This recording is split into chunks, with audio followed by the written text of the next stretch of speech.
Hey guys, welcome to Green Bean Fiction. So in today's video we are gonna see, what if Deku awakened werewolf system and fell for Saiko? Part 1. This story is beast leveling by Balaikava.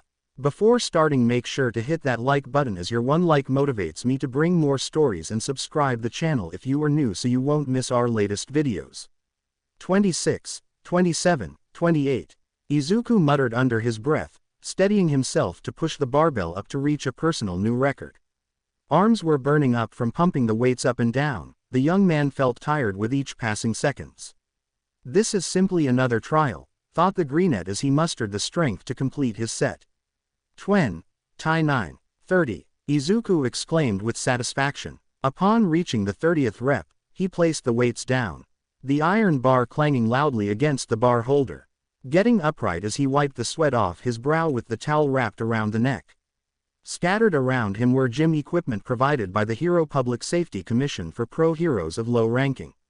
The weights and equipment were imbued with magical enhancements to become far heavier than even world-class normal athletes can handle.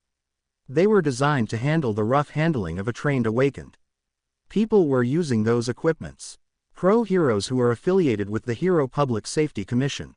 Pro heroes who didn't start their own agency on account of how weak they are, or even awakened individuals who decides to become agents for the government to aid others. Hey Izuku, a fellow calls up. Izuku perked up, turning to catch the sight of a red-haired fellow with the body build of a professional fighter, lean and thick muscles, but they lack the thickness of a wrestler. They're clearly designed to focus on power instead of appearance. A sweat-soaked tank top and sweatpants were the only clothes he had on. Hello Kirishima-san, Izuku greeted politely, smiling faintly. Ah, I told you to drop the san. Just call me like everyone else. Kirishima replied. Anyway, I see you've increased your muscle mass. You've been following the workout regime like I told you. Izuku merely chuckled nervously as he scratched the neck. As an awakened, strength doesn't come from the muscle's size but the magical energy they possess. Many don't see the importance of training their physical body. Although there have been studies proving the physical fitness of an awakened could affect the physical output of the more physically oriented awakened. In layman's terms, the stronger they are, the harder they can hit. Izuku chuckled as he raised the left arm up for inspection. 6 months ago, it was the skinny and wiry arm of an aspiring writer. Even with the magical energy coursing through the veins, one would not expect the owner strong enough to lift a wooden table over the head. Now, it possessed a certain degree of musculature and meat. At a command, the muscles tightened up. A decently sized bulge earned from hard work. A tinge of pride swelled in the man's chest. A creation of his and no one else. Yeah, I've followed your instructions to the letter. They're quite helpful, Izuku admitted, recalling the words. Type of food he can eat, exact type of workouts to hit the right muscles, and other important informations. Good to hear. Since you have the time, how about we spar for a few rounds? I need to see if you have any improvements in your martial skills. Izuku considered for a brief second, thinking if he had anything on for tonight. Aside from a few raids, there's nothing else for him to do. There was something. He had promised to visit Mother. Sorry, I got to check up on my mom, Izuku explained, quickly heading towards the changing room. Okay, I see. Well, keep working on yourself and don't forget about your legs. Kirishima waved goodbye with a grin. Changing out of his dirty gym clothes for his casual wardrobe was easy when you're in a private room away from prying eyes. When he stepped out of the room in clean clothes, he wasted no time walking out of the gym and entering the streets of Musudafu. Having grown up in the city, he knew the place like the back of his hand. He knew every important building's location, the finest restaurants, and even the recreational parks. Navigating the streets was an easy task for a native like him. He blended into the crowd, walking amongst the busy people of Musudafu with ease. The billboards atop the buildings displayed advertisement concerning the heroes of their countries. Uwabami's shampoo of choice, All Might's figurine, and Endeavor's Lunchables. There were several from the foreign heroes like Yuri Orlov's wine and the Scavenger's preferred pair of shades. The top heroes of their country fighting the good fight. People who fight and defeat the monsters of a gate to prevent unnecessary deaths.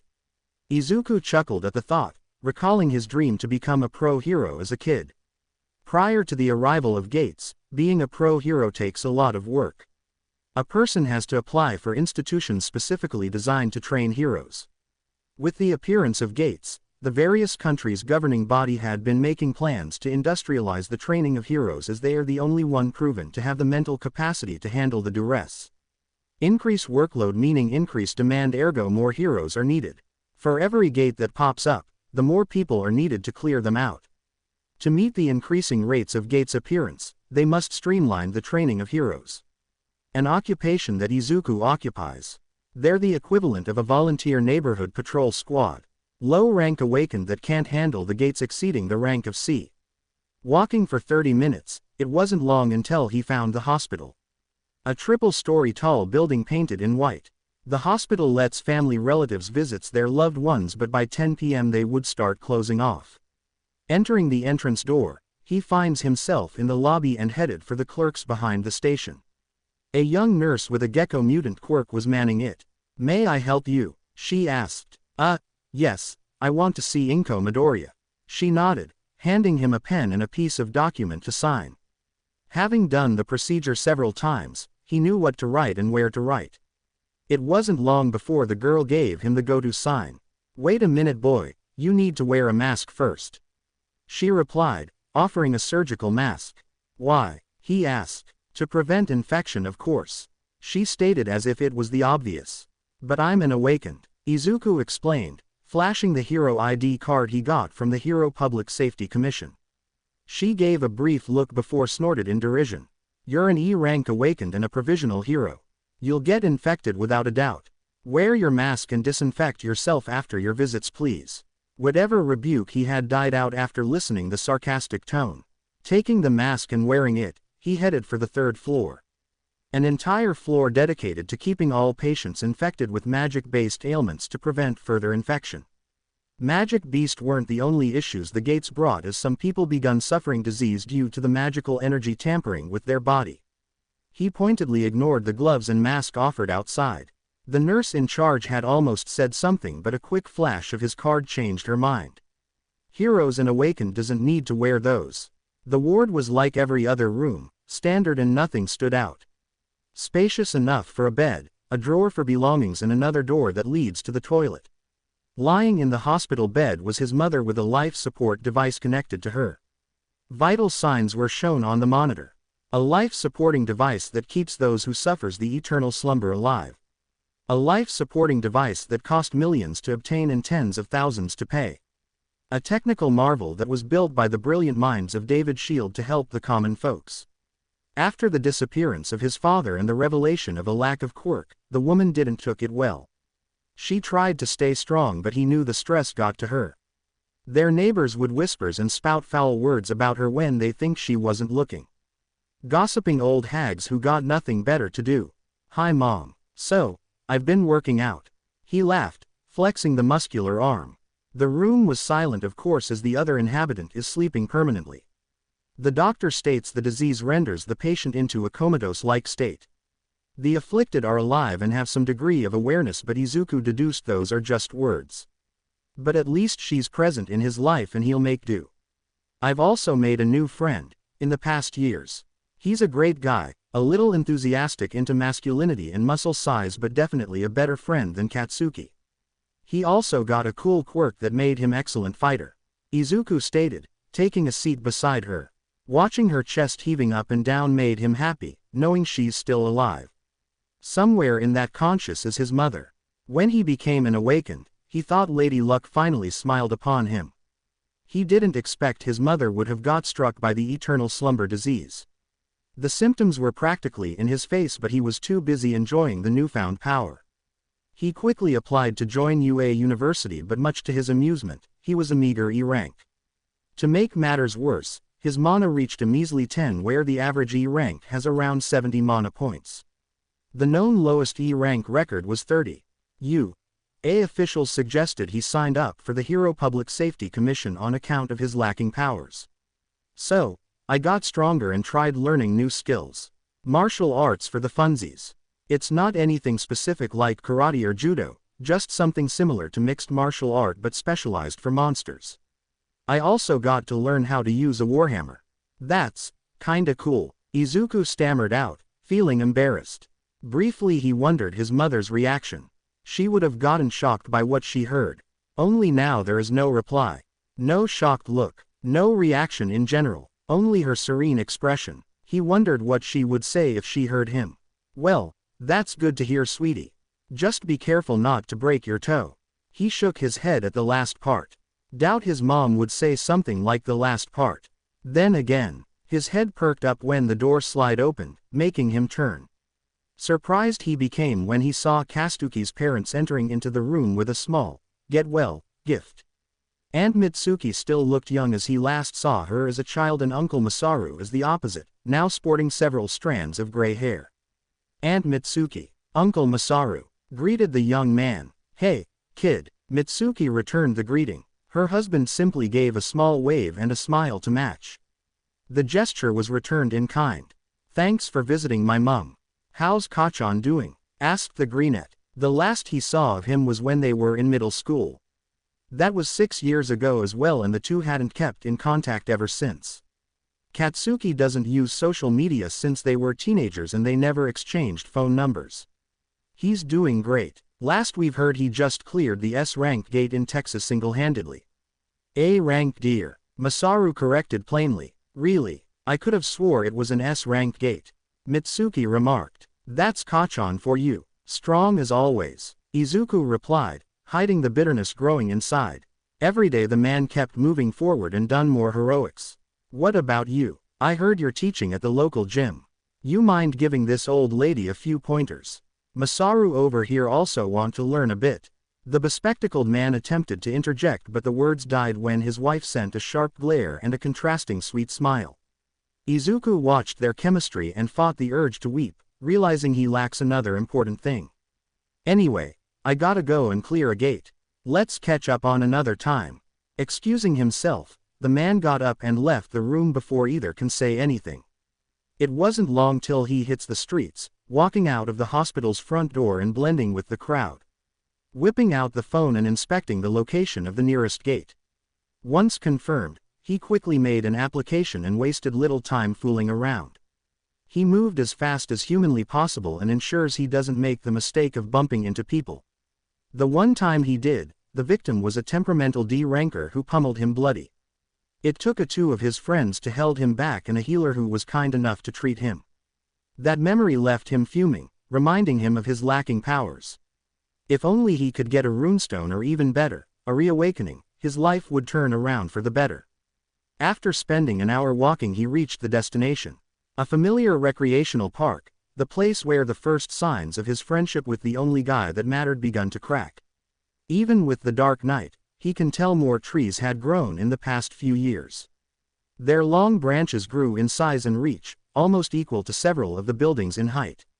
The streetlights that adorned the streets provided the much-needed lights to see, but those are rather redundant considering the gate is a better source of light. A blue swirling mass of energy that looked at home in a science fiction movie. Gates had plagued their world for 15 years now. They brought as much blessings as much as they brought curses unto them. From what he learned, the size of a gate is a rough estimate of their power. An S-rank gate is as big as half a city, while the lowest ranking gate is the size of a shack. Since the one before him is slightly larger than a truck, he would guess it is a D-rank gate. Oh, Mr. Weakest Hero, thank you for visiting us. Smiled one of the heroes, a young man wearing a black and white tracksuit. The man had the traits of a bodybuilder but clearly an amateur one, as some of his friends hid their snickers and grin.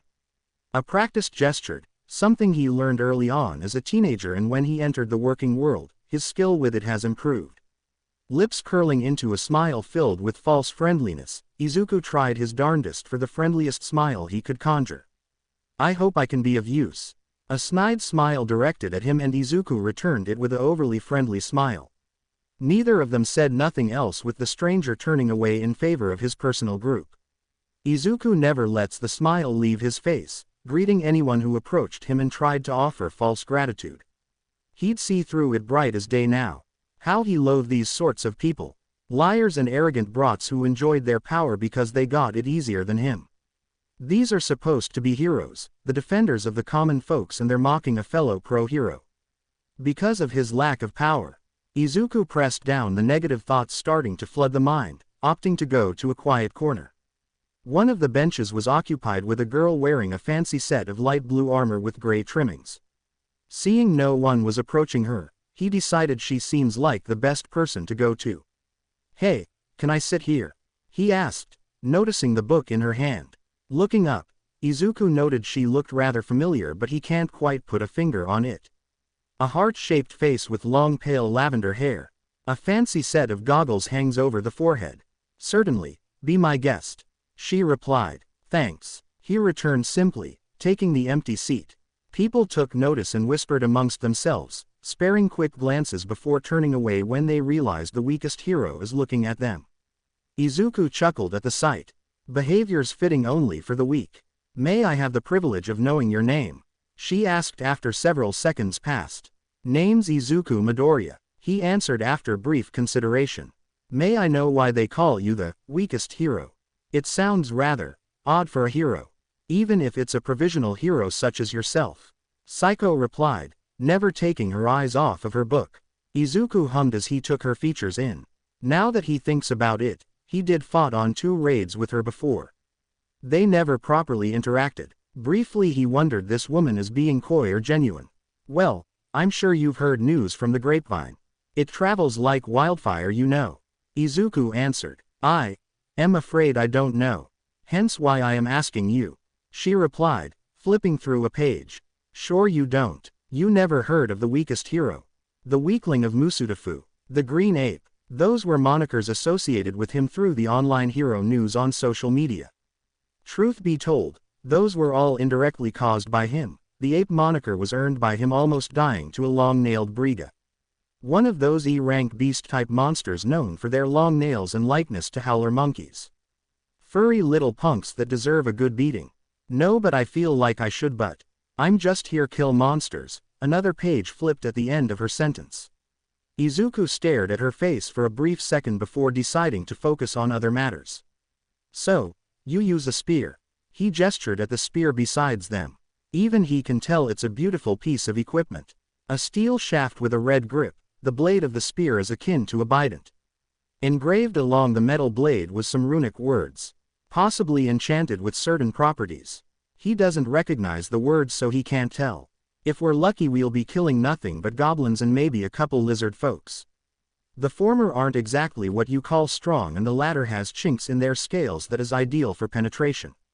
But what if they're the black types or the elemental variants? What if we encounter a goblin commander or a shaman? Regardless of their specialization, a commander and shaman can still be taken down like any other goblin.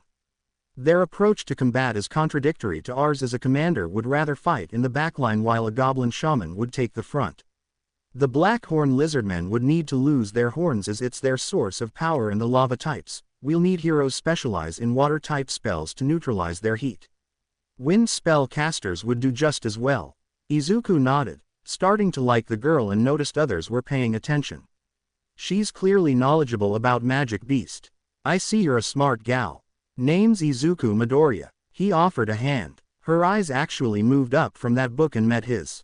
"My name's Saiko Intelli. A pleasure to meet you here." A second passed as she glanced at his offered hand. "Keep that hand to yourself. I don't shake hands with strangers." The hand lowered after that. In hindsight he should have seen that. Lizardman. True to their name, lizardman are lizard monsters capable of walking upright. They commonly came in 3 variants: blue, green and black scales. Commonly found in EC ranks gate, they're labeled as the colors by Stronger Awakened up in the hierarchy of heroes. Known for their sharp claws and tough scales, lizardmen on an individual scale is a physically superior counterpart to a goblin. However, a magic beast is still a magic beast, and they can put up a good fight regardless of their rank. Ducking under one claw, he stepped in with the lead foot. Months of constant drilling and Kirishima's words echoed in his mind, body turning as he threw a sharp punch into the monster's stomach. Web-like cracks formed at the area of impact and a shrill sound escaped the beast's throat.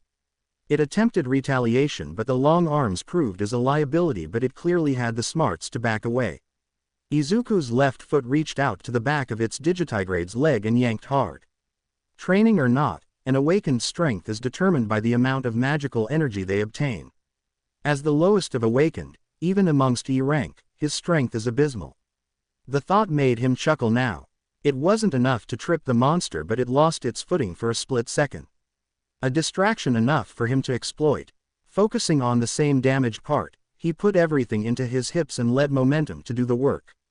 Every strike delivered with the intent to harm the reptilian monster. The spiked gauntlets Kirishima got for him proved to be a boon if the injuries were any indications. After the fourth punch, the monster stumbled back, one knee on the ground and a claw hanging above the injured area, as it seems to be in disbelief. When it looked up, its snout received a sharp punch. A disturbing sound of bones breaking and scales shattering permeated the air. The body fell to the ground. He didn't relent it, throwing more punches onto its slightly ruined face. After the fifth punch, the monster no longer breathes. He took a step back to admire his handiwork, smiling before turning to the gauntlets in hand. A gift from Kirishima after the man learned of his lousy awakening. A pair of brown leather made from the hide of a four-eyed boar and steel plating adorned with sharp stubs fashioned out of a steel fang Raken's most sought-out part. Powerful and durable, they added an edge that his weak body lacks. Most of the time he had to struggle a lot more and depend on the healers for their aid, a hassle few willing to put up considering how weak he was. Thank you, Mr. Kirishima. Izuku chuckled before looking at the others. Scattered around him are the various party members engaging in battle, and unlike him, they're doing rather well. Usage of quirks and magical abilities blended together as the other party members crushes the opposition. Saiko was the star of the show as she moved like a trained soldier, striking any monsters unfortunate enough to get in her way. Silver blades shine under the lights of the mana crystal as she went from one monster to another. Although, skill or not, it takes a considerable amount of force to damage a lizardman's scales using bladed weapons. There's also how fast she's moving. It almost looked like teleportation. Perhaps she's a C-rank hero. It would make sense given the results, although he had a feeling the woman can move faster. It didn't took long for them to finish the other monsters in the chamber. Essence stones were harvested, a gruesome process considering they had to dig around the monster's innards. Making a quick estimate on the value of D-rank essence stones and the number of participating heroes, each one of them is getting around 120,000 yen. A rather low estimate, but that shows how much a lowly awakened like himself can feasibly earn. He's not even a pro hero, just a provisionary hero. If he was, careful, you wouldn't want to break that. Izuku glanced at the hand, realizing his hand is tightening around the small, white crystal. The boy pocketed the item and offered a small smile of gratitude at Saiko. No words whatsoever in reply. Rude, really. Right, folks, can I get your attention? Their leader, a senior hero with a fit body, spoke up. One of our scouts just discovered a hidden passageway. I'm sure everyone is getting upset over the chump changes we're getting. Standard protocol suggests we file a report on an anomaly, but I'm certain everyone here would want to earn more money. So I suggest we put it to a vote. There's 17 heroes here, so vote wisely. Murmurs and conversations broke out amongst the strike force.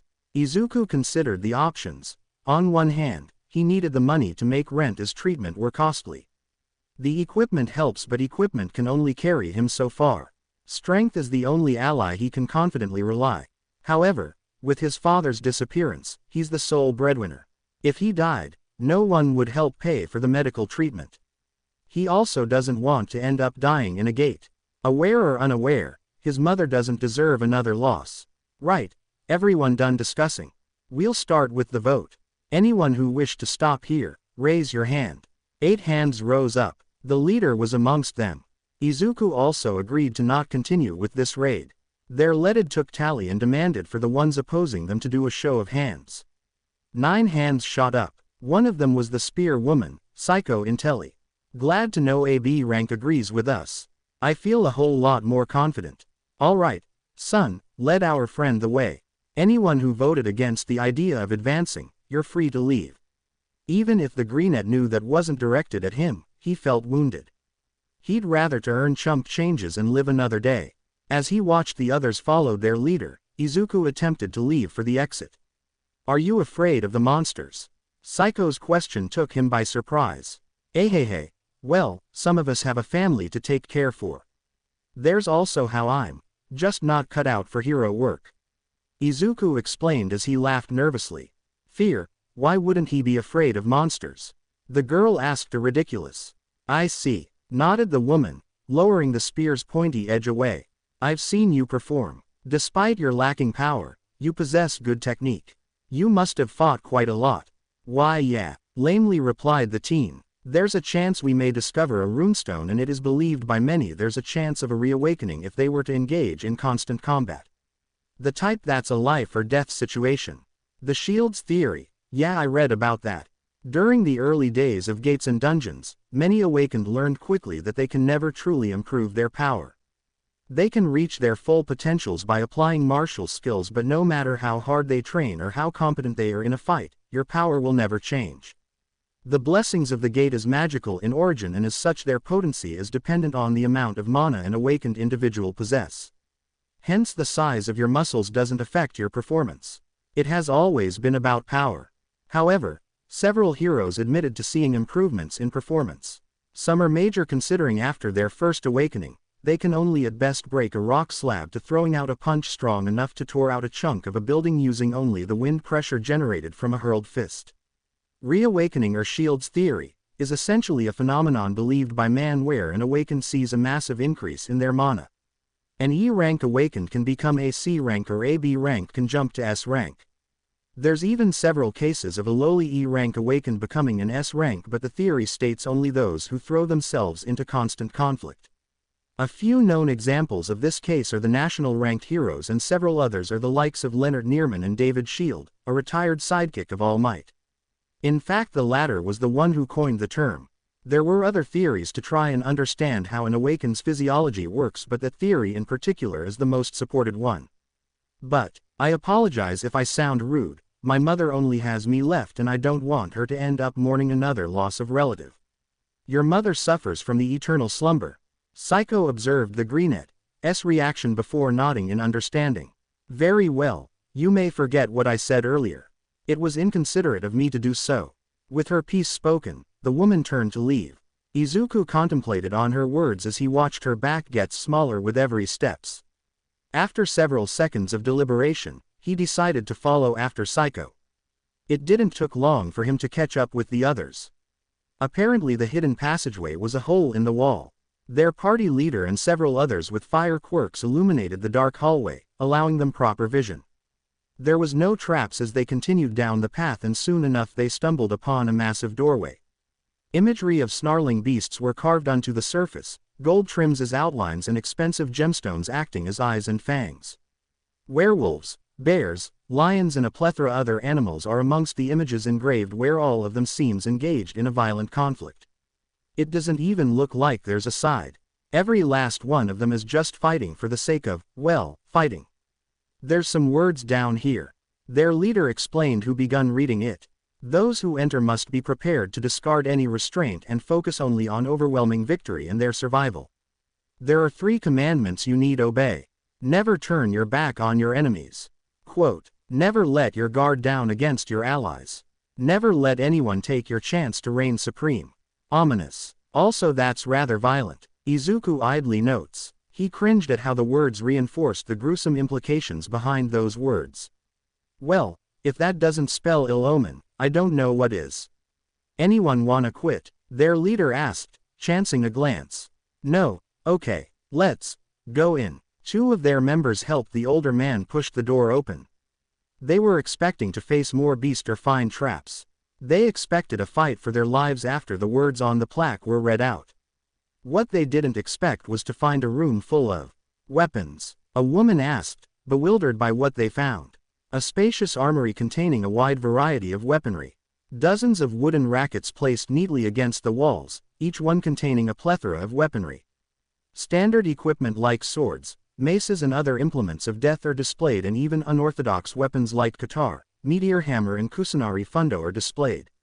Pardon me, but I believe we should consider taking some of these weapons. Saiko spoke, picking up a shield for herself. Realizing the girl's words may rang true, some took heed as they looked over the weapons.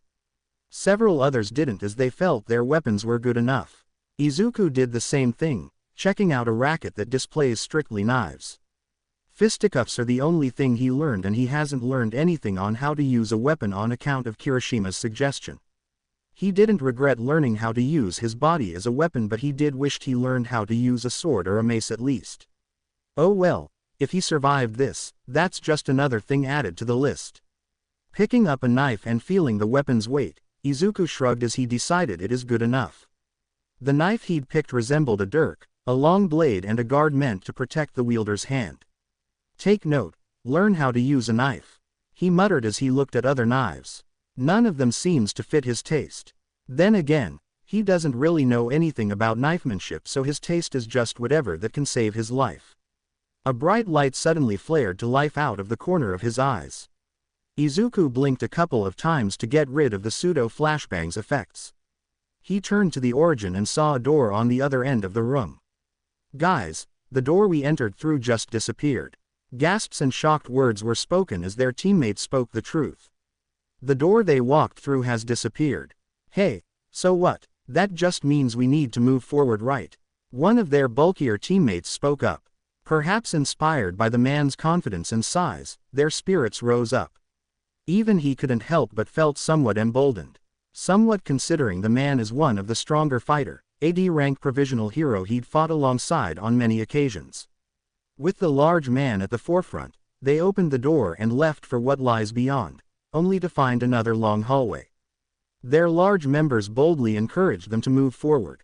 Half of their party members rushed out to follow the big man's lead. Once they left the hall, they find themselves in a large area. Looking around, Izuku realized they are entering a coliseum-like arena. Elevated seats to give the audience a panoramic view of the fighting area. The one thing that had his and everyone else's attention was the statues that were in the seats. The largest amongst them looked like a religious figurehead, as he had a crown of stone and an elaborate clothing that oozes regality. What do we do now? Izuku asked, noticing multiple gates surrounding the arena's walls. Through the iron gates, he saw multiple red eyes. The others must have seen them as well. Standard formation. Tankers and fighters to the front and magic wielders and archers in the back. Any healers? One of them raised a hand up, causing Saiko to groan. Izuku couldn't help but agree with Saiko's assessment. Protect the physically weaker heroes. We'll have to fight our way out now. Saiko held the shield forward and the spear above it slightly. The gates begun to lift up, but the beast inside couldn't wait as they smashed through the half-opened gates. The iron gate tore asunder and gave way to the angry monsters, revealing themselves as wolves with startling red fur and metal jaws, stepping out of the darkness and into the light. 10, 12, 20 and 26. Fantastic, there's 2.5 wolves approaching them with murderous intent. What made it worse was all of them seems to take interest in him. Steel Jaw Raken. Izuku gulped, realizing they may have sniffed their brethren on him. The gauntlets were made out of these canine monsters. Oh, what, the matter? You want revenge for your friend? One of the heroes barked. It took a second for the greenette to process the man had snuck up behind him. It took another for him to realize the fellow was the same one that tried inspiring others to march forward. Izuku only needed half a second to realize he was shoved towards the monster. Saiko yelled. Izuku saw the bastard grinned. His body propelled and slammed into one of the wolves. The first thing he saw was the monster's jaw before shoving the gauntleted right hand into its throat. Gagging on the protected appendage, its jaws clamped down and pain started to flare out. Some of the wolves approached him, clearly wanting a piece of him. Enraged, he began flailing the wolf around. One unlucky wolf got its snout smacked hard, causing it to whine as it nursed the injured part. Another tried to lunge at him. Izuku simply raised the wolf on his hand and let the attacking animal to do the rest. The wolf biting down on its ally causes the monster tremendous pain. This in turn causes the first wolf, the very same on his limb, to tighten the jaw, naturally causing Izuku more pain. He could hear the drowned sound of metal creaking. "Get the hell off me!" Izuku screamed as he drew the knife in pocket and jammed it into the lupine's head. One clean thrust into the skull, splitting the head open and revealing the disgusting pink content. The jaw slackened and its grip loosened, alleviating the pain. Just as he shoved the beast off his limbs, another made itself known by lunging at him. Izuku wondered if this is his end, but lucky for him, the beast flew away and crashed into its pack mates. There were a pair of bolts sticking out of its sides. There were whimpers of pain as it laid on the side and Izuku was transfixed by the sight. "Retreat to the healer," Saiko yelled, fixing another bolt in that crossbow of hers before firing another shot. Izuku nodded and quickly obeyed her commands. Several others rushed past him to face the beast. One of them was the brawny bastard who had the audacity to wink at him. His blood boiled at the sight, but he refrained from lashing out. Now isn't the time nor the place to act. Once the crisis is over, he'll file a complaint. He ran and stopped in front of the healer who quickly begun working her magic. He could feel the bones begun to mend and the tear sticking back together. Aside from a mild discomfort, there's not much else to feel. Satisfied, he leapt back into the action. A steel fang whose jaw was buried deep into an older hero's shoulder had its belly getting a strong kick. Yelping in pain before letting go, Izuku delivered a violent pummeling onto its head. Each strike breaking the skull with more life-giving fluid leaking out. Its eyes slowly turned sideways with every strike. Dagger flashing and dagger buried into the injured area to spill out more bits of the brain. He flung the lifeless body into one of its packmate. They ran past it in favor of their human enemies. "Thanks," the older man muttered, picking up his blade. Izuku didn't spend time waiting and attacked another wolf. Rog. Izuku descended down on one of the animals with the dagger, burying the blade into its skull. This one surprisingly took it like a champ and could let out dying whimpers. One of them took the opportunity to bite his legs and another clamped its steel jaw on his left shoulder, drawing blood and tearing the green tracksuit apart. "Fuck off," Izuku cried out, yanking on its tail. The pain is there and it grew stronger, but if he lets it conquer him, it'll be the end of him. Dying in a place like this is something he will not accept. Blade pulled out of the deceased wolf, he raised it and slashed across the tail's root, causing blood to spill from the shoulder-biting wolf. A pained yelp escaped the beast and he felt the jaw loosened. Wasting no time, he jammed the blade into its ass. Dagger lodged in its anus and the shoulder losing a 80-pound beast, Izuku raised a hammer fist and dropped it hard on the leg biter. This one was clearly more persistent as it didn't have up. The animal's jaw slackened when an iron sword went into its neck, nearly separating head from haunches. "Thank me later," laughed the older man he saved not too long ago. Izuku couldn't help but grin, pulling the lifeless animal's head off and flinging it at a wolf. Laughter escaped his lips as it looked at the decapitated head in befuddlement. "Come on, you bloody wolves. We're the killers of monsters," Izuku roared out. Adrenaline or not, he felt the others agreed as they cried out in rage along with him.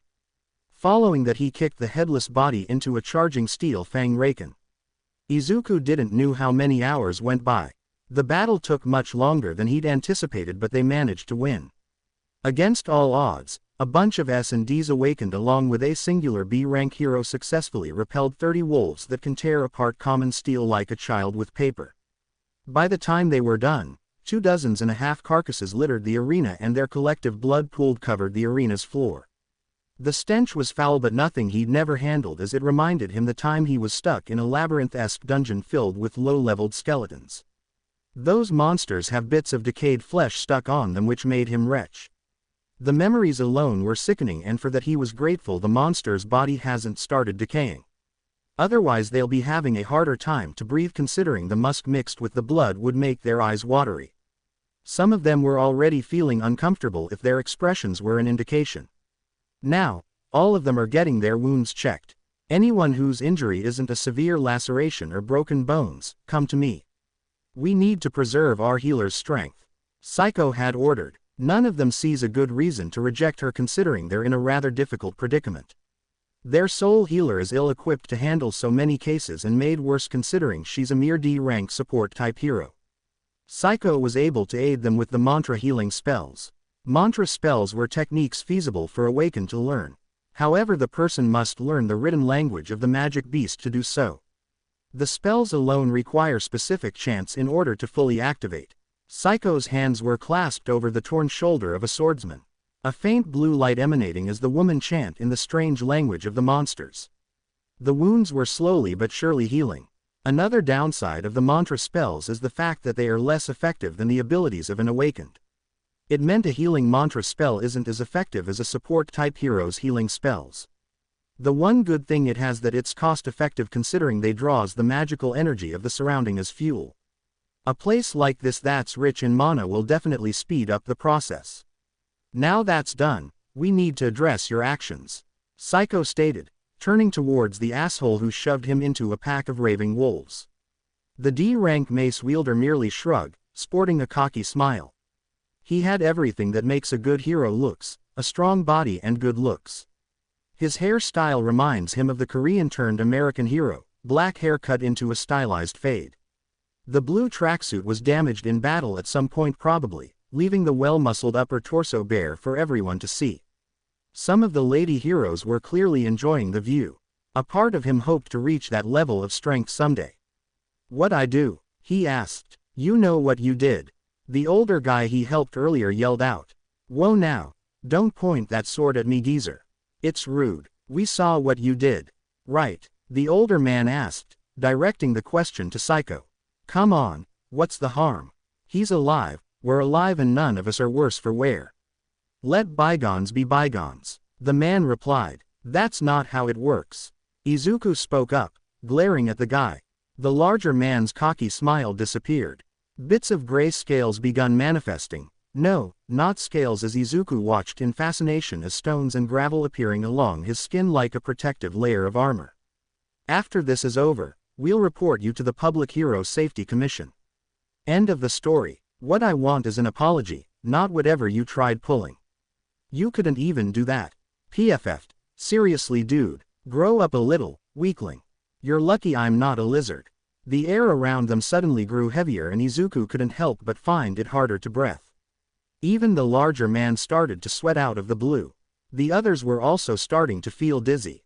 "Daichi Oda, I suggest you stop hurling paltry excuses and await your punishment after this is over. What you did is illegal and against the law. I'll ensure you receive proper punishment. For now, you will stay in the back line." Daichi held his breath, doing nothing except glaring at her, but ultimately submitted as he turned away. The man grumbled under his breath, but Izuku never stopped glaring.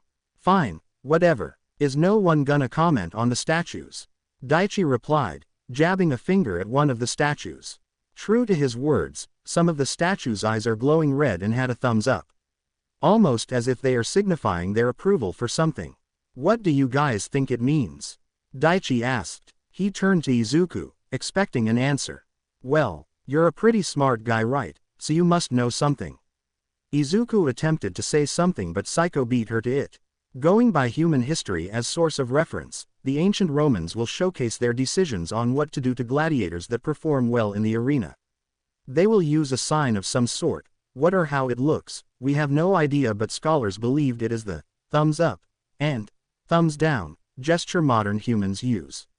However, we do not know if thumbs up meant letting them live or to follow through with the punishment. Her words got the party members to exchange words about their situation. Anxiety laced their words, all of them were fearful at what's to come. Izuku personally felt the statues wished to see more blood, but he can't help but recall what the entrance plaque stated. The entire scenario makes no sense and leaves too many variables. What if they are approving our killing of monsters? One member tentatively suggested. That seems to be the most likely case, yes. Saiko nodded. Perhaps this place demands we entertain our guest. Daichi spoke, holding the mace up as he settled into a stance. And I settled on Izuku. The last part of the sentence made the greenette grew wary of him. Izuku took a step back and held the dagger out in wariness, glaring intently at the man. A silent message delivered intently to the bastard before him. He does know why the man hates him, but if he tries anything, he will retaliate in kind. They weren't able to make more theories as the gates were starting to open. More beasts had walked out of their holding cells. Alongside the metal-jawed beasts were several panthers coming out, and even ferocious avian beasts flew out encircling the sky. Izuku recognized them from the books he'd read, panthers known for their stealth and paralyzing gaze. The birds are the ones we should watch out for. They can let out powerful sound attacks. Izuku yelled at the others, recognizing them as the bronze hornbill. The head crest resembles the aforementioned bird, hence the name, and if he remembers right, they are capable of firing sonic blasts that can disorient the victims. Alone, they're not much of a threat, but with the wolves and panthers, he would practice caution. We will discuss more about this. But for now, focus on the threat at hand. Saiko stated, pushing Daichi away. I expect all of us work together. We're heroes, not savages. The others prepared for battle while Daichi walked away to his newly assigned post. Despite this, Izuku couldn't help but feel unsafe. Hopefully when this is over, he can find safety in the outside world. It wasn't long when the beast rushed forward. Izuku and the others faced them head-on. Saiko shouted an order to the others and bolts of flames and arrows flew over their heads and into the avian magic beast. Some shots landed and others missed. One wolf made a lunge for his legs and Izuku permits it to bit him. The pain was tremendous as blood was begun leaking out. He could hear bones groaning under force of the bite, but months of rigorous sparring with the B-rank pro hero improved his pain tolerance. Even if the body doesn't turn tougher, his mind has gotten used to it. The second reason he permitted the beast to bite, another lunged for him. A black panther twice the size of an adult human with sharp claws and sharper fangs. Its red eyes widened in shock as he jammed a gauntleted hand down its throat. A follow-up to that was his knife finding its way into the feline beast's throat. 2 thrust. Blood poured out. The body went slack. In one wind-up, the dying body was hurled into a wolf. Sharp teeth sliding along the metal and leather of the gauntlet, annoying him to no end. Another one came in and he barely evaded another panther. Arms wrapped around its neck. It growled and trashed around, but Izuku wasted no time in ramming the knife into its stomach. 1, 2, 3 stabs. He didn't care where so long the eyes started losing the fight and ferocity. The panther made a pathetic sound that reminded him of his past self. Angered at the reminder, Izuku attempted to hurl the carcass away but found his world spinning as heavy weight slammed into him. The snarling face of a second panther greeted him, claws outstretched in an attempt to ruin his face. The only thing that's stopping the beast was the big dead body draped over Izuku. Angry at the aben feline creature, he threw a gauntleted fist into the monster's jaw. The beast managed to caught the incoming fist and bite down. The panther's jaws were far stronger than their lupine ally, causing Izuku to wince in pain. Furiously he tried to retaliate with the dagger in hand but found a red wolf biting down on the knife-wielding hand. Izuku fought back the urge to scream and tried to hit the red-furred beast. Help him, one yelled. They wouldn't get to him in time, Izuku observed, considering they're all occupied with the monsters swarming them. Their strongest, Saiko, is also occupied with protecting the healer and range damage dealers. Dropping the knife, he yanked it hard, causing the beast's teeth to get damaged and setting the gauntleted hand freed. With the freed hand, he pulled the beast closer with the occupied hand and jammed all 5 fingers into its right eye. Holding on as tight as possible, he pulled it out with a snarl. Amber Eye turned into a ruined mess in an instant. Taste of iron jumped into his mouth as the eyeball turned into a red mess. Calloused hands running deeper into the ruined eye in search of the soft tendons. After a brief while of digging, he yanked out the damaged organ by its root before punching the red-furred beast repeatedly. The wolf backed off as it realized its teeth were effectively ruined, but the panther didn't. Freed hand was put to good use, as the Black Panther can attest to it. Picking up the dagger, he violently shoved it deep into its jaw. He didn't stop, repeating the violent gesture several times. Every cut sliced up the jaw's tendons and loosening its big mouth. Get lost, Izuku emphasized the hate by jamming the dagger for the 5th time, this one aimed at its eyeball. Getting up, he threw a sharp, forceful kick to send the beast careening into the ground. Chest heaving up and down, Izuku surveyed the numbers of the beast. The avian types were all shot down, the numbers of Raken and Raisin are decreasing steadily. Their party members are beating back the monsters. Things seems to be going quite well. Either the adrenaline or the blood loss, the green-haired superhuman felt giddy for the first time. Fighting was never a passion of his, and yet he's feeling excited. Izuku grinned as he leveled the dagger into a reverse grip and burst into a sprint, heading for the defanged wolf. He never learned proper knifemanship, but he'd seen enough several other heroes trained using knives at the. Hopefully they're good enough for this situation. A wolf was his first victim, finding its legs getting a sharp kick. The sound of bones breaking filled the air and a pained yelp followed before it took a strong uppercut. A flurry of punches followed, each fist having enough force to crack bones. The finishing touch was a knife buried into its neck. Flesh torn asunder by the cold steel. Its body slowly lose life as he made an exaggerated cut along its neck, spilling out the blood. By the time he was done, the animal was dead at his feet. Who's next? He grinned, flashing the knife. For a moment, he saw fear in the animal's feral eyes. But he doesn't care anymore. All he does care is the Dude, that was amazing. One man exclaimed. That was just freaking awesome, dude. The way you tear into them is just vicious. Another one professed. Nervous chuckles escaped the green-haired hero as he had his arms healed by Saiko. The woman had already done the same to his other injured areas. Izuku couldn't help but feel warm receiving these praises, scratching the back of his neck while doing so. Oh come on, that's nothing. Come on, you guys were just as amazing. Izuku deflated, trying not to get into the spotlight. Weakest hero my ass. We should call you the strongest or the most vicious. The wolves and panthers were scared of you. Another one butted in. Yeah, that was amazing. Daichi interjected, hints of sarcasm in the tone. Izuku stared at the man, waiting for him to continue. The larger man merely smirked as he walked over to a friend of his, an equally large fellow with a warhammer in hand. Shinji, you remember what happened in the last raid, right? The one from 3 weeks back, we fought against a false ranker. The one who got an acid-spitting quirk. Izuku's mood soured when he realized the man's intent. He's trying to frame him as one of the psychopaths who get a sick kick out of killing people. Those kinds of guys are the worst in his books. Whoa dude, that dude was different. He claimed to be an E rank. Yeah, and so is he. Daichi accentuated with a jab using the mace. This waxed hero could be some psychopathic assholes who enjoyed killing people. He could have been hiding his rank all these time and decided to lash out. Mr. Midoriya is no false ranker. Their leader, the older man interjected. Walking protectively over Izuku, he brandished the twin axes in hand. I've worked with him on multiple occasions and not once has he failed. Records from the PHSC shows all raids of his has never suffered a single death. As you know, any successful raid must report it to the responsible institution. That means there must be a detailed report on the involved hero's performance. I can vouch for the boy. I'm just saying, he could have reawakened and kept it a secret. Daichi remarked, putting up his hands defensively. You never know what goes through the mind of those kinds of people. Boy, if you're so afraid of getting punishment for your misdeeds, I suggest you best shut your mouth for the duration of this raid.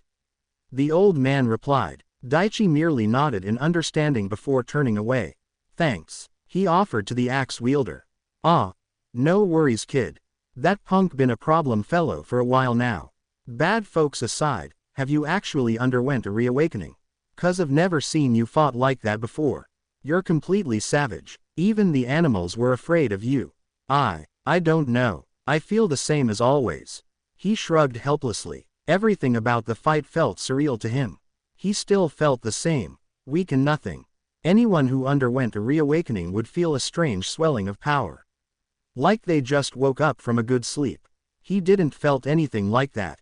Well, whatever the case, good for you. You might just jumped up a rank though. The older man laughed. Izuku frowned at the thought.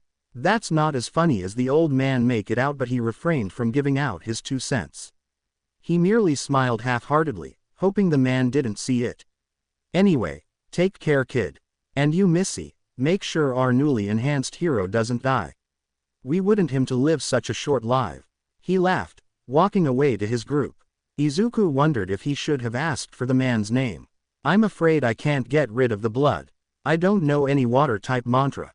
Saiko admitted sheepishly. It's all right. Izuku idly remarked, lifting up the arm and testing them out briefly. Ascertained they are fully functional, he got up to his feet and noticed more of the statues are showing off thumbs up. Their eyes were red as well. Not all of the statues in the audience seats, as there's some more left. The only ones who still hasn't lit up is the giant statue of the Pope lookalike. That one was still seated, but it did grew an unnerving grin. A grin that's fitting for a serial killers in some B-list slasher movie. The eyes aren't red and they're no thumbs up just yet. It seems more of them are showing their approval, Saiko commented. Yeah, Izuku agreed, glancing at the gauntlets. They're starting to suffer wear and tear. Bones and flesh can heal using spells, but his equipment are starting to suffer some serious damages. At this rate, he might have to fight unarmed on a more raw fashion. Times like these makes him hate the fact he was born without a quirk. If there's a higher power out there, he wonder if it enjoyed making him miserable. Out of all the people on this planet, he's the only one who has a shitty life. His mother would say others had it bad, but difference does that make? Should he thank one of the gods for not making him a homeless guy on the streets? Do you think the plaque's words and our current situation have any relations? Izuku asked. At this point, definitely. Issue is we don't know how it will come about. For all we know, we'll get to walk out of here unscathed. Worst case scenario, that giant statue comes to life and crush us all. Please don't joke like that. I'm already struggling with wolves and panthers.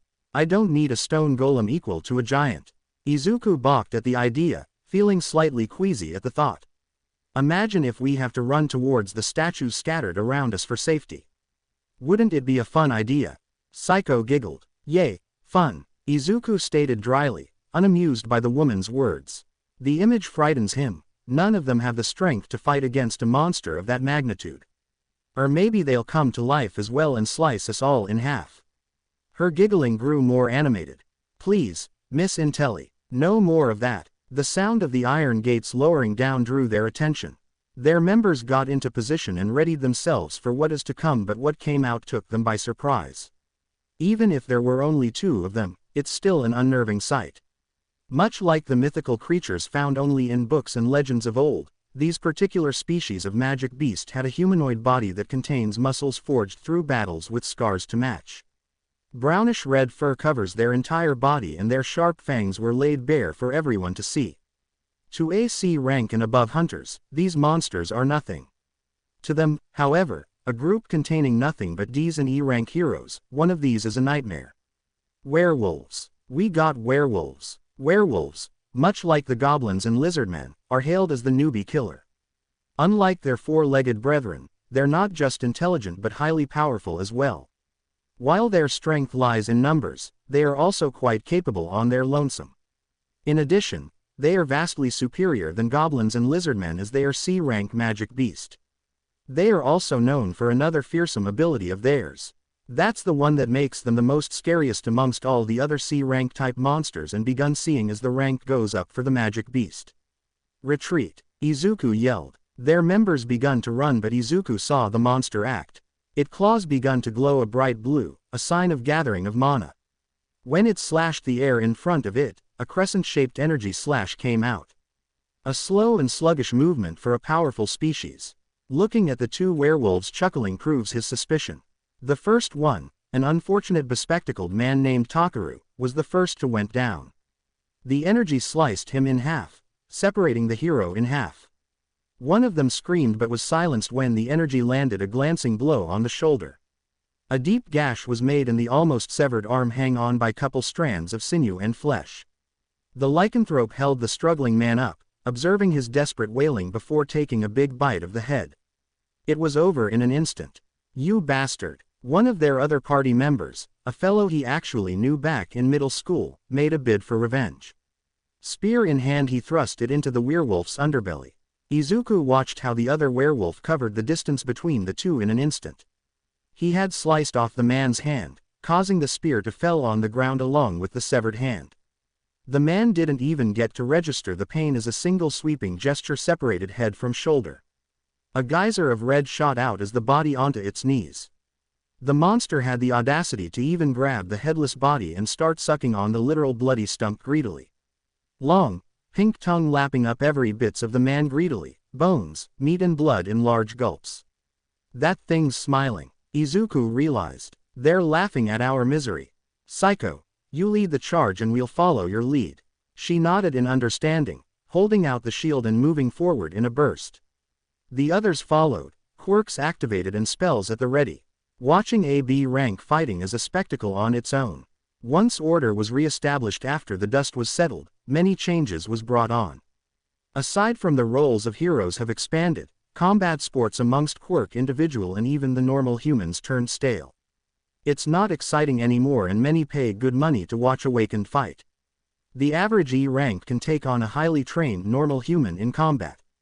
The average E rank Awakened can take a semi-truck charging them head-on and the poor driver would be in the hospital. AC rank can eat a grenade and suffer no backlash whatsoever. But the likes of the upper 3 echelon of the Awakened hierarchy are the stuff straight out of Legends. Saiko leapt up, spear held back like a piston and shot it forward. Izuku swore the air along the spear's trajectory visibly split. The monster's head leaned back, cutting up some parts of its mane. It made a wild swipe at her, forcing the woman to bring up the shield. One of the 2 werewolves disappear and reappear behind her in an instant. Clawed hand raised and actually landed on her back, but the protective gear she wore must have proved too much for them. The monster's claw actually broke, making loud noises and causing the beast to cry out in pain as it clutched the injured limbs. Go, go, go, Izuku yelled, dagger at the ready. 4 others joined him, their weapons drawn. Together their weapons burrowed into the distracted monster's legs, forcing it to fall on its knees. The monster could only roar helplessly and flailed both arms. All 5 backed away, but one of them had the misfortune of getting smacked in the face by the elbow. That singular attack rendered her face into a ruined mess, blood leaking out of the cracks. A single blink before she cried out in pain. After that, the head disappeared in a blink of an eye. Blood shot out of the stump, effectively blinding all of them who were caught. Get back now, Izuku yelled, hurriedly moving. Even he was caught in the crossfire. Wiping the blood away while his feet hurried backwards, the sounds of screaming and grunting and growling blended together. He couldn't rely on hearing because the mana didn't affect his senses. Times like this made him curse hard at what life gave him. By the time he wiped the blood out of the eyes, what he saw made him felt ill. Saiko was preoccupied with one of the werewolf while the other one is biting into the dying woman. A ruined face drenched in blood with widened eyes that looked positively unnerving. A hand reached out towards him, those lips moving as if to say something. More blood spewed out of those lips. The remaining 2 let out a battle cry, reaching from the back and actually landed a hit on the back of its head. He could hear something break. It made him smile and Izuku felt there was a chance for winning. Saiko was occupying the other monster, they could win this. Getting up, the E-rank hero made a mad dash for the monster. Knife in hand and hope in heart, Izuku envisioned a chance of winning this. The injured wolf's head and body turned.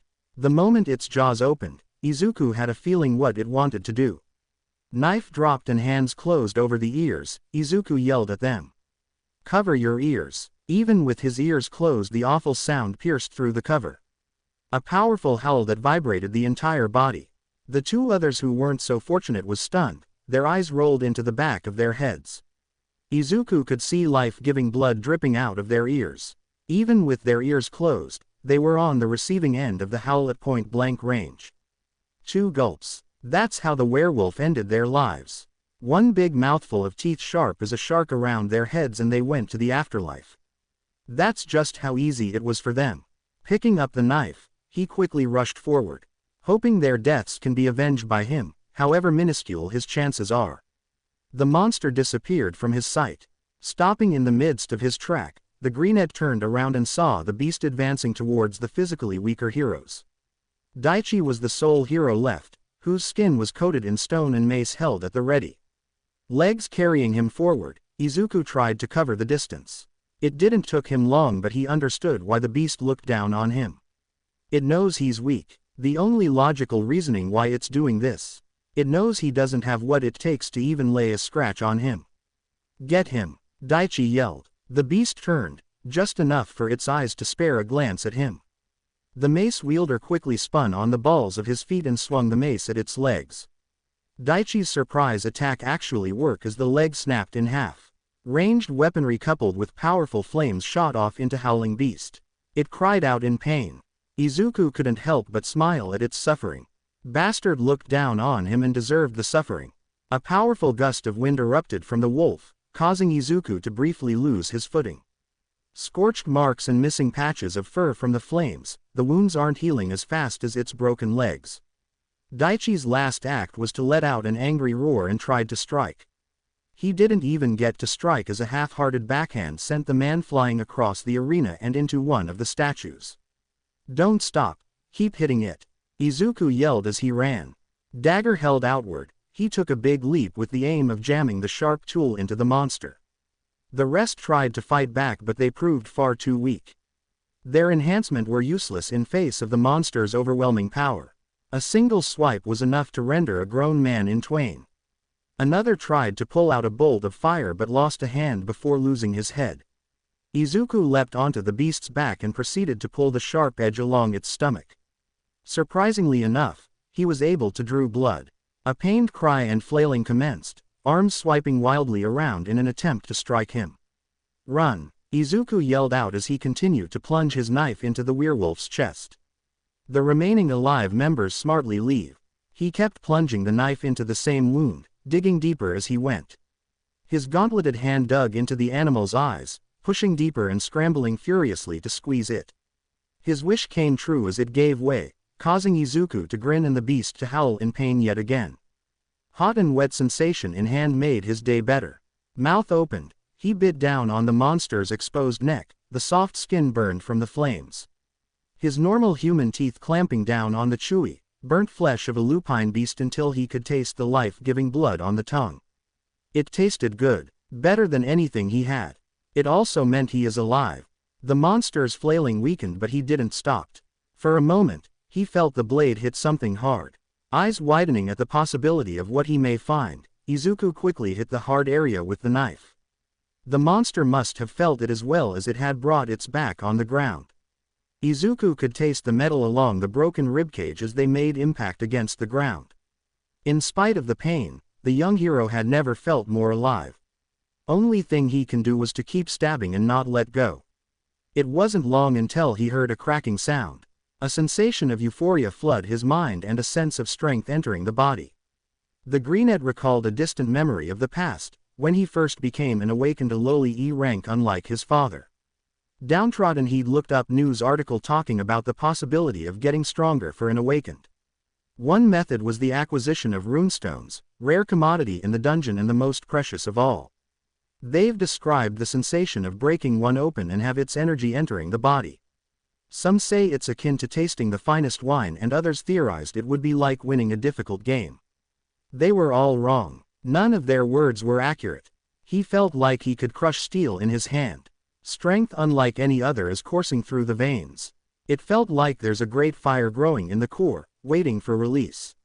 All the pain had disappeared and there was a hunger that remained. His senses had grown sharper, his hearing picked up Saiko and the wolf's heartbeat.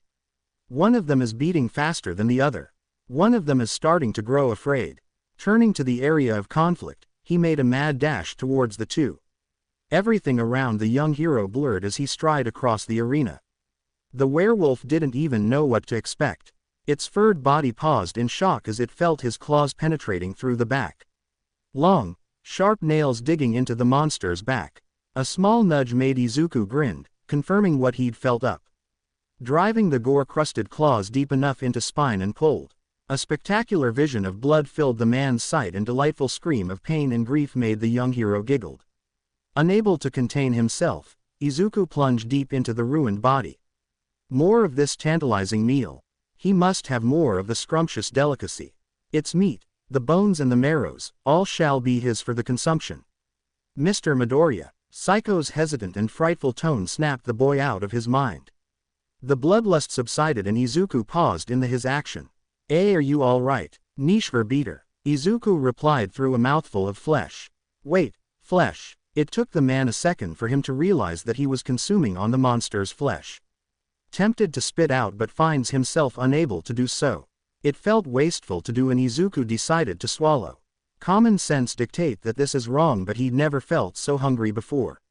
There's a sense of emptiness in the belly, an emptiness that must be fulfilled. Gingerly he picked up a decently sized chunk of the deceased werewolf's flesh and sinking the newly formed fangs into it. "It tastes so good," Izuku moaned, picking up another lump and offering it to her. A combination of shock and disgust on the woman's bruised face, who directed it at him. Saiko then spoke up. "I'm not eating raw magic beast flesh and congratulations on becoming a werewolf." "A what?" he asked. Wordlessly she gestured at his hand. Looking down, Izuku couldn't help but chuckle. Aside from his hand having doubled in size, it's covered entirely in vibrant green fur. Even the long, sharp nails are green in coloration. At least he assumed so considering it's soaked in red blood. Huh, you notice this now? You're a green werewolf. Looking down to briefly do a quick checkup, Izuku had just realized his tracksuit was gone. Light beige fur covering the belly and chest, whereas the upper arms are covered in green fur. Along his arms were stripes of darker shades of green, almost black, even running along his arms. A quick ruffle of the neck and back of the head confirmed the proof of fur. Is my fur green too? My head won. I said you're a green werewolf. What part of what I said didn't clue you in? Sorry, chuckled Izuku. I guess you got a good one. And I guess we've cleared this dungeon. Saiko remarked. The thrill of getting a power-ups dissipates when they survey the damage. Ignoring the damage the environment suffered, massive craters and torn up ground with claw marks and scorch marks to match, pool of blood drenched the place. Their party of 17 heroes were reduced to 10. While the casualty wasn't high, there's 7 dead people. To make matters worse, one of the casualty was the leader of their party. Their bodies were sliced into pieces. The smell was simply nauseating. Their remaining party members hobbled close, but their eyes never left Izuku. He understood why, considering what he'd just pulled. It's alright. If he tries anything, know that a B rank hero is on the case. Saiko chuckled, patting Izuku's furred hand. Try and turn down your transformation. These people are afraid of what you just pulled. Imagine how you usually look like. It should be the key, whispered the woman. Izuku complied with her wishes, concentrating and remembering how his human form looked. He could feel the transformation coming undone as the senses grew dulled and the empowering sensation disappear. His perspective also grew shorter with each passing seconds. A quick check from Saiko confirmed he'd succeeded, making him smile. It's also a relief to know his pants didn't get destroyed during the transformation. As their other party members walked towards them, the ground started to tremble and shake. The air in front of them shimmered, like still water getting disturbed. A statue of a hooded man appeared before them. The remaining party members approached the statue fearfully, not knowing what it might do. On a closed look, the statue doesn't have many distinctive features. Excluding the 6 wings behind its back and the tablet in one hand, it doesn't have any other traits. However, what drew Izuku's attention was the sword in its hand. A single-edged ivory blade with an intricate black hilt shaped like a wolf's head. A grip made from some kind of leather with a skull-shaped pommel. Treasures weren't an uncommon find in the dungeons. Occasionally, some heroes could find some high-quality magic items that bolster their abilities. However, considering the oddity of this dungeon, Izuku felt hesitant in approaching the sword. At first he assumed the blade was made of some kind of unique steel, but the quality reminds him of a teeth. This sword is made from a monster's teeth. Saiko spoke up. Seriously, this gotta be a good one then, right?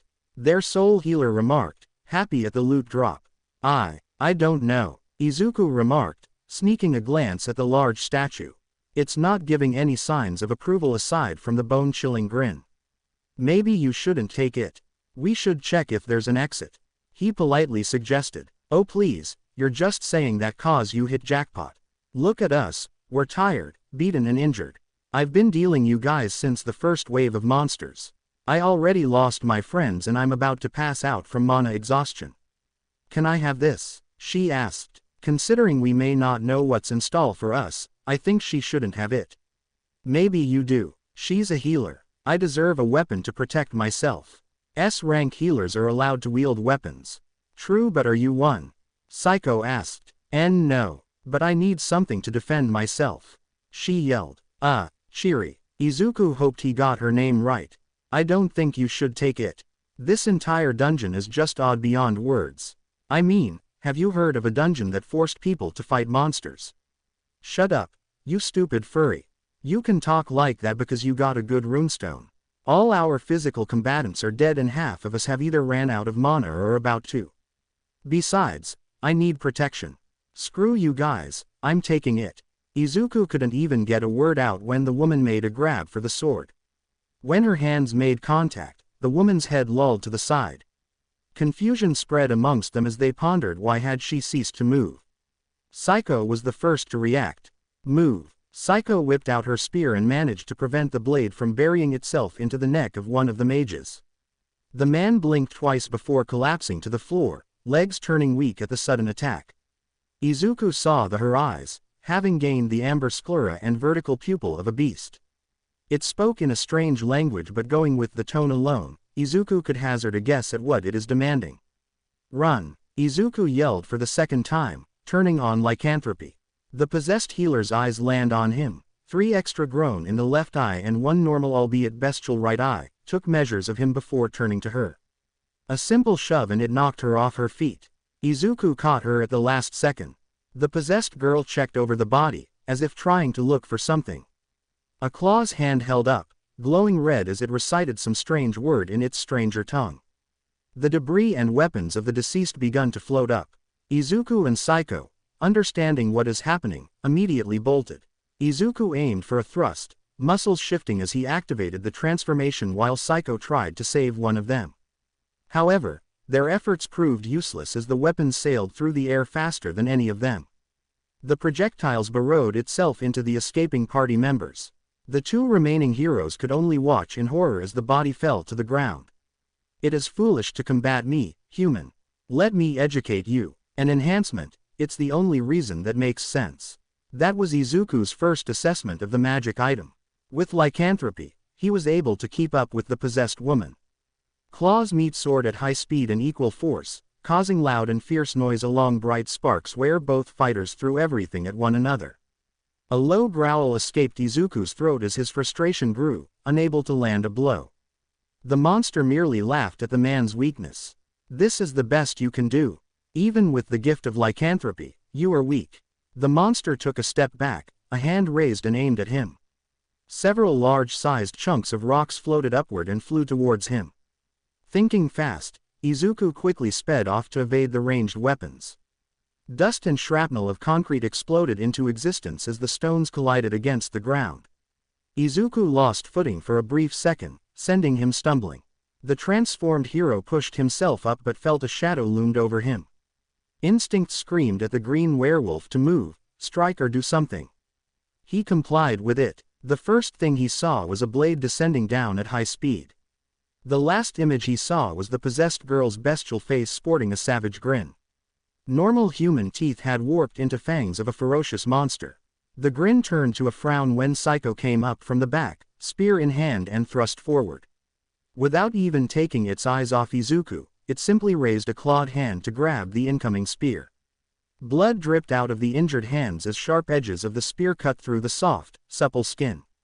The possessor frowned using the healer's lips. Izuku could hear the steel groaning and in the next second, the spear's blade broke. Shish!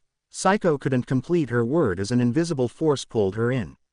Her face crashed violently into the ground and a muffled cry of pain could be heard. Another muffled cry escaped her lips when an invisible force compressed the spearwoman's breastplate, pressing inwards and causing the steel to hit the belly. The woman was sent flying across the room, screaming as she crashed into the ground several meters back. No! Howled Izuku, jamming his claws into her guts. When it entered, he could feel the soft flesh and wet organs in the stomach. The possessor's eyes widened before hideous laughter escaped her lips. Pronounced fangs by the dozens emerged out of those pink lips like a shark moments before biting down on a prey. A furred and clawed hand shot out towards the gaping maw of fangs, closing it by force. Without hesitation he quickly sliced off the hand holding the sword. It wasn't an ideal solution but he prayed it works. Destroying the item that inflicts mind control should work. The decapitated hand let the sword slip and Izuku, for a moment, wondered if he'd won when the possessed woman reverted to normal. Gone were the fangs and amber eyes of Beast. Their soul healer blinked, as if she had woken up from a lengthy sleep. What happened? As he was about to say something, something flew past him. It went through her belly in one quick strike and flew out. The healer's shocked and helpless expression clear on her face, hands clutching the gaping wound in the stomach. A feeble attempt to try and heal the wound.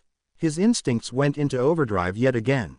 Grabbing the healer, Izuku could only brace for impact as an invisible force sent him skidding across the floor. When it stopped, The green-haired hero looked up to find Saiko holding the sword. 4 extra feral eyes of a beast grew out of the left one, examining its newly acquired body. Crude, sharp fangs belonging to a beast flashed menacingly as her lips curled into a cruel expression. A bestial sound unbecoming of a woman emerged as the legs widened and body crouched downward. Sword hand at the ready for a strike. Izuku only had a split second to shove the girl out of the way. Another half of a second to prepare. Claws at the ready to face the incoming threat. He only had one chance to clear this. The first time was a thing, he can replicate it for a second time. The beast disappeared from his sight. The wind moved, the earth shook and he sensed it moved. The senses enhanced by the transformation let the young hero picked it up. If his calculation are correct, he could win this. Izuku's hand moved into a blur. He felt the claw made contact with flesh imbued with mana. Pain flared in the left elbow as something cut deep into the shoulder. The enemy landed on his back. He noticed a hand fell in front of him.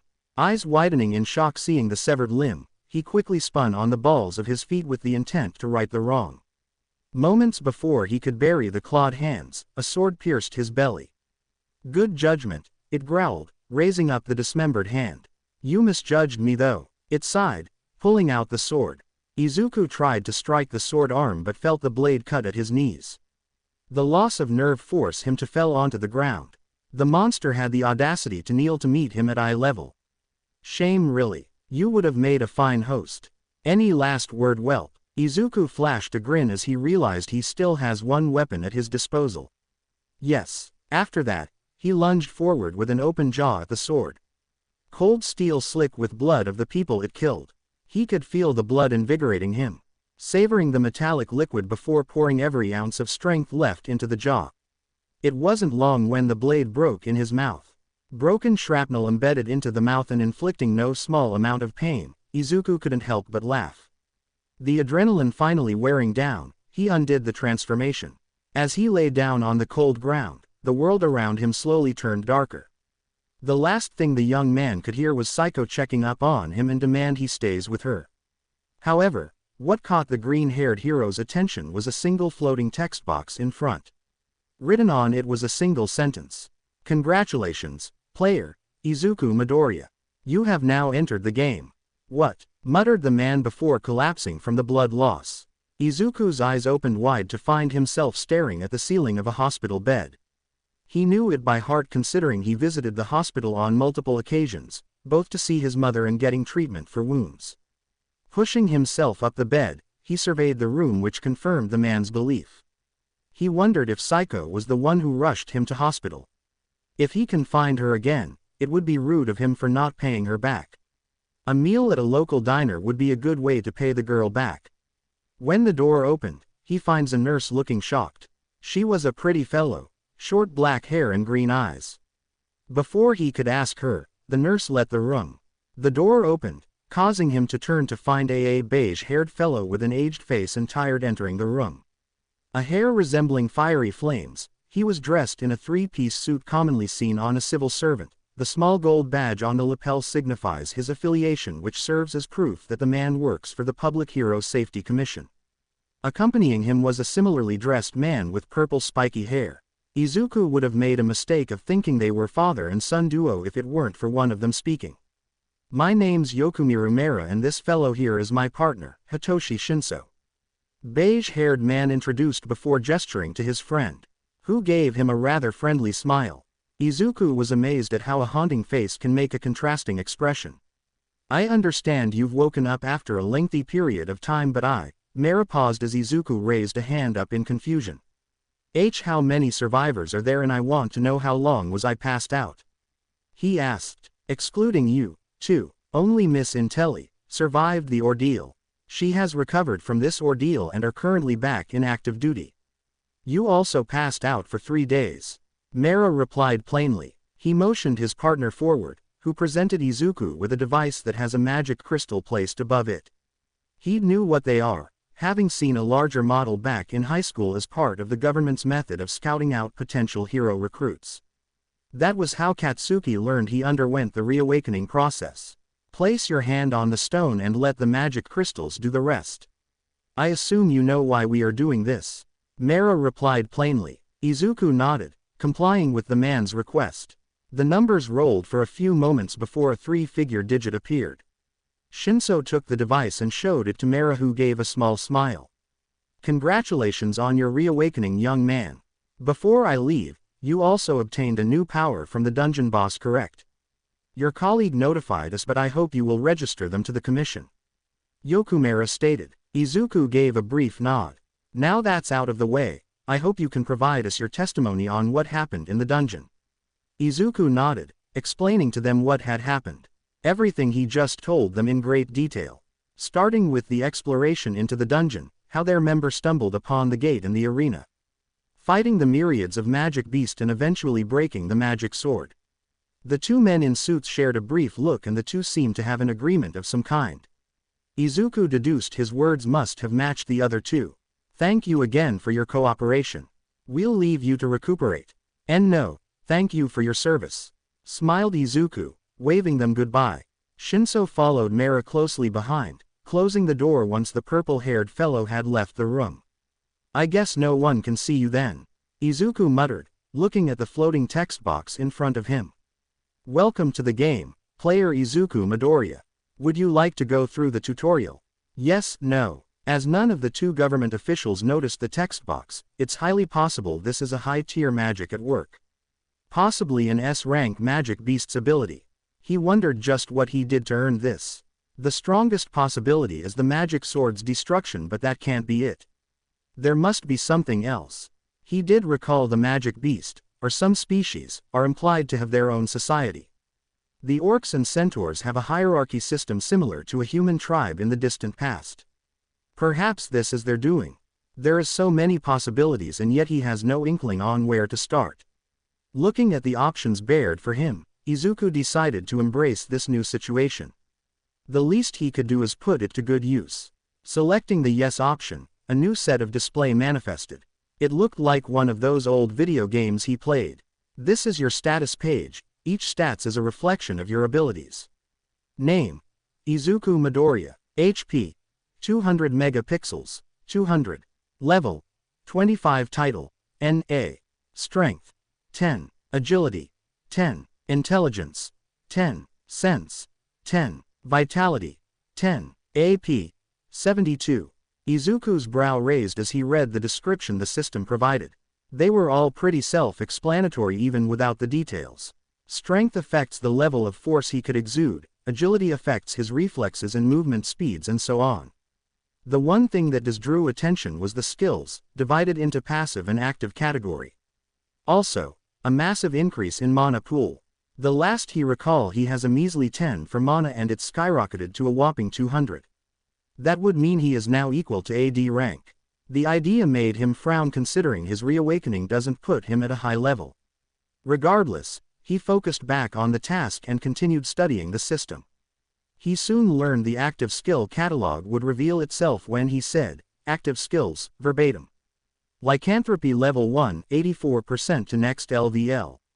The unique ability to transform a man into a beast, and in this case it is a werewolf. The famed monster that can only appear under the baleful eyes of a full moon.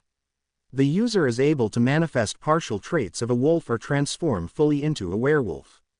Bearer also may risk the chance of falling under the feral ailment. Activation cost: 50 megapixels. Requires no maintenance cost. Effects: multiply strength, agility, vitality and sense stats by a factor of 1.5.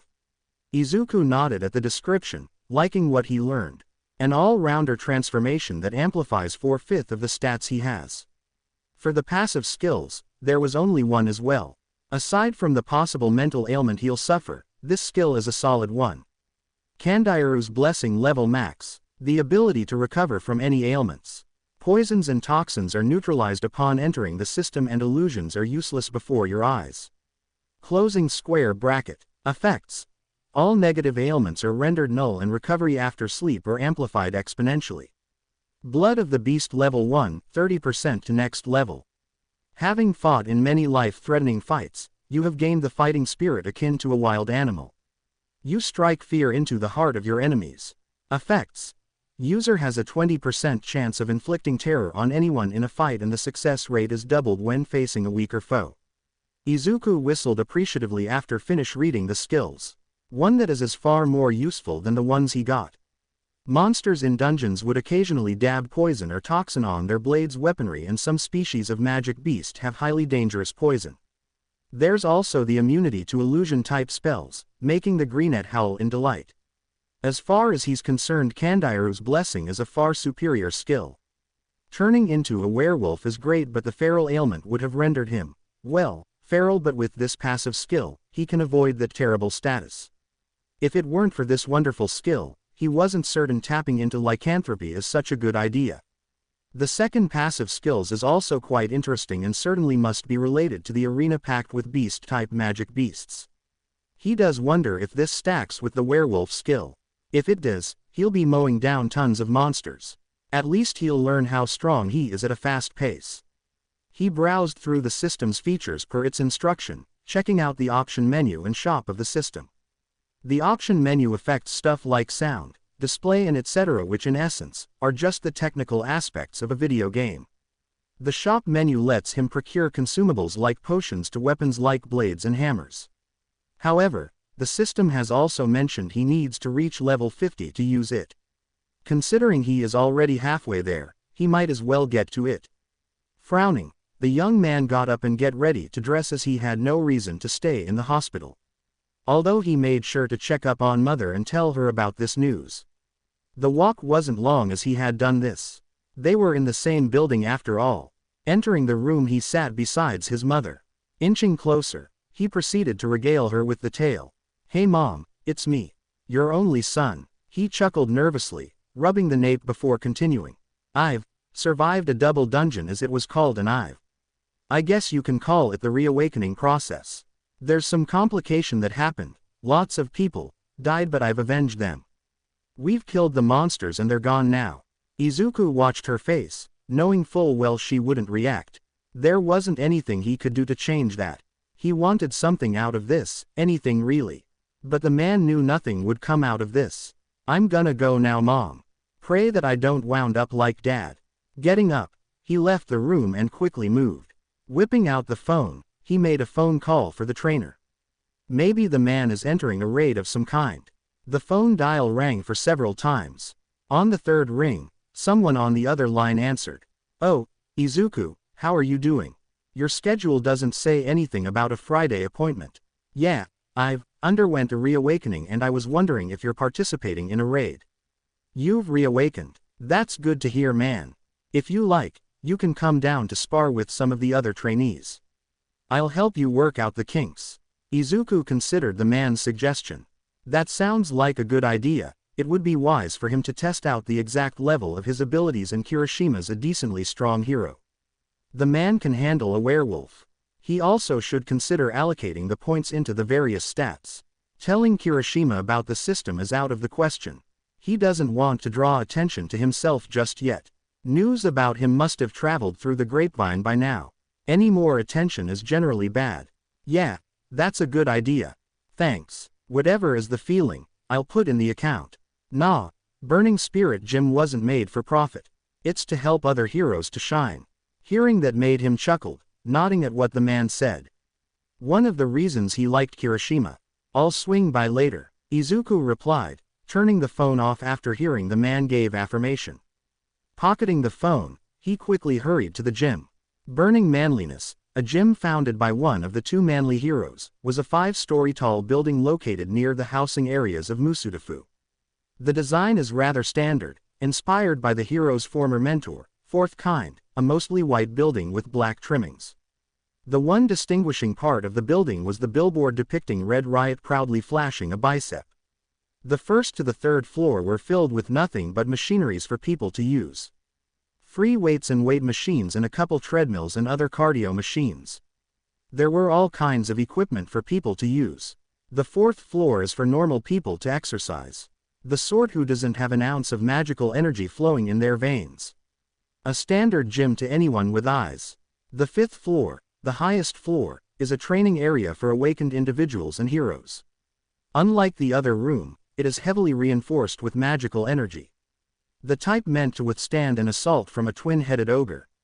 With his senses enhanced, he could feel the energy inside the steel frames, the concrete and the window glasses. Heck, the bleacher seats are laced with magical energy.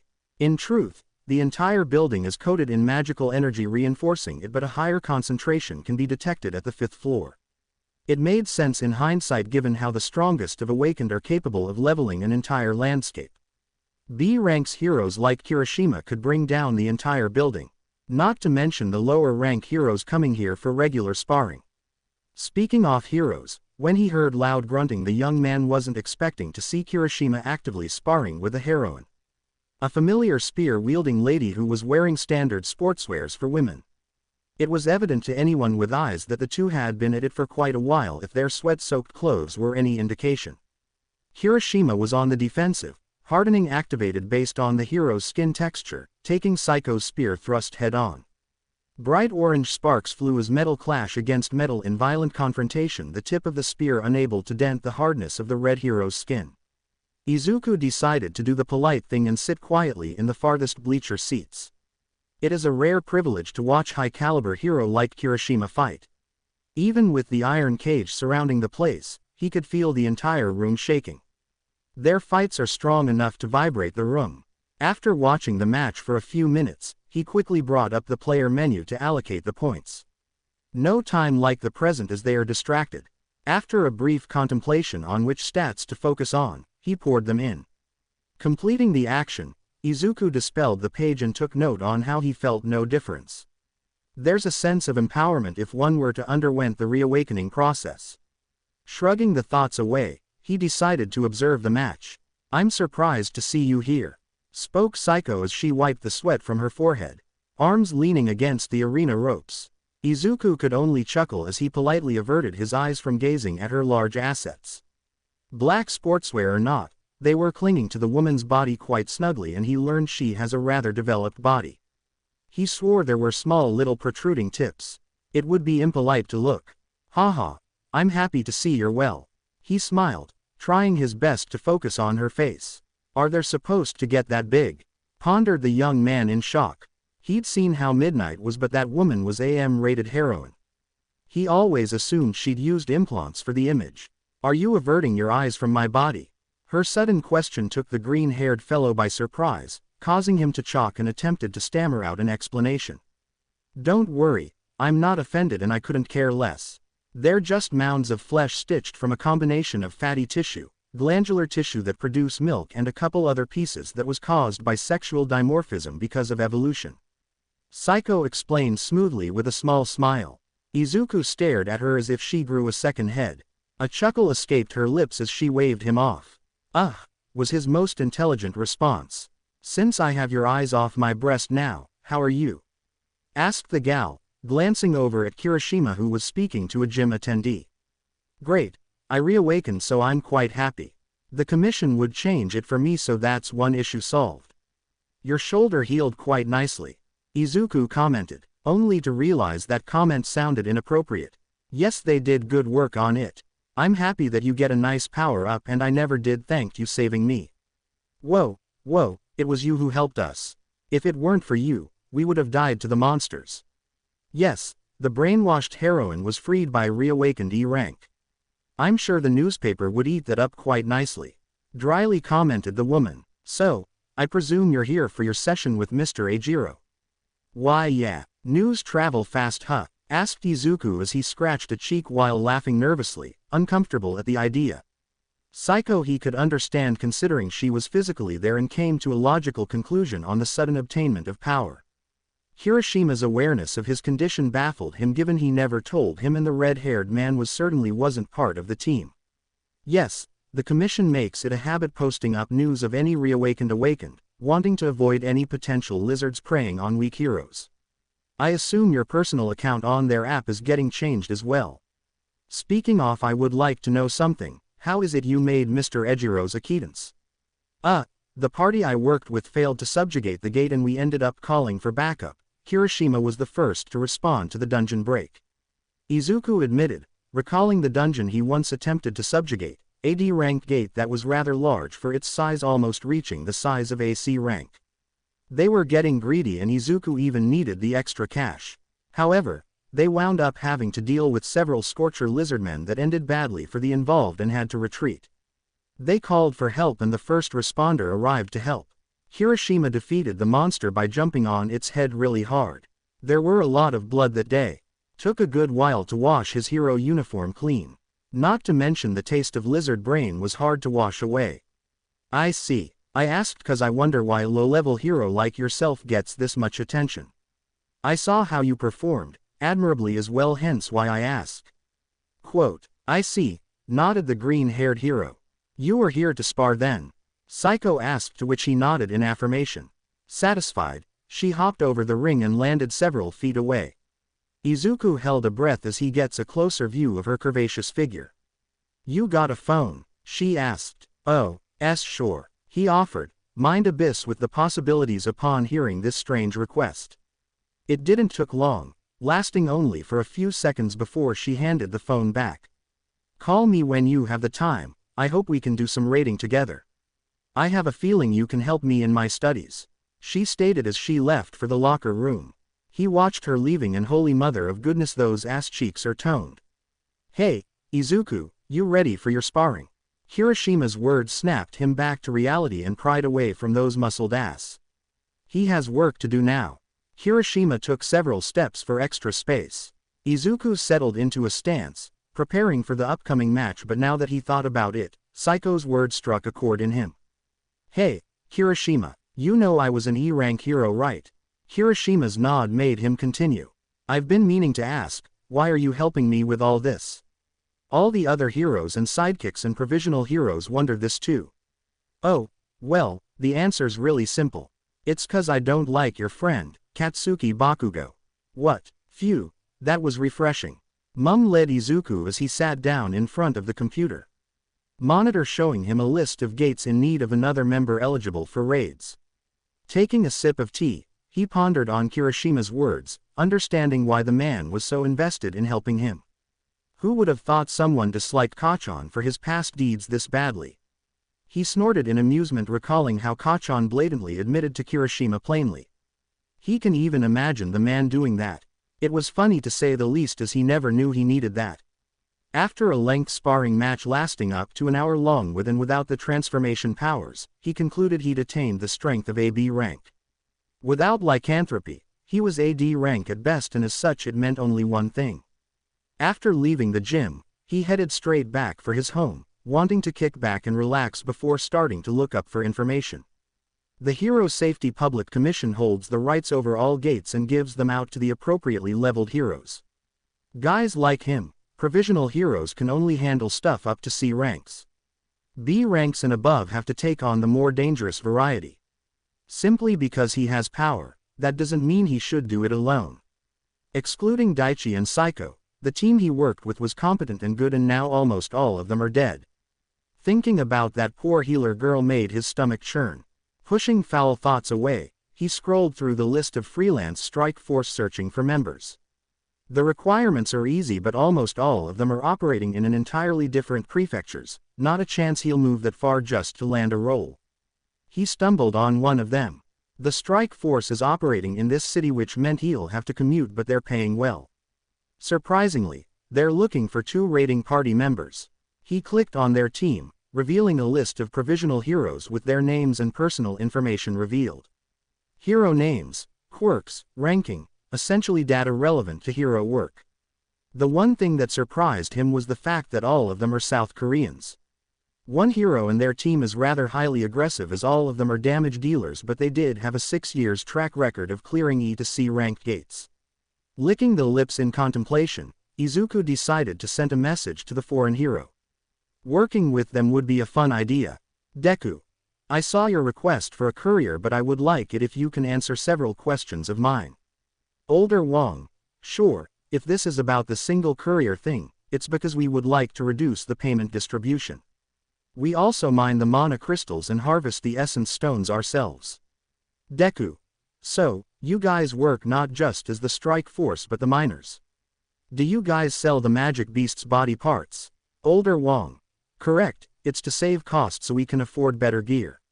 That would depend on how valuable the monster's dead bodies. Ours are more efficient considering we prefer the monster's body used to make good items for our personal use. Deku. That's good to hear. Send me a copy of the contract and I'll give it a read. The man actually complied with his request. Giving the files a quick read, Izuku liked what he found. Everything seems to follow proper laws and legislation, and they even have the commission's seal of approval, making them legitimate. Deku. I think you just found your newest members. When we start hunting? Older Wong. Tomorrow, we'll be clearing a C rank gate at 2 p.m. Deku. That's great, bring the papers, I'll sign it and we'll be set. I just want to say thank you for letting me join you guys. Older Wong. No problem. Izuku quickly got out the chair and went to fetch his wallet.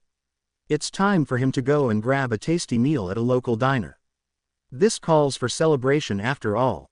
Speaking of celebration, he should try getting into touch with Saiko. Closing the doors behind him and locking it, Izuku pulled out the phone and dialed her number. By the time he hit the staircase leading down to the next floor, someone picked it up. Hey, Intelli, you're free. If it's not too much, I was wondering if you like to hang out at a local restaurant. Reached the 4th floor once he finished walking down the staircase. The apartment complex was practically the only home he ever known since it's where his parents moved in. They never left out of his mother's desire to see him again. A small hope that he never thought much about, but since she's also a victim of the gate now, he doesn't see any reason to leave. You joined up with Wong's strike force and asking me out. I presume this is meant to celebrate something of consequence. You presume correct, affirmed the young man, walking down another flight of steps. 3rd floor by now. He recalled his dad would gaze out at the stadium from the 3rd floor, remarking about something. All he remembered was accidentally breathing in those red hair of his. That man really loves his hair. Why don't you meet me at the local restaurant? Give me the address and I'll come. It's about our new coworkers. Fine. He spoke a little too giddily, turning off the phone and running faster. Excitement pushing him forward. He's going on a date with a girl. What a shame. Izuku sighed, eyeing the old, dilapidated building. Why's that? Asked Saiko, clearly unfamiliar with the place, evident by the choice of words. The Takoba Hotel was once a massive hotel resort hybrid of a building built by a foreign businessman near the Takoba Municipal Beach Park. The hotel was eventually destroyed in the early days of gate appearance and eventually rebuilt. However, it has a case of bad luck because whenever it was rebuilt, another gate would appear. Each time it grows weaker than the last, and eventually the site has been deemed too hazardous for humans due to the high mana contamination. This place used to be a place of fun and enjoyment. Now, it looks like it's getting torn down. Izuku Lane G'd. Given the construction equipment lying around, Izuku had a feeling the people wanted to bring this place down. Supposedly this was built by the current head of Korea Hunters Association back when he was a businessman. With sharper senses, the place felt nauseating. Unlike the mana covering Kirishima's building, the mana surrounding them felt almost alive, as if it was reaching out to try and constrain them. You remember what I said? Asked Saiko, poking him in the side with her elbow. Yes, you let me worry about them. Izuku stated, putting on a smile as he approached the group standing at the front of the hotel. 9 heroes, one of them is the leading hero and 8 sidekicks, and all of them are men. Going by equipment alone, he can tell they must have paid well for the gears. Hopefully their records aren't lies. One of them, the leader who looked like a strong man, approached them with an easygoing smile. The black hair styled into an upward spikes, reminding him of Red Riot but smaller scaled.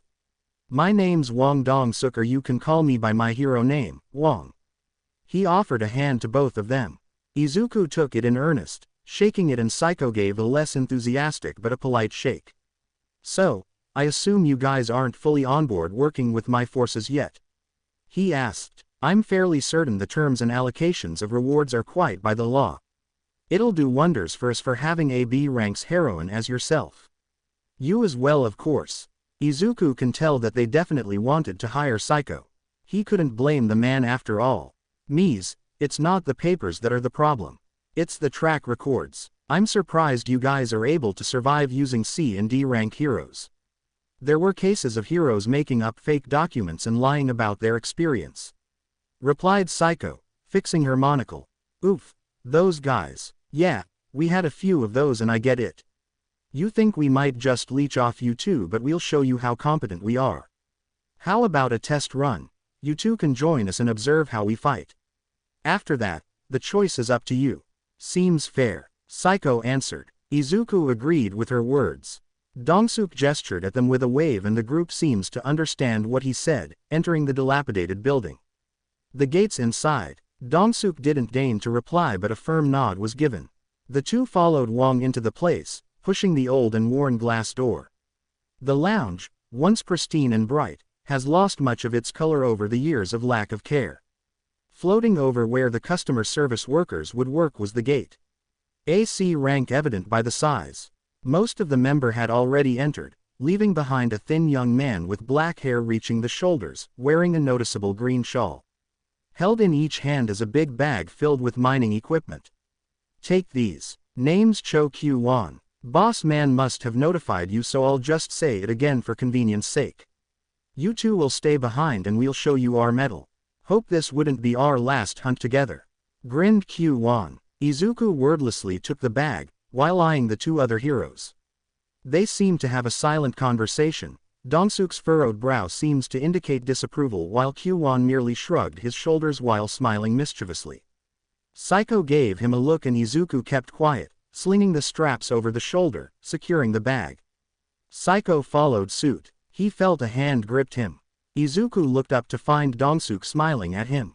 Happy hunting. Just watch us fight. You'll become mainstay after this. Izuku merely smiled back, watching the two enter the gate. The remaining two entered soon after. The inside of a dungeon tends to come in two shapes, which is either a massive maze or a massive segmented caverns where each chamber contains a set number of monsters milling around. Apparently, this dungeon belongs to the former type and the inhabitants are ants as big as a horse. Izuku carved an X-shaped pattern along the walls with a claw, recalling the instructions given when facing this sort of dungeon. It was meant to differentiate between an area that was found and an area they had been through. They've been doing this for quite some time now, and considering the gate hasn't collapsed just yet, the boss hasn't been dealt with. Cries of dozens of ants mixed with the rambunctious roars of the heroes in their party. Steel Sing as their owner swung the blades into the red carapace of the fire ants. The insect-type magic beasts aren't as powerful as the ones on Jeju Island, relying on their sheer numbers to win against foes.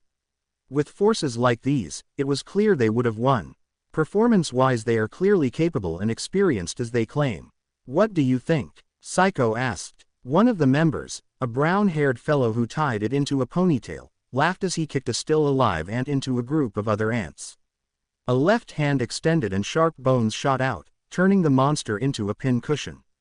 I think they're highly capable, commented the boy. From the way they performed, Izuku deduced Dongsuke, Kyu-won and Juntae are the most capable of the group. The way they react and handles the threats are excellent, their quirks are highly combat-oriented and it's clear the mana in their veins blessed them quite well. Even with his sharpened senses, he can tell the three men are C rank. Regardless of their different rank, all clearly shows signs of familiarity going by the way they fight. Although he must admit they are rather highly aggressive. Grinning while covered in the blood of your enemies isn't a very heroic picture. One of the monsters was alive, albeit barely, considering half its lower body have been mixed up in the chaos of the battle. It was approaching him, mandibles clicking as if to say something. When it got closer, a quick kick to the head rendered into a big pile of goop. Barely felt a thing. Maybe I should get a new hero outfit soon, idly thought the team. It wasn't long before the battle was over. Dongsuke gestured to the two of them to hand out the knives and the non-participating duo followed as instructed. Carving up the monsters is always a gruesome task, but Kyu-won was kind enough to tell them where to cut open for the essence stones. You seem to know where to slice open, idly commented Saiko. Ah yeah, we've been killing ants for a while now. Juntae, the brown-haired fellow remarked before pulling out a crystal. Wordlessly handing the magic crystals, he begun working on another carcass. The carapace sells well and D-rank essence stones are quite good as well. Back in our old country, our agency used to be known as the Ant Crusher. Kyu-won chuckled. Why's that? if I may ask? Izuku wondered aloud. Think of it as venting our frustration. Jeju Island was a beautiful island that belonged to South Korea, to humans, and it was taken by those accursed magic beasts.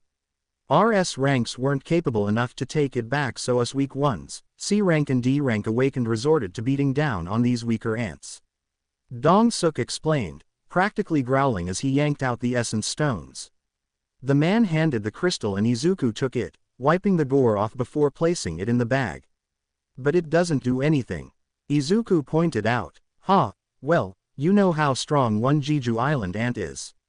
If we go to the ant-infested island now, we'll lose. Not to mention how we lost an S-rank hero of ours. All I can do is try and help out the normal people as much as possible. Dong-suk admitted. Then why move to our country and operate here? Why not stay back in your old home country? Asked Saiko. It might have been the points in the sense stats, but he could detect strong tension in the air. The other party members lost their gusto and kept quiet, waiting and observing the next scene to unfold. Dong-suk remained quiet for a few seconds before releasing a sigh. Do you guys know about my younger brother, Wang Dongsu? Izuku's eyes perked up, noticing the name in similarity. Wang Dongsu, as in the Red Tyrant. Your younger brother is one of the Goliath's sidekick? Izuku asked excitedly. Although to be fair, the Goliath has at least over 4 sidekicks and 50 of them are S ranks. He also heard bad things about the man, namely how he turned his backs on South Korea. Didn't knew the man had an older relative. The others begun to tense up, glancing at their silent leader. Izuku had assumed it might be an ominous. Yes, he gritted out. My traitorous, greedy brother is one of 2 of America's national heroes, sidekick. He turned his back on our country back in the time of need. If it weren't for the Sword Empress awakening, it would have spelt disasters for us. Oh, sorry about that. Backtracked the man. It is whatever. Finish up this task, then we can eat. Dong-suk stated, handing the knife to one of the other party members. I'll go and scout ahead. Q1, make sure our new recruits is safe. Dong-suk left with the sword and shield in hand. One of the other hunters, a shaved-headed fellow with black orbs on the body, hastily approached Izuku once Dong-suk was gone out of sight. Don't bring up his brother. It's a sore subject for our boss. He explained. Got it, Izuku stated, worriedly glancing at the retreating beefy hero before going back to work. He prayed and hoped the man wouldn't try anything after this. After taking a break, they encounter several more species of ants. The same breed as the last batch, meaning they were exterminated just as easily. However, things took a turn when they found webbings along the walls and every other place as well. Tied up in the webbings were ants, suffocated by the webs. With his senses sharpened, he could tell they were approaching the boss. He even told Dong-suk only for the man to reply that he knows. It made sense considering they found none of the markings he did in previous chambers. When they entered, what they found was a beautiful sight. Large chunks of mana crystals lodged into the walls.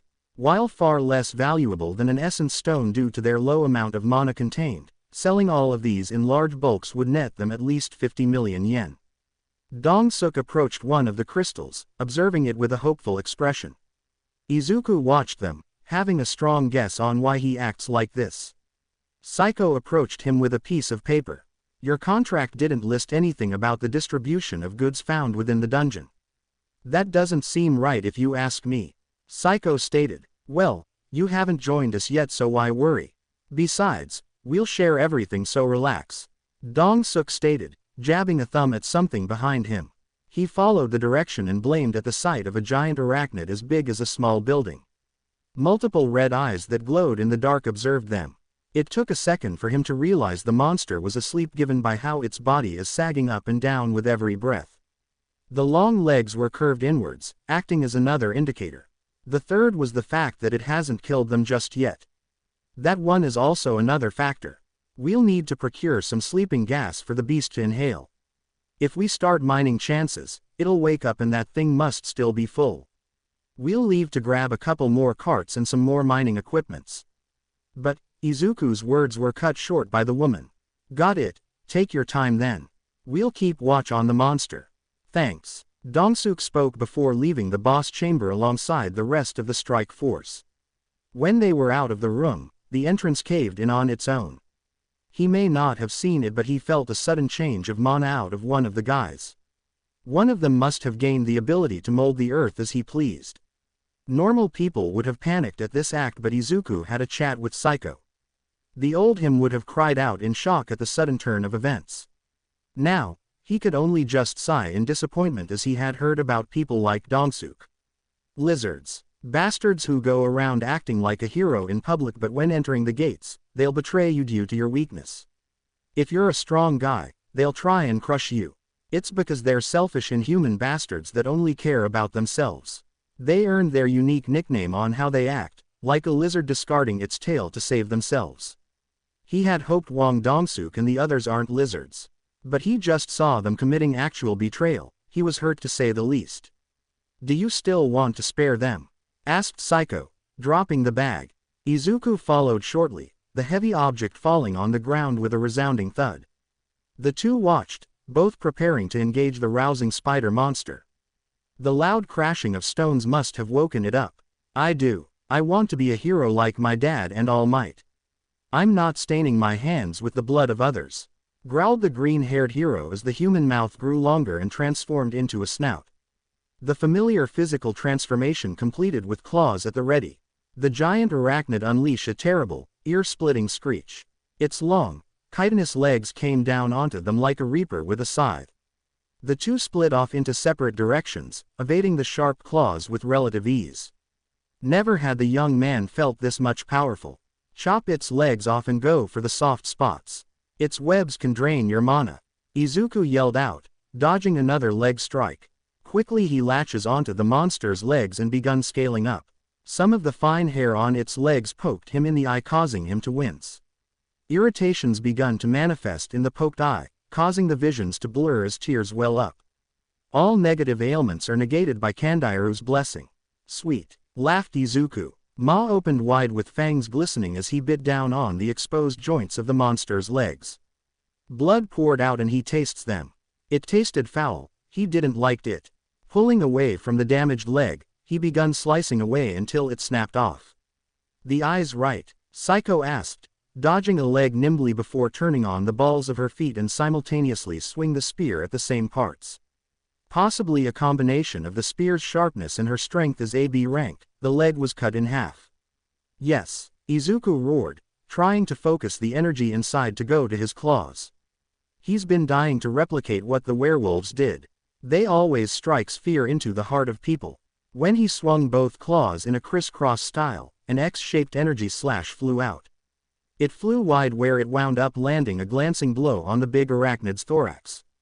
Congratulations, through your repeated actions you have created the energy slash. Ho ho, baby. Izuku wanted to swing another but realized the energy slash took a chunk out of him, leaving him with barely enough for another transformation. He decided to make it count. It cried out and decided to try another method as webbings shot out of its anus. Before neither of them could stop it, the big thing flew upwards. Their disappointment turned into annoyance as dozens of smaller spiders begun crawling out of the thick webbings. However, their body struck Izuku as odd as it resembles a cross of an ant and a spider. In spite of their bizarre anatomy, Izuku wasn't too worried about them after all, they will all die the same anyway. Due to difference in level, Blood of the Beast is now activated. Enemies are now afflicted with fear. Let's go, roared Izuku with delight, finding the first monster to bury his claws into its skull. What's your problem? Dongsuk asked the Earth Mage. For a mage, he was built like a monster and an intentional aspect considering the man has a head of a rhinoceros. One of the newer recruits in this country, AC rank thug named Seino Tepe. Quirk-wise he got a shitty one given he didn't inherit a rhino's physical abilities, but the man make it up with the earth magic the mana blessed him with. Dongsuk had imagined Lady Luck was smiling on him, but now this idiot did that. Out of all the Japanese he could recruit, this guy was the only one that's worth it. The others were just physical fighters or a decent crack shooter. Nothing worth to fuss over. What do you mean? Asked the rhino-headed fellow. Dongsuk wondered if it was a mistake making him a mainstay. I meant what I said with the collapse of the cave-in. Exclaimed Dongsuk with a jab into the man's chest. Looking at him now, the bloody idiot reminds him of his younger brother. Always acting without consulting him after he became an S rank. Arrogant bastard who acted with. Come on, what do we gotta worry about? We got 5 C ranks and 4 D ranks on our side. One of them is a D rank and the other is a B rank. And it takes 10 C rank to take down a singular B rank. Numbers are something we lack. So what? They're tired out and we swoop in and take them out. You and I both know that even hunters aren't as strong as Magic Beast. If an A- rank Magic Beast fought against an A- rank hero, the A rank hero is gonna be on the backpedal unless there's some top grade materials. Dong-suk marched closer into the man's face. The rhino-headed idiot had the audacity to act nonchalant, looking bored. Yeah, you also forget that one of them has a bullshit transformation power that lets him jump up 2 ranks above. The other one is a B rank, so that explains on its own. Dong-suk snarked back, and asked Tepe, unamused by Dong-suk's words. Dong-suk's anger spiked up, secretly wishing he didn't hire this idiot. To make matters worse, they might ended up needing to fight 2 powerful B ranks. Boss, what you so upset about? I thought we're going with the SOP. Juntae asked, fiddling with that ponytail of his. Dong-suk felt it was best to build up a rapport before committing our usual business. Sides, we don't wanna bite off more than we can chew here. Q1 interjected helpfully. Thanks to one of the idiots, we're gonna have a hard time explaining to them why the walls collapsed. Dong-suk would have ranted more if it weren't for an invisible force grasping the neck. It moved him, forcing him to kick uselessly as he no longer felt the ground. A ball of light flared up and a sword drawn as Q1 and Yuntae prepared to fight. Their resolves wavered considerably when the androgynous mage felt a sharp blade gently poking the back of his head and intense heat flaring up. However, Saino merely laughed as several blades were drawn and crossbows were leveled at Dong-suk's friends. One of them had even spawned a spear of flame, ready for usage. What the hell? Q1 muttered. You guys said you were all just physical type awakened. Yuntae exclaimed in shock. Their confusion and words were met with uproarious laughter from the 6 betrayers. Saino paused while wiping a tear away. A pull of the hand and Dong-suk came closer. You idiot, we're all false rankers. You lizards are just brats that think too highly of themselves. The 3 of you better do as I say and I wouldn't snap your necks. Got it. Dong-suk nodded and the invisible pressure ceased its hold on his neck. Landing on the ground, the lizard was furious at the turn of events. It was foolish of him to accept the mutant's recommendation. Now he is suffering a betrayal unless. I'll open the path to the boss chamber. We'll see if those 2 are done fighting. With luck, the boss is dead. Without luck, we'll be killing boss. Without luck, guess we'll be facing off against 2 B ranks. It didn't took long as Saino called upon the earth to remove the rubbles. As if controlled by an invisible force, the rubbles slid to the side and the 9 entered. What they hoped to find didn't match what they found due to the fact the spider monster is deceased. The 2 remaining heroes that was supposed to be dead were sitting atop its deceased body. Upon noticing them, both jumped down onto the ground. Care to explain what happened? The werewolf asked. Care to explain what happened? The moment he asked that sort of question, the world around them ceased to move. The colors were muted, which confused the young hero. However, his confusion was cleared when a notification popped up. Hidden quest. Prey on the weak. You have been betrayed by those you trust and now they seek to vanquish you out of the belief you are no use to them. Crush all of them before they do you in. Failure in completing this task results in death and this is non-rejectable. Kill 9 prey. 0/6 prey killed. Reward. Experience points. Kill humans. It was the first time he had to face something like this. This situation reminded him of the one with the deceased Daichi. They would have had handled him using the law, placing him under house arrest for at least a year, and all his hard-earned profit from hero work would have been given up to various charities. But now, they can't exactly go together outside to go through due process. Now they must adhere to the unspoken laws of the dungeon. It was one of the 2 reasons he abhors the dungeon, transforming the noble heroes of the people into 2-faced pricks. Without dungeons and gates, the average Joes doesn't have to worry about superhuman monsters wearing human faces, but now things changed. A heavy sight released, Izuku pondered on how to proceed. An idea came to mind and he wondered for a few seconds before agreeing to the mission. It says to kill them, but it never told him to proceed. The world returned to normal soon after. Before we begun, I want to know something. Izuku interjected with a raised claw, directing a look at Saiko. Understanding of his intent, the woman relented. Which one of you caused the cave-in? I wasn't using my powers just now, but I can tell now all of you aren't as you seem. Izuku barked. Tell me now and I'll spare you. One of them, a rhino-headed fellow, raised a hand and in conjunction with it, huge chunks of rocks moved into the air. Izuku wondered if it was all the mana crystals shine tricking him, as he could make out faint traces of lights covering those very same rocks. Who do you think? Come and attack us already, you faint-hearted pussy. Saino growled, flinging the rocks forward. He swore the projectiles were spinning as well. Saiko and Izuku exploded into action, their legs propelling them forward. The enemies moved as well as he finds a rock man, a firehead, tendril-armed man and a troll-ish fellow charged forward. The green werewolf notes Yuntae and Dongsuk aren't part of the charge. Them aren't part of the charge. Due to difference in level, blood of the beast is now activated. Enemies are now afflicted with fear. A fire-like aura covers the four of them. Rockman and tendril-armed fellow attacked Saiko while the other two tried to face him. The plume of flames on the man's head rose like a living being and tried to strike, but he ducked down. Intense heat passed the fur, warming him up considerably and making him glad he was fast enough to move. By that point, he found a shadow descending down on him. Izuku made a mistake of looking up and found 2 foot landing squarely against his face.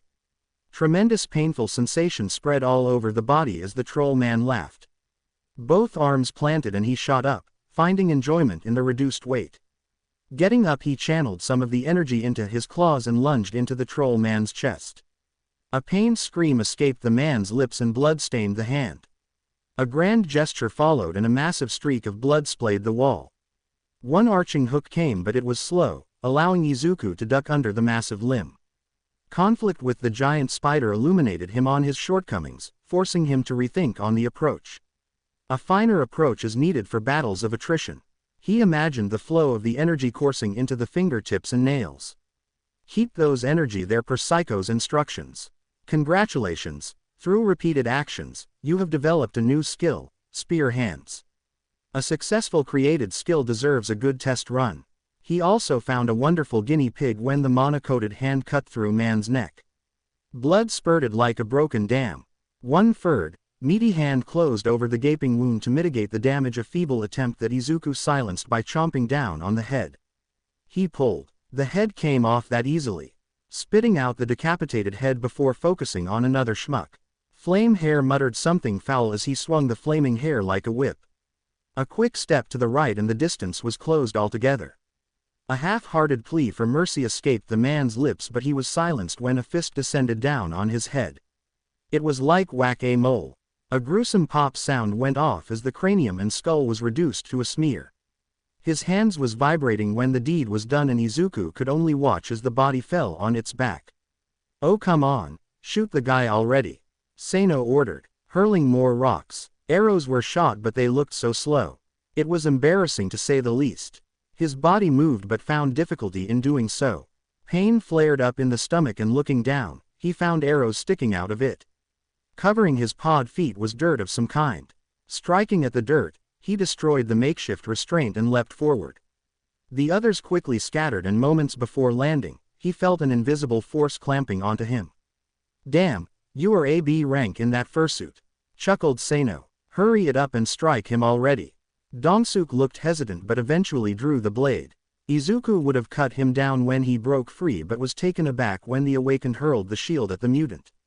He ducked underneath it and shot out rocks right at him. Enhance! Dongsuk cried out, moments before taking the spiked projectile to the chest. The remaining Koreans moved to check on their ally and Izuku quickly snuffed out the remaining archers. Bows breaking and blood exploding out of their injuries. Saiko was also finished with her enemies as they are lying on the ground. He could tell they weren't killed as well. Now just you, Izuku growled, moving forward to finish the job. An enraged roar escaped the rhino and a pillar of stones shot out of the ground. The pillar moved high into the sky before the entire room begins to shake. Take him down. Saiko roared, swinging at the stone pillar. The sharp blade cut through the rocks with relative ease. Izuku had a better idea. Crouching down on the ground, he recalled the sensation of energy pouring into his legs. Immediately he made a beeline for the Earth Mage. The last thing the man saw was a set of claws. After that, Izuku was clutching his dead head. Blood shot out of the stump, dousing him in the life-giving fluid. Some of it got caught in his lips, a long tongue lapped up the blood matting his fur. Tasty, he noted with a grin as he plummeted down. Landing on the ground, he looked over the head held in hand before deciding to drop it a moment later. Now, he noted there were only a handful left and the mission isn't completed as he has several left to end. 2 left, he muttered, glancing at the corpses. He considered ending them but Saiko stepped forward, placing herself between the criminals and him. We'll take them to the proper authorities, Saiko stated. Good. He agreed with the idea. Yes, thank you, he muttered. Can some of you, instincts, like the last time, flaring to life and demanding him of something. Out of the corner of his eyes, he caught one of them had shot Saiko. The woman coughed up a blood as the arrow was buried deep in her stomach. She fell on the knees and Izuku could only roar in fury before charging forward. His claws moved. 2 heads fell afterwards and the system notified him of his success. He had other things to focus on. Picking up Saiko and ensuring the hold doesn't affect the stomach briefly, he turned on the remaining 3. Let's leave this place now. The dungeon is preparing to collapse. The others wordlessly agreed and they all walked out, carrying the dead out of the collapsing dungeon.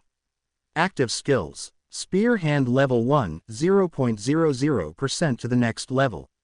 Condense the magical energy into the hand to reinforce the targeted limbs to make them strong as steel and sharp as a spear. Closing square bracket. Effects. 20 plus agility x strength. Nurse, how's my friend doing? What? The woman asked, seemingly snapped out of stupor. How is my friend doing?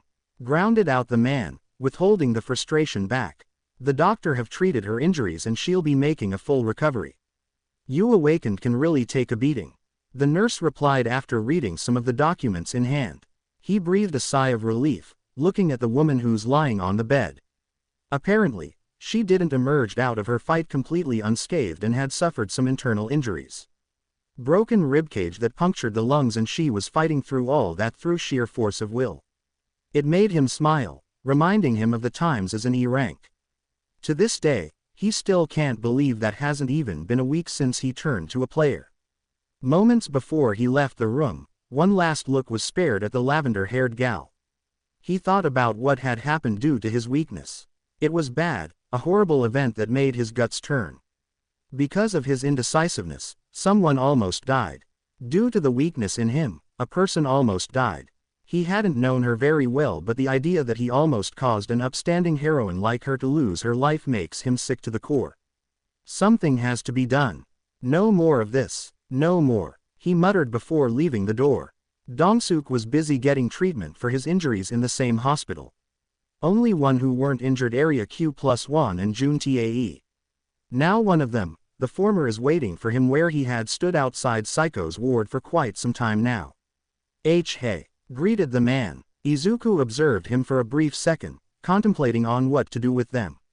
The system didn't mention to kill them but he learned about their dirty history already. He can't exactly ask the magic system to give an answer or a guidebook. Walk with me, I wanna have a chat away from prying eye. Q-Wan looked hesitant but ultimately agreed as he followed in silence. The two walked out into the park located at the upper floor of the hospital. It's a place meant for patients to come out and stretch their legs. The darkness of the night sky contrasted against the white full moon. The cool air of the night blew gently, making him put at its comforting touch. For a moment, he wondered if lycanthropy had gave him an affinity for the moon considering he felt at ease. In fact, he had never felt greater. What is it you want? Asked Q-Wan. Izuku's eyes fell on one of the hands hidden behind his lithe frame. Mr. Cho, I know you and your friends are lizards. Our common associate told me about you. Izuku explained, smirking when the man stiffened up. I don't know what you're talking about. Q-Wan deflected. Sighing, Izuku turned on the eyes of the werewolf and sure enough, the man was charging up for an energy beast. A cute gesture considering what he was pulling, but Izuku was getting tired of deceivers and betrayal. Mr. Cho, if I want to kill you, I would have done so by now. I'm here to make an offer for you. A very beneficial one exclusively for you and your friends. Izuku stated. Hey, guess you must know about. We both know Dong Su couldn't care less about his brother given Dong Suk gets uppity thinking about him, so cut the threats. Izuku snapped back dryly, turning some teeth into fangs for further intimidation. He grinned when the man's features turned pale as snow. Undoing the transformation, he continued. You tell Dong Suk that I want him to actually work as a proper hero. I don't want to hear him or you and your buddy going around killing people. In exchange, I'll let you leave and we'll keep your secrets hidden. Q1 hesitated, clearly thinking about the proper actions and weighing both options given to him. Izuku glanced at the human nails adorning his calloused fingers. He briefly transformed them into sharp claws of a beast before reverting them back to normal. Why you're doing this? Asked the light mage. I just dislike unnecessary killing. I don't want the hero work tainted by killing people, humans in general. We're supposed to be protector of the meek, not bully. So, tell me, what do you say? I'll tell Dong Suk. We'll try to stay out of crime. Q1 stated. Izuku nodded, satisfied at the man's answer, and gestured him to leave. As the Korean hero made his leave, not once has he left his eyes off of Izuku. When Q1 left through the door, he snapped inventory into existence and pulled out a key. It was one of the 2 rewards he received after completing the sudden quest. A blue key with an ornate snake head. Instance dungeon key, Kasaka's swamp. A magic key awarded to those who completed their first hunt. Use this key on any subway station and it will take the user to Kasaka's swamp. Dungeon difficulty. C. Usage. Once. The item can create a dungeon. Now he feels more alarmed about the system. Everything about it feels off, and this just makes him feel more uncomfortable. He didn't know where to start now, and he doesn't know what to look into. For a moment, he felt tempted to confide into Saiko. Maybe having a second opinion would help him out greatly. Screw it, I might as well use it. The system is using me and I'll use it to get what I want. With his mind made up, he left in search of the nearest subway station. But only if he gets a new set of clothing, because being half naked is getting the wrong kind of attention. No point in walking around half naked anyway, and no point thinking too much. This is the one, muttered the greenette, eyeing the gate. People were entering and exiting the station, all of them uncaring about him. Izuku, now garbed in a white shirt with a dark brown jacket worn over him, whipped out the key. Briefly he considered how to use it and decided to just insert it into the wall. It didn't work much to his disappointment and caused him to look like an idiot. Usage of location wasn't the issue, so that was crossed out. He concluded it had to be the method of insertion. The second attempt was aimed at the empty air. Color him surprised when the key dissipated into tiny particles as he keyed it in. Instance dungeon is now activated. Instance dungeon key. Kasaka's swamp is now gone. Looking around, the young man was taken back at how no one is noticing him. He swiped at a girl and his hands phased through her. Izuku nodded at what happened, deciding to descend down the staircase and into the subway. The place looked like it was abandoned, becoming hot and humid. Plant life has covered the entire area and the place looked abandoned. It smelled of rotten corpses as well, making him feel ill.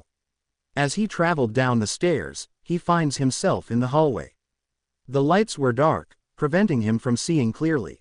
For a moment, he cursed himself for not bringing items, but recalled the power he has. Applying lycanthropy to the eye, he soon gained night vision.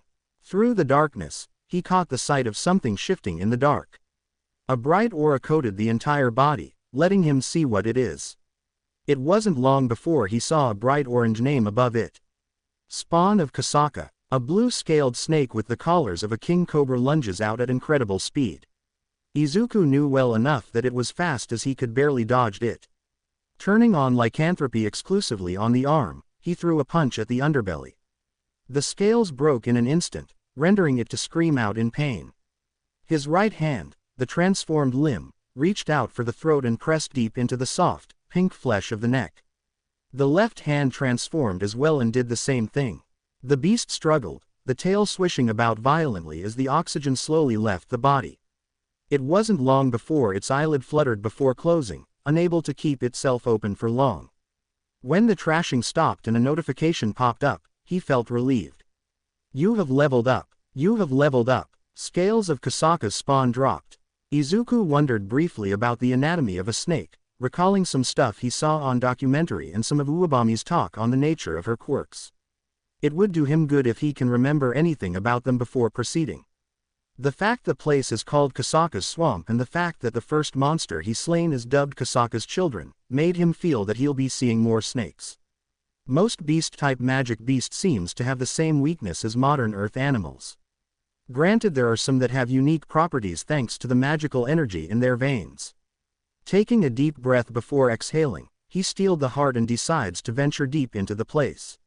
Not even 10 minutes into the journey, he made a left turn at a junction and found a handful of snakes simply milling around.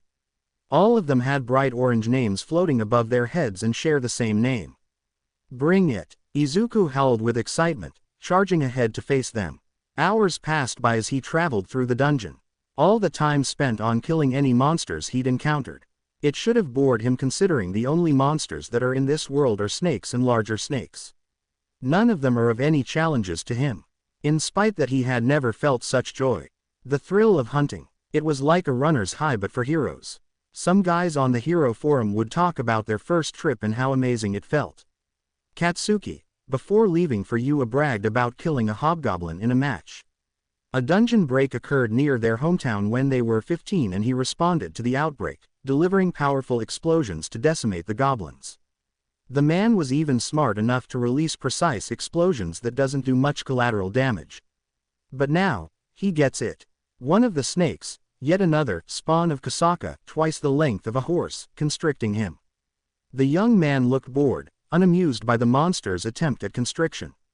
Using the strength he'd recently obtained, the young lichen managed to break open the hold. The resulting action broke the scales and tore the muscles apart. Yet another shriek of pain. One that was silenced when he leapt headfirst into its neck, mouth wide opened.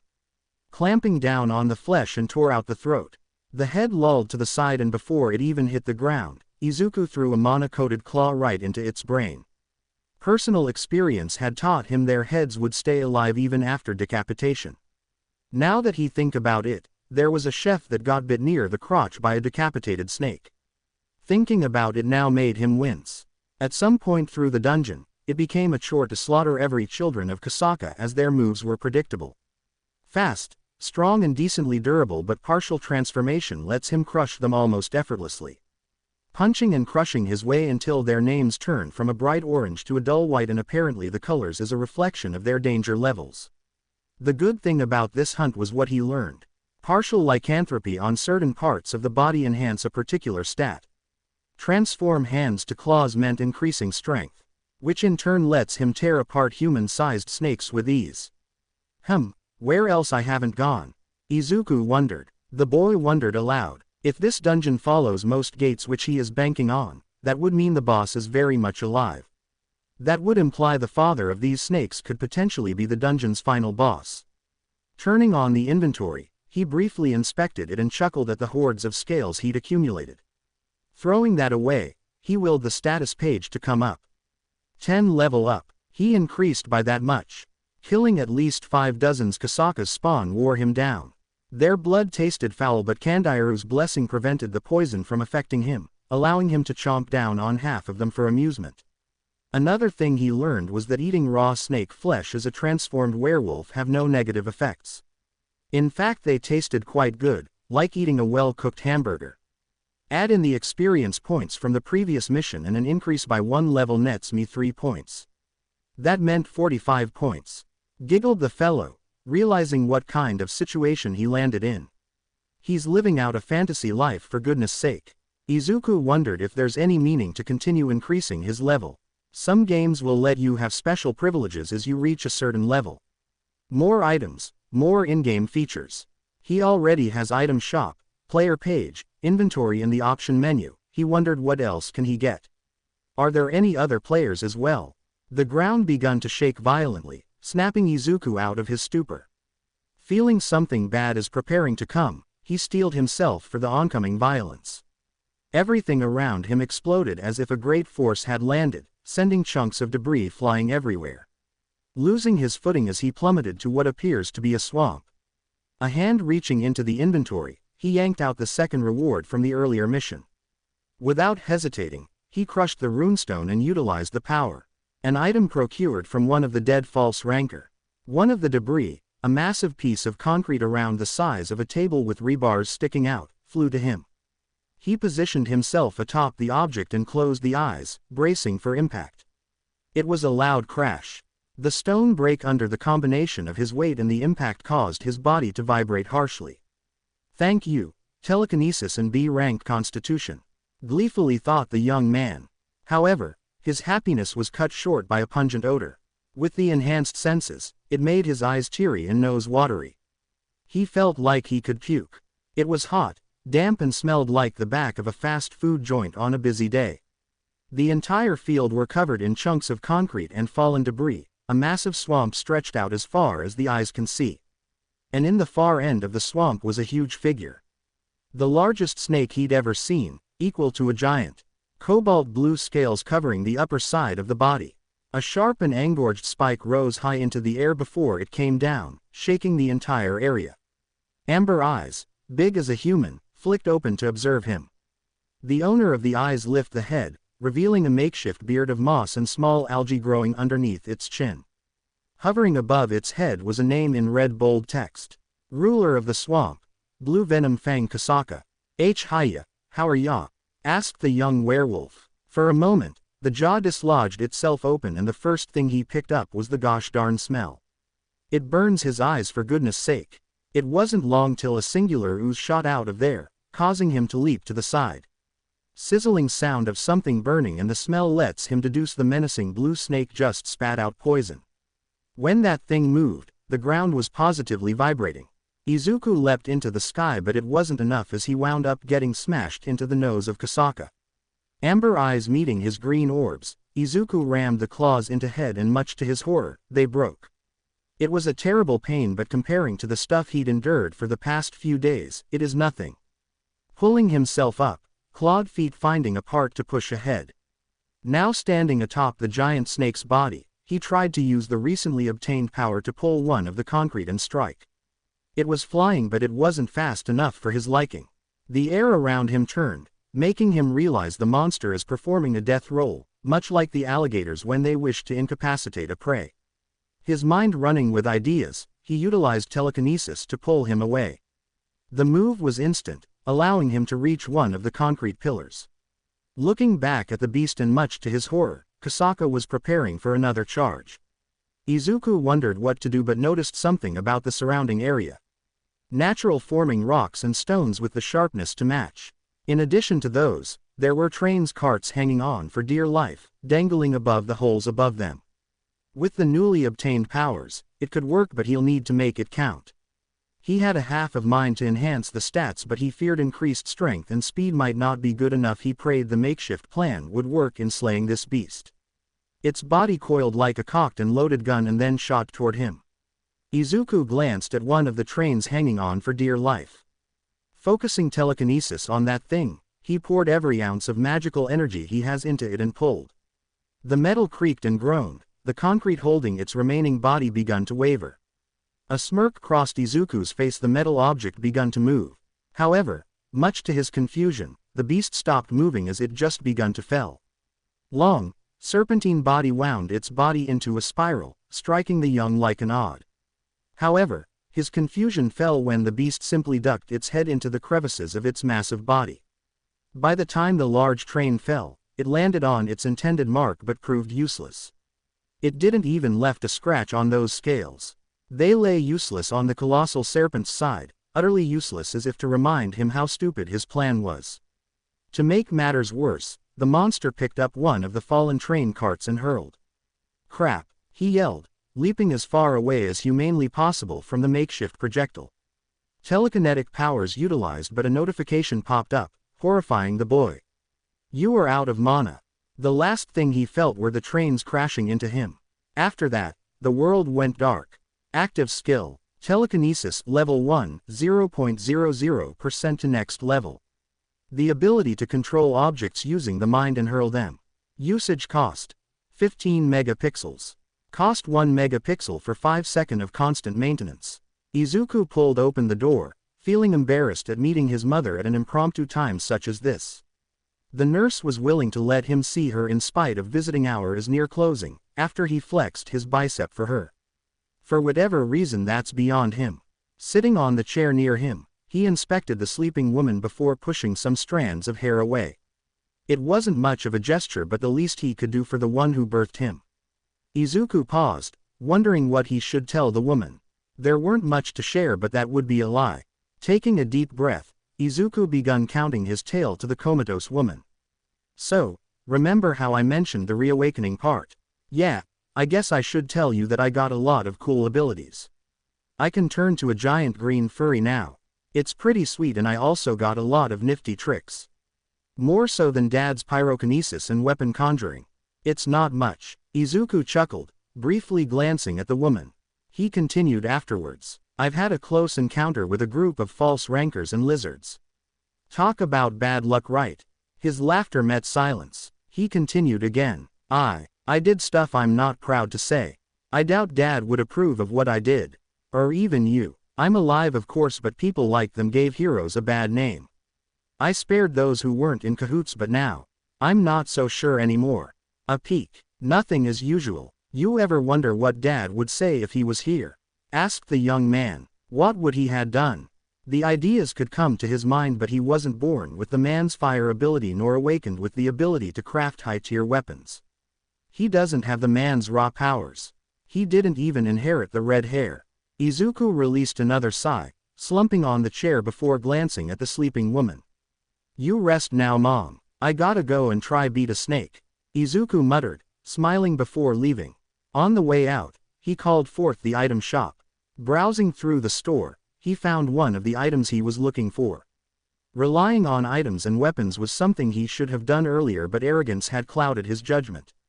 The mere sensation of power had made him forget about proper preparation. He sold off the scales in the inventory, netting him around 10,000 gold coins and surfed through the item shops. Potions are consumables that would only make the fight last longer and he doesn't want to risk the snake catching on to what he does. Armor are too expensive coupled with the fact that he needs something to break through its tough scales. Lycanthropy and telekinesis are crucial to securing a victory and he'll need to increase the mana, making the intelligence stat the most important one to lean on. Agility and vitality are secondary in importance. Senses would also be quite valuable in predicting what the beast would do. Judging by what the monster's performance, he deduced Kasaka as at least an A- rank magic beast. Items, he might need something to boost the telekinetic powers or the lycanthropy. Weapons aren't exactly the most important thing considering the power boost he gets. But claws aren't exactly ideal to cut through armor. Perhaps he should get several earrings or a magic necklace but those are what mages wear. Decisions. Perhaps he should buy a pair of magical gauntlets. He did notice a couple of them on sale in the item shop and there were a couple of decent ones available on the auction. But that would leave him vulnerable to the beast. He relies on the werewolf form for the enhancement. He turned on the player page and allocated the needed stats. 30 points allocated into intelligence with 12 points split between agility and senses. He'll keep the remaining 3 if last-minute changes should be taken. Satisfied, he dismissed it and attempted to go back in. For a moment, he wondered how to enter the area but realized the system had provided the runestone. Apparently all he needs to do is break it and he can go back again. Leaving the premise and going back for home, he grabbed a set of pants. No use in wearing anything impressive when he'll lose them again. Turning on the computer, he would scour the internet for all the information pertaining to snake-type magic beast. Even the reptilian-looking species of magic beast. Nagas, basilisk, gorgons and many more. All of them are studied meticulously. Ideal strategies against them and other types of issues. Articles relating to normal animals like snakes were also studied in depth in hopes to deepen his understandings. It's been generally agreed upon that most if not all beast types magic beast have behaviors and shares weakness with earth animals. Odd but he wasn't looking a gift in the horse mouth. Approximately 3 hours was spent and by the time he was done, the sun was setting in. Seeing as he had done as many research as humanly possible, the young hero decided it was time to act. Before using the runestone, he dialed up Saiko on his phone. The young hero waited impatiently and hoped the woman would pick up. Thankfully, she actually did. "Mr. Midoriya, what can I help you?" asked the woman. "Hey, I can't talk much now. Can you find Dong-suk and the others for me? I have a business proposition for them and I want to talk to them after I handle my affairs." I have an inkling of what you're trying to pull, but why enlist them?" "Because I don't like the ideas of phony heroes killing innocent people who are doing good. I want to see if Dong-suk listened to that friend of his." Silence settled on. Izuku waited. She replied soon after, "Fine, I'll do it, but I want to see you personally after this. I think it's time I got something out of this, friend." Izuku's eyebrow perked up, curious at the intonation. He doubted the girl feel anything for him, pretty as she was. "Or maybe she does. Whatever," muttered the young hero, dispelling any sense of confusion. He has better things to do. With the upgraded stats, he should be able to fight the beast. A plan would be necessary to counter it. The monster is smart enough to deduce what he'll do. He can't let it figure him out. "I'm a hero. Heroes don't lose to villains or monsters," muttered the young man, looking around the area for one final time. With the runestone in his hand, he broke it. The world around him distorted and he soon finds himself standing in the big ruined area. The monster perked up, noticing him and hissing in rage at the sight of him. Heck, he felt the monster had grown larger as well. Deciding to no longer hold back, lycanthropy turned on as soon as possible and telekinesis came on as well. The metal train carts groaned as they flew across the air in an act similar to a serpent. The first thing he learned was how tricky it was to move one of these things. Bringing up the player page, he noted how the mana was steadily getting depleted. The train went on the offense as if it were alive, wrapping itself around the wrestling monster snake. Kasaka fought back, wriggling and trying to outmaneuver the metal pseudo-snake. Pristine blue scales glistened against the moss-covered steel, straining to break free of the metal chains. Izuku used every ounce of will he could muster to get the chains from breaking. He quickly leapt onto the head, aiming for the eye. Hanging on the eyelid of the beast, he gave a cocky grin before rearing back the claw. The last thing it saw was him jamming his claws into its amber eyes. It howled in pain, thrashing about with greater force. Quickly he leapt away and a pull of the invisible tendrils saved him. Descending down onto the ground, he skidded to a halt before assessing the condition of the trains. They were damaged beyond repairs, flattened into the ground, and by then Izuku knew the plan has failed. It laid uselessly on the ground for the second time and the culprit standing there menacingly. The remaining amber eyes glistened with hatred and animal-like intelligence. For the second time, he grinned and flicked the furred limbs in a "come hither" gesture. The beast roared, and yet the same foul odor made the green-furred werewolf winced at the acrid scent. But he knew what that meant, quickly dashing away to prevent the large clump of green, acidic goop melting him. He didn't stood there like a moron to observe the effects, able to tell by sound alone. A poison that is so corrosive it burns through stones. The beast practically flew towards him and forced the young werewolf to pull himself up. Eyes scanning the area as he was up in the air, he called upon the invisible hands on the nearby rocks. They moved upwards at his call and begun to turn at high speed. Moments before the serpent attempts to strike again, he flung them towards the monster. A different approach is something he must reconsider, and one of them is already in action. The boulders, roughly the size of a car, were turned to dust and rubble on impact against the neck. Without hesitating, he hurled more at the beast and did the best to have them pelt the same spot. The brutish Kasaka charged at him, furious at the barrages of rocks, and Izuku merely leapt to the side with a pull of the telekinetic hand forward. Landing on the ground, he yanked another rock and hurled. However, the blue-scaled had anticipated the action and retaliated by spitting out a large globule of poison. The rock dissolved in mere seconds, and by the time it landed its mark, it was so small. Useless gestures, realized the werewolf as he continued to dodge the blue-scaled brute's charge. Dodge, duck and weave with the occasional rock throwing to spice things up. There was only one thing he could rely on now, and he intends to win this. Aiming at the beast's neck, he pulled himself off the ground with the intention of flying towards the serpentine monster. Spear hand activating as he accelerates across the air, he managed to dodge one globule but felt something singed. He felt the claws dragging along the hard surface of the serpent's neck scales. A loud, grating noise as it slid across the surface. It wasn't long till he heard the sound of cracking once he left. Not stopping, the werewolf propelled forward until he reached the end of the wall. With the vision enhanced, he could see faint traces of cracks running alongside the surface. A thin but noticeable crack that made him smile. Claws digging deep into the rocks and legs pressed hard against the rocky surface, he burst into a powerful leap. Without wasting a second time, telekinesis was used to accelerate. I have to go faster. Faster than before. Faster than anyone else, thought the green lichen. Izuku's claw struck true and the crack grew. Grinning, he didn't waste any time and repeated the same gesture.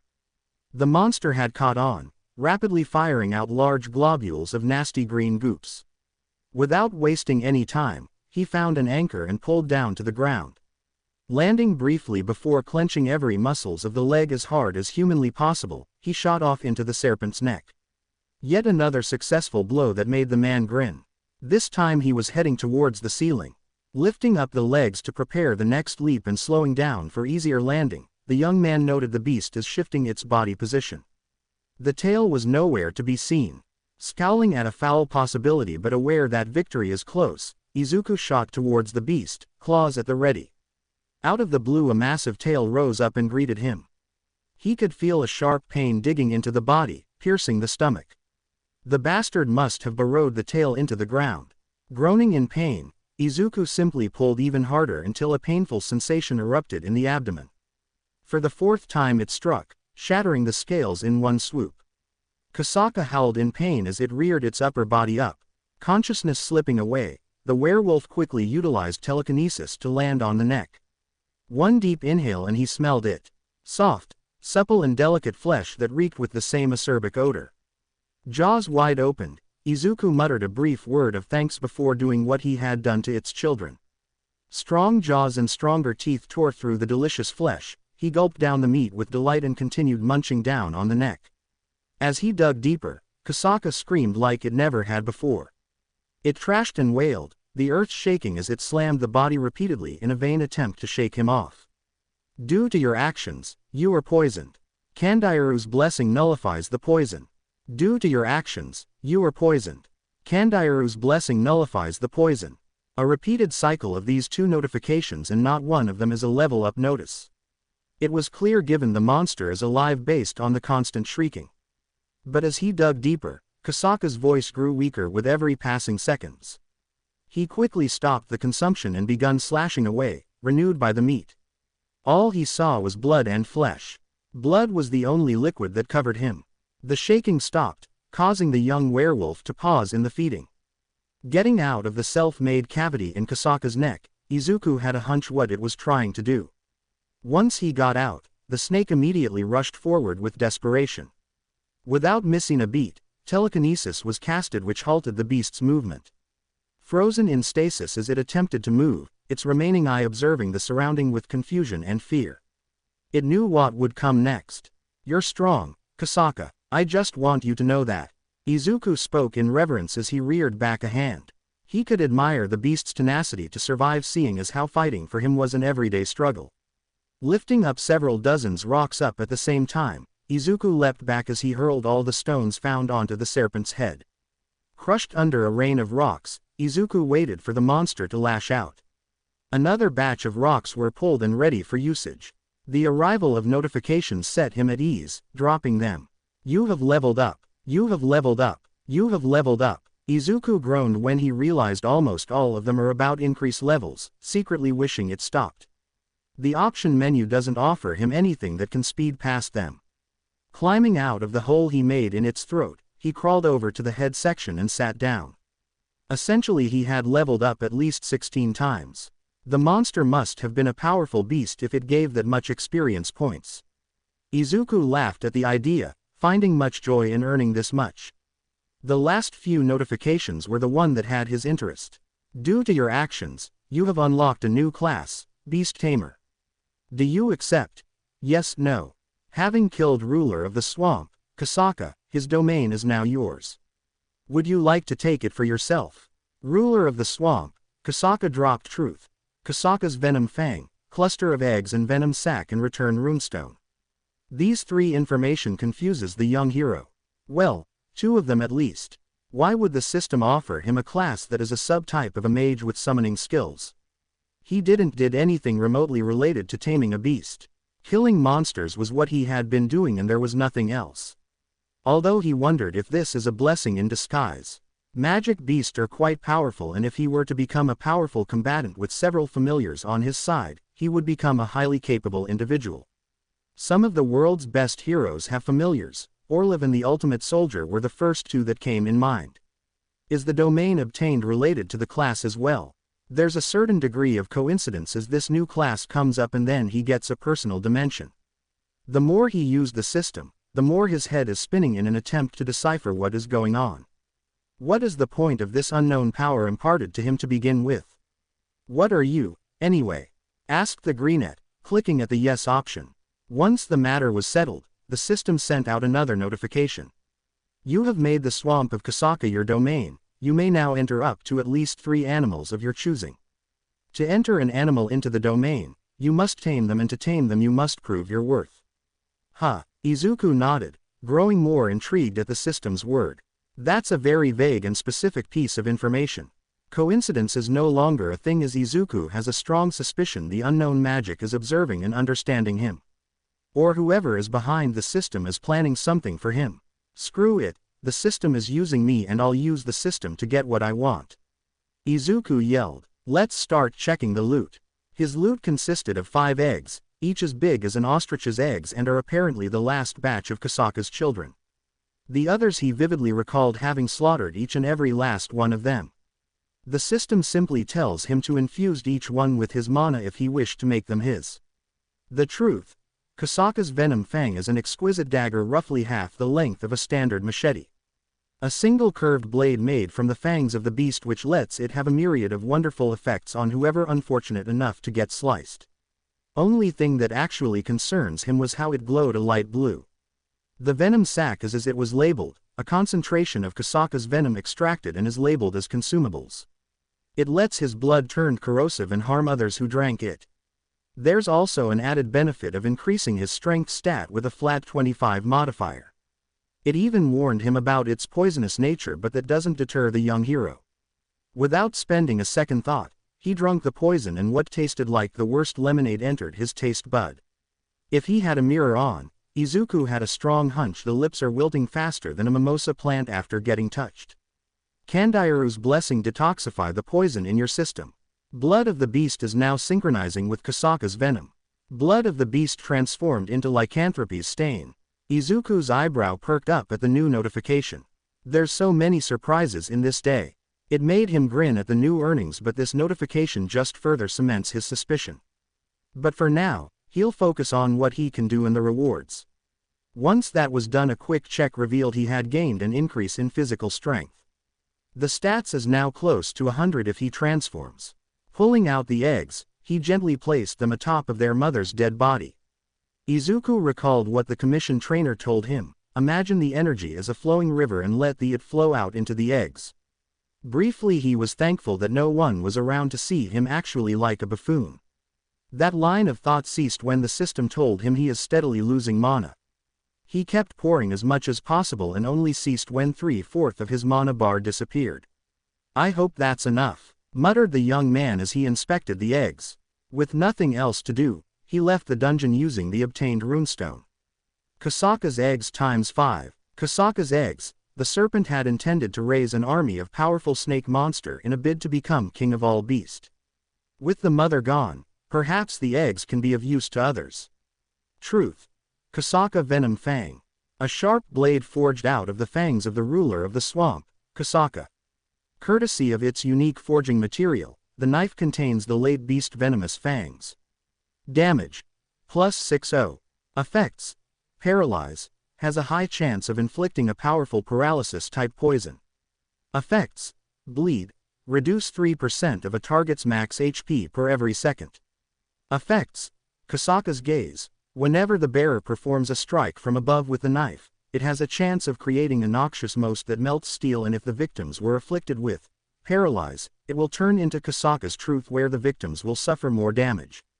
Kasaka's venom sac, an extract of the former ruler of the swamps. Kasaka's potent venom. Kasaka would often bite herself and inject small dosage in an attempt to make herself immune to its own venom. A powerful substance that can grant an adrenaline boost. Effects. Venom increases the user's strength permanently by 25. Q1. Do you ever wonder why we're here? Tae asked as he pulled on the collar. The dress shirt was restricting. Times were much simpler when he was simply working alongside Dong-suk in trapping ignorant provisional heroes and killing magic beast. It's one of life's greatest mysteries, ain't it? One day you're just a normal Joe and the next day, you snap your fingers together and suddenly you can manipulate light. Tae and Q1 stared at each other in silence. Only for Dong-suk to break the silence. I brought you two as securities. We're here to see the 2B rankers. Dong-suk grinded out, fixing the collar as he headed towards the building. The two followed suit, not wanting to be left behind. A 2-story tall building used by a famous chef, famed for their sushi and excellent customer service. Getting a place needs connection and a very large amount of money, or so the food critics said. It's not something he can't afford, but those money would be best spent on getting items and equipment maintenance. The fact that she can spend on these sort of things show what she has. Money and power, both traits he deeply crave. After the hospital trip, Dong-suk took the time to research about the 2B ranks. Saiko Intelli wasn't hard to find, as typing up her name on the internet results in 50 pages worth of results. A world-class genius very much invested in the studies of magic beast and awakened physiology. The other one had an interesting background but nothing worth caring about. The story's almost like a good chunk of the youths in South Korea. Some guy with a great deal of power wound up stuck in a dungeon and he never got out in the nick of time. Heck, if he weren't for his reawakening, Dong-suk would have used him for bait in a dungeon. Now he's bending the knees to them. Now he is attending a meeting with the two. Entering through the entrance door, they find themselves in the lobby where a finely dressed young lady greeted them cheerfully. Welcome to Atomic Slice, NYA. How can I help you? Cheerfully greeted the girl, her cat ears atop the head flickered. A pretty red hair with cat girl eyes, that's definitely exotic. He wouldn't mind asking for her number after this. Dong-suk gave the catgirl's name tag a read before answering. I'm here to meet Saiko Intelli, Miss Tanaka.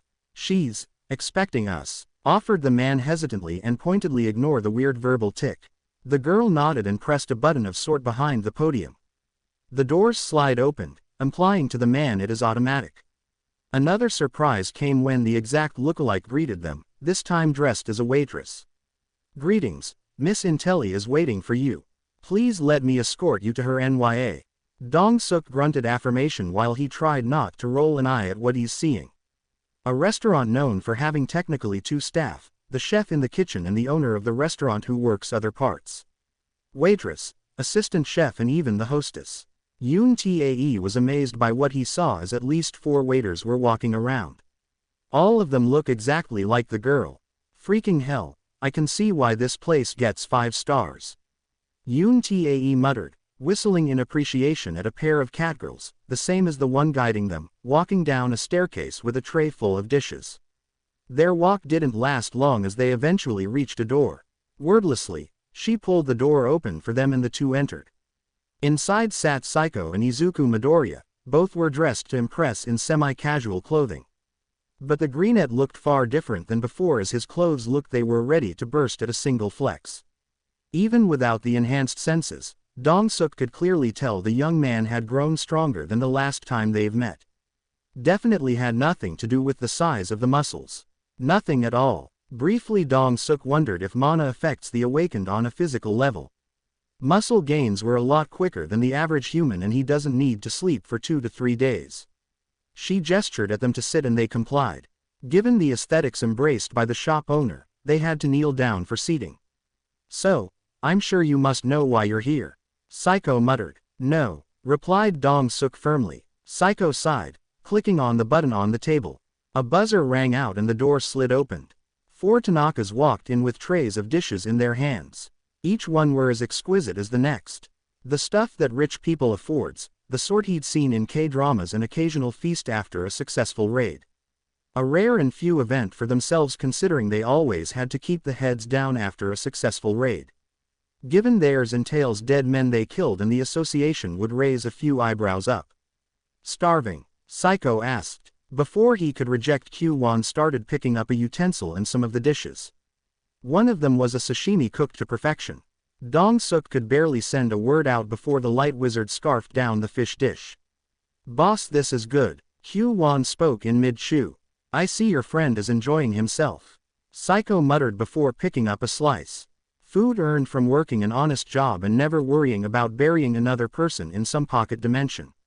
Her words had him pausing, glaring at her briefly before he decided to bury the growing anger. "Now, I thought we're discussing. We know what you three did in the past."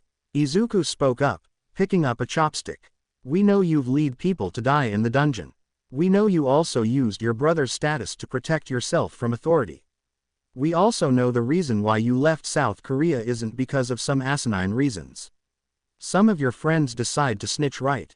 Tae was the first to laugh before lifting up the arm and placing it on the table. Small, bony white nubs begun to emerge out of the limbs. If they were dealing with other type of people, he would have grinned. Now Dong-suk felt the urge to punch the guy's head in. Now, let's talk like civilized people. I know our past is unique, and I was wondering why exactly you call us." Saiko glanced at the green-haired fellow, silently nudging the man to continue. Izuku merely sighed before taking a deep breath. "Because I want to put you guys to good use. You and the others could have joined Sano's plan in killing us off, but you didn't. You even helped us, correct?" "True," Dong-suk agreed, actually glad the youngin remembered that one good deed.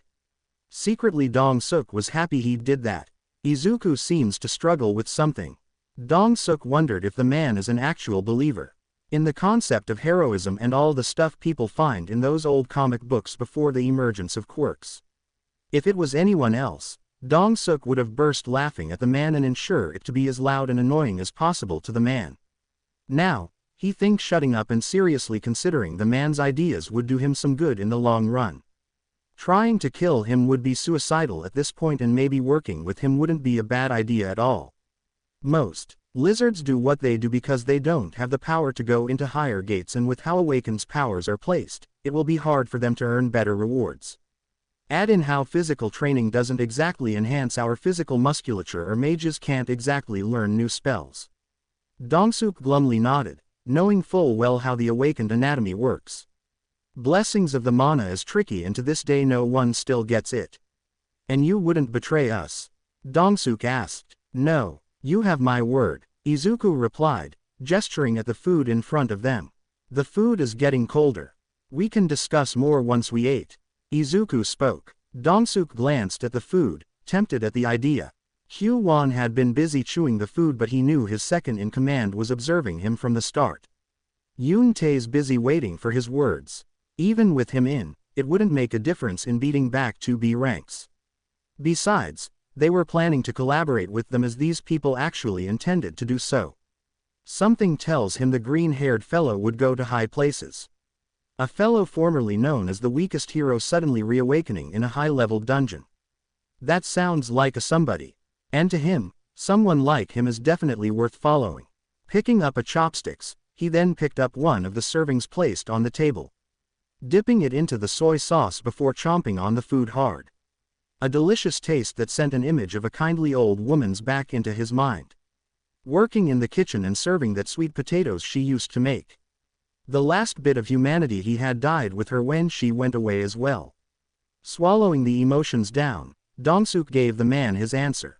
Serving these two doesn't seem like a bad idea. After all, more money is coming his way if they did it right. "Yeah, I think I'll give it a shot." "That was eventful," muttered Saiko as she picked the remains between her teeth. A toothpick provided to them by the staff after finishing the ordered meals. Dong-suk and the two followers had left after finishing their meal. Both of them stayed behind, needing to pay the tabs, becoming a good excuse to catch up for Saiko.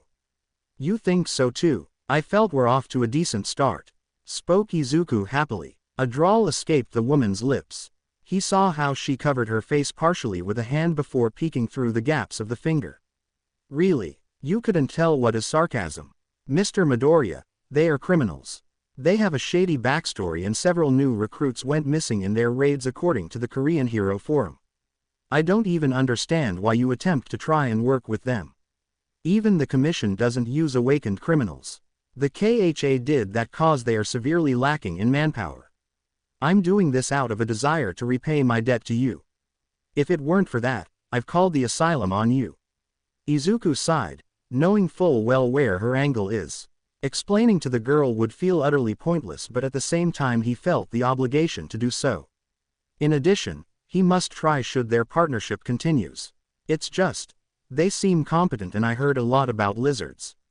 I just think they can be reasoned with. If you treat a person like an animal, they'll eventually be an animal, you know. You forgot they also didn't try to use us because one of us is AB ranks and the other can becomes AB rank. Explained the woman. Yes, but Izuku was shushed when her fingers pressed against his lips. His face turned beet red when those ample bosom got closed. But nothing. Don't forget what was the justification for him to try and not kill us. Because he wanted to build up a rapport. Saiko retorted before producing a flask out of her pants pocket and taking a chug. As the good boy he is, he let her finish drinking before continuing. It might just be the enhanced sense stat, but he detected something akin to tea. Mostly because he smelled like the one his mother used to make and drink to de-stress. So, what do you propose we do? Let them run around and continue doing their thing. Where they will eventually decides to try and kill some of our heroes off. Where they will meet the same end in the dungeon after having taken the lives of who knows how many people. Silence settled in before the woman got up, fixing her hair briefly before walking towards the door.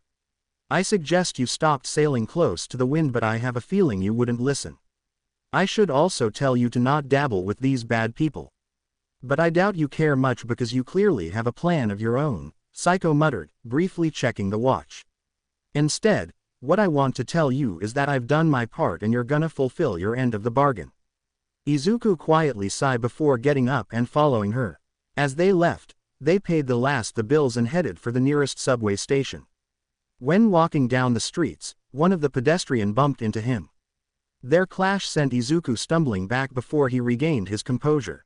Oh, sorry, apologized the young adult. It wouldn't do good for an awakened like him picking a fight with a fellow awakened. Even if he is a provisional hero. No problem, replied the aggressor, flashing a predatory smile with a pronounced set of lower fangs. What stuck out was that the fangs has a reddish hue. They weren't dyed in red but faintly glowed red. Izuku simply chalked it up as the lights playing tricks considering the man has red all over him. Animalistic. Every part of the foreigner can be defined as bestial. A flowing striking red hair styled in a singular line, leaving the two sides of the scalp exposed and a pair of red eyes bore down on him. The foreigner, going by the language and strong accent, had a strong build, muscles packed into every part of the body. His clothing consisted of blue jeans and a red shirt that looked like they were one size too small. Or it might just be the sheer muscle mass the stranger had. Be careful, buddy boy. The next words uttered out was in Japanese. All traces of foreign accent having disappeared completely. Izuku raised an eyebrow but decided to say nothing, deciding to follow the girl. However, he felt something reached out for the shoulder. The next thing he knew was warm and humid breath on the neck. The same sensation filled the young man, the same when he almost got crushed by the Kasaka's action. You'll never replace my old master. Izuku felt a forceful shove that propelled him forward by several steps. He attempted to lash out but finds himself staring at another person entirely.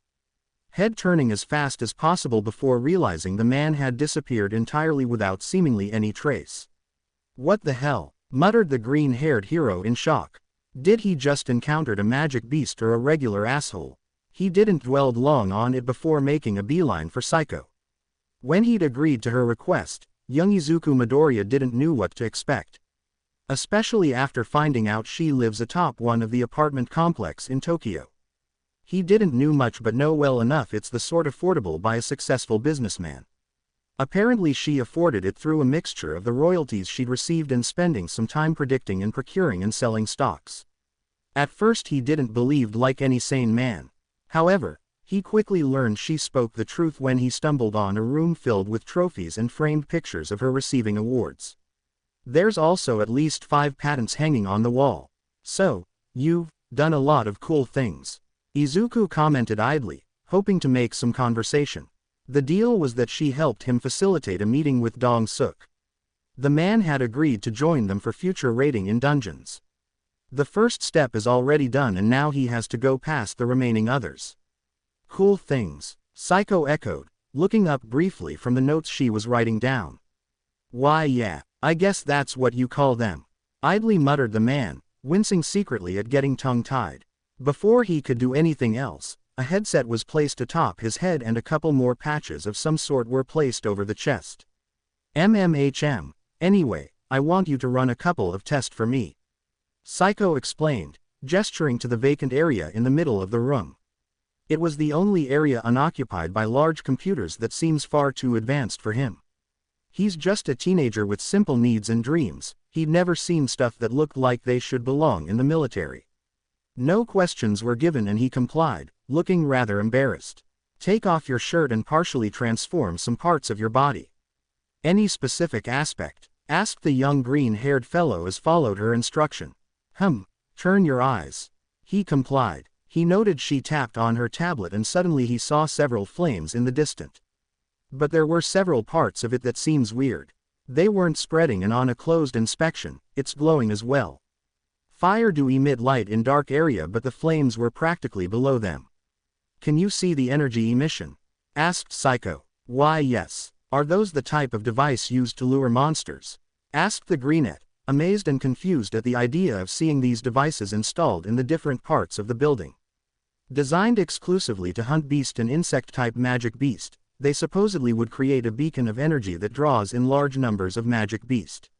It can also act as a cloaking device as well from high-leveled magic beast. Correct, I bought them for research purpose. Muttered Saiko, tapping the off switch on her tablet. He assumed so considering the lights disappear soon after. Transform your ears and nose please. Saiko demanded without sparing a glance. He complied, losing the enhanced vision. Once the ears and nose manifested, a different odor flooded him. There were faint traces of blood, magic beast blood and something else. His ears could hear the mosquito buzzing around. A vague thumping sound emitted out of Saiko. A particular sound Izuku eventually realized was her heart beating. He didn't knew this was something within his abilities. Snout moved up as he sniffed the room. Smells of staleness and iron, a standard scent given what they are surrounded. There was nothing else in the room. Aside from the fact the room is clearly reinforced with magical energy, he couldn't find anything else of worth note. The woman muttered something under her breath. The last test was her questioning him to transform fully into a werewolf and back. A request met with full compliance. The sensation of burning returns at a fast pace, something Izuku had grown to enjoy greatly. It felt like he had done a good deal of workout. Alright, thank you for your help. You can put on your shirt back on now. Saiko smiled. Would you like to eat some more? I've ordered some beer from a local restaurant. They're quite good. Izuku wanted to reject her but his stomach made an objection. Embarrassing the young fellow to no end. Interesting, we just ate and you're hungry now. Commented Saiko. Why yeah, ever since I've reawakened I've been having a big appetite. I don't know why, Izuku explained, feeling it was prudent that she doesn't need to know about the power's side effects. Nor he should tell her about eating magic beast flesh raw. I see. Increased metabolism and higher amount of calories to keep going isn't uncommon in awakened going through a reawakening. Idly notes Saiko, but it is rather odd how you grew in size after continued usage. Saiko muttered, earning nervous laughter out of the greenette. So the muscle gains aren't something magical abilities does. In hindsight, he should have foreseen it given there were no such cases. Quirks like muscle augmentation and gardening affects the body to a certain degree but they are purely genetic. Not magical. Why yeah, well, don't tell anyone yet but I think I also gained a strong healing factor. Izuku explained. Technically speaking he isn't lying on account Kandero's blessing acts as a healing ability of a sort. Quirk are part of the werewolf power. Werewolf power. Don't think either parents of mine have any kin with that kind of quirk, Izuku muttered dejectedly. I see. Right, well, I guess we should go and grab something to eat now, shouldn't we? He nodded, following her to the kitchen. What surprised him was how wonderful the place looked. Granted, every aspect of her home looks amazing, but her kitchen is just as good. Although there was one thing that stood out, which happens to be an android of some kind. Hello, how may I help you, Miss Intelli? The robot replied. Instead of a face, there's a monitor HUD that has a words appeared on it. A perfectly humanoid android with arms and legs, the chassis covered in white paint with blue trims on the shoulder and legs. Yes, can you cook us a quick brunch, Al, and prepare me some tea in canteen? I'll be leaving for several raids soon. The bot nodded, the HUD displaying a smile before pulling out ingredients out of the refrigerator and begun working on them. As the machine sliced away at the vegetable, the two of them got comfortable at the dining room. To their backs, a massive window was opened out and showed the outside world. Izuku couldn't help but admire the view from above. He could even see several gates in the distance and heroes flying and leaping from building to building. This is a nice view, commented Izuku, as he reclined in the seat. He swore it groaned but prayed the metal can endure. Is it? Questioned Saiko. The young man noticed she wasn't paying attention, only focusing on the tablet held in her hands. Izuku contemplated on what to say next, realizing this is the perfect time for him to try and get to know her. It felt weird if he doesn't try to understand her at all. So, Miss Intelli, begun Izuku, call me Saiko. I'm not my mother, and that sounds weird after what we've been through together. You're also in my age group, and that just makes it more awkward. Saiko replied. Ooh, Izuku muttered, deflating partially at her tirade but regained composure. She insisted that he called her by her given name. That meant she considers him as a close friend. That would also mean they have a close bond. He smiled at the thought, hoping it is as he assumed it. Otherwise this will get uncomfortable really fast. So, how's your life with parents? Hesitantly asked the green-haired fellow after a quick deliberation. His words got her to look at him instead of that tablet, an index finger hovering above the tablet's screen. You meant what's my relation with my parents? Nothing much to share really. Father was a simple businessman and mother was her secretary. The two decides to forsake professionality and decides to date. 9 months later, the two agreed to enter a marriage and I was born soon after. Saiko replied, putting away the tablet. Tell me about yourself. I've heard a lot about the weakest hero, but I want to know the man behind the costume. Saiko spoke, encouraging him with a gesture. What do you want to learn? Asked the green-haired hero. Whatever you want to share. Izuku tapped his fingers briefly as he contemplated. On one hand, he felt it was imperative to share about his recent encounter, but at the same time, there's not enough concrete proof. She strikes him as someone who follows logic. There's no need to set her alarmed about what he encountered. Well, it's not much to say. I guess I should start with my family. I lived with my mom for practically my whole life, and when I became awakened, my mother got hit by the eternal slumber. Izuku shrugged. I see. Tell me about your father then. Izuku blinked, wondering about the old man. He never knew the man well enough to care, but his mother was certainly affected greatly. Not much to say really. He apparently died in the S-rank gate, the one where Kamish appeared. Izuku replied nonchalantly. He's an S rank in the early days?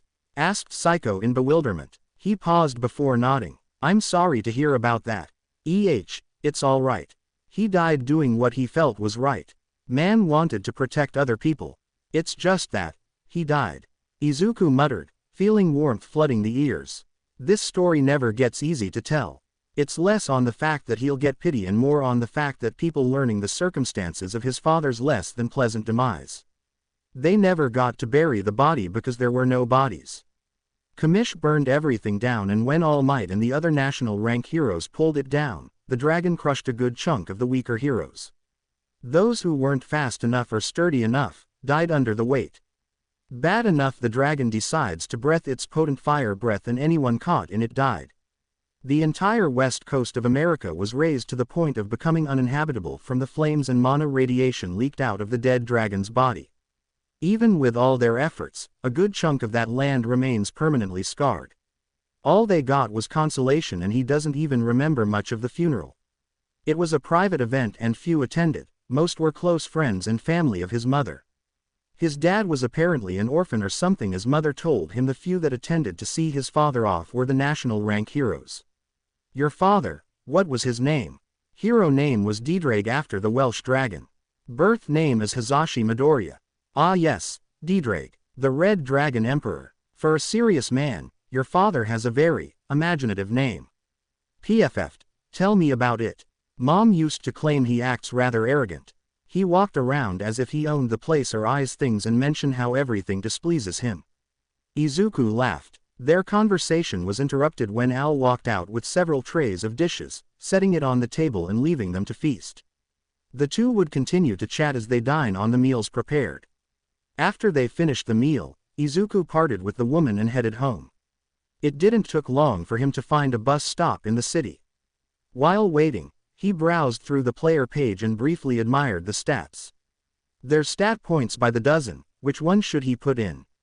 If Kasaka is close to an A- rank magic beast or is AA rank magic beast, where does that place him? In terms of speed and strength, he clearly surpassed AC rank and is possibly in the realm of AB rank. The big spider they slew together was a powerful C rank magic beast that needs a team of 10 heroes to slay it. If only he has a measuring stick to measure against. Dang it, he should have asked Saiko if she was down to spar. But the woman showed hospitality and she claimed to be busy. Izuku frowned, taking out the phone and simultaneously dispelled the player page.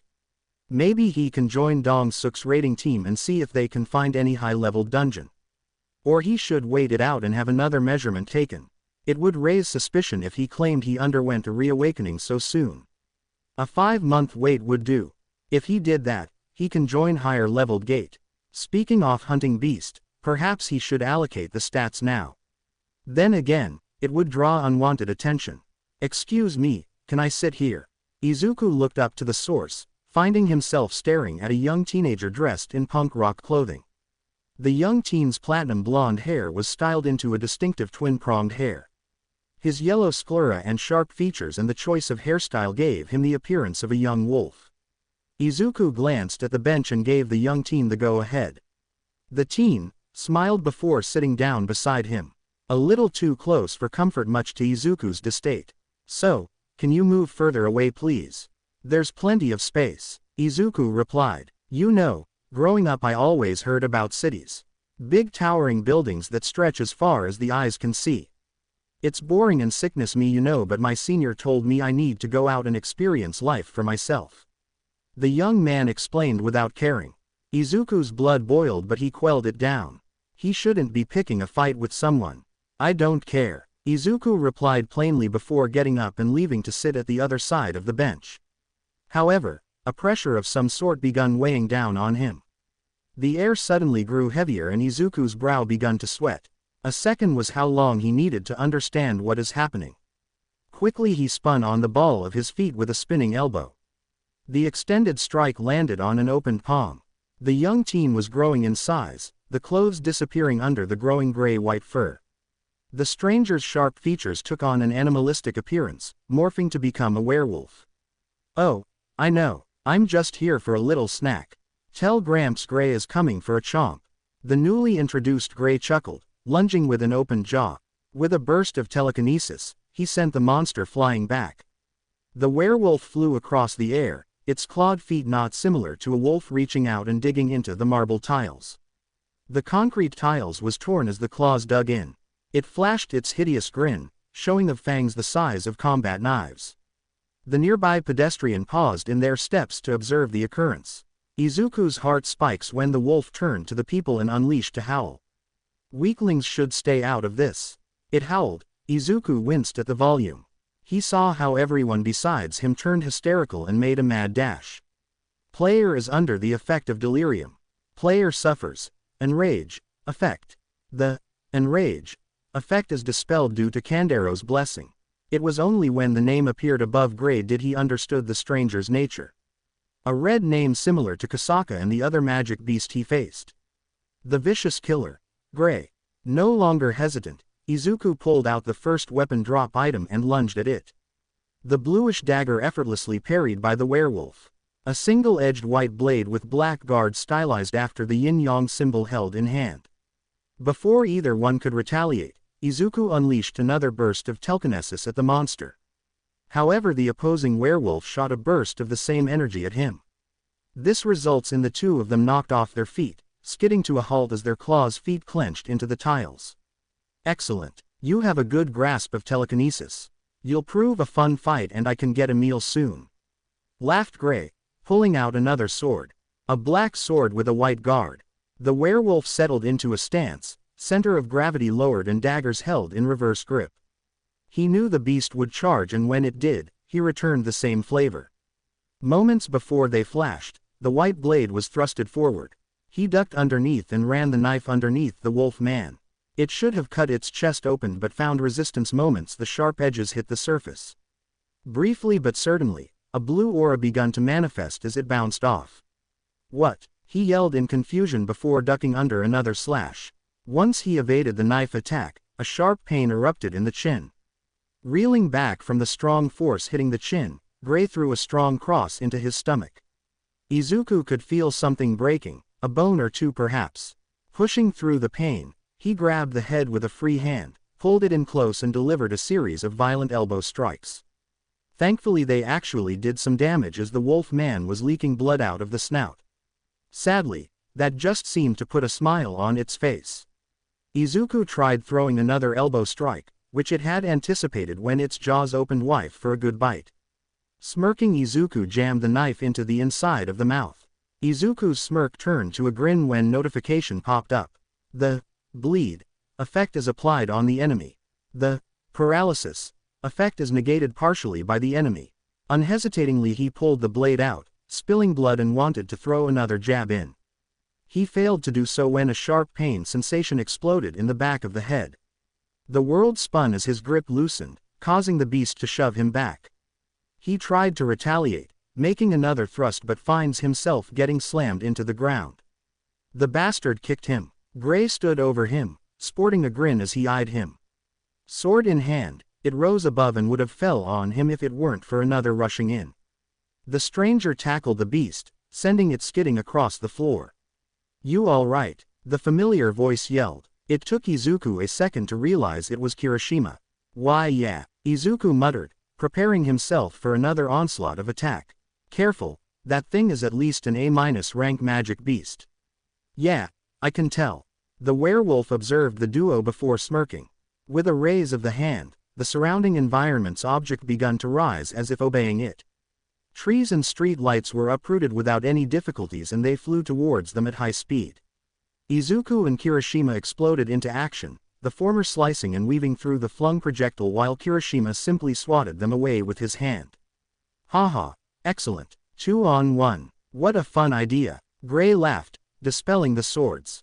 What came next was a surprise as the beast whipped out a pair of shotguns. Intricate design aside, Izuku could sense immense magical energy out of the firearms.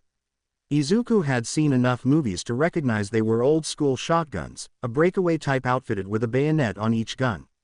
Firearms were a recent addition into pro heroes' weapons, and Awakened rarely used them on how irritating it is to maintain one. A sword needs only a whetstone and the occasional visits to the local blacksmith. A firearm requires munitions, a whole box costing up to a month's worth of salary of AC-ranked strike force. But he knew they packed a punch, and he'd seen those particular model of firearms somewhere before online. Weren't there the ones that got stolen a month back? He recalled seeing those in the news channel. A magic beast using firearms wasn't something he's expecting today. "Try and dodge these." Gray laughed, launching a barrage of gunshots. Name: Izuku Midoriya. Class: Beast Tamer. HP: 500 megapixels, 800. Level: 56. Title: NA. Strength: 40. Agility: 38. Intelligence: 40. Sense: 21. Vitality: 25. AP: 51. Active skill: Lycanthropy Level 7, Spear Hand Level 3, Telekinesis Level 6. Passive skill: Kandairu's Blessing Level Max, Lycanthropy Stain Level Max. Both of them dashed to the side, avoiding a powerful barrage of gunfire. The area where they stood moments ago was obliterated under the heavy pressure, sending broken shards of tiles scattering alongside dust. Izuku ran forward and tried throwing the dagger. Only got the monster to dodge with a tilt of the head. A firearm leveled at him, the wielder grinning as he pulled the trigger. Moments before the shots were released, Kirishima attacked yet again. In an instant he gripped the weapon and had it pointed downwards. Nuisance. Prey shouldn't intrude on this sacred right.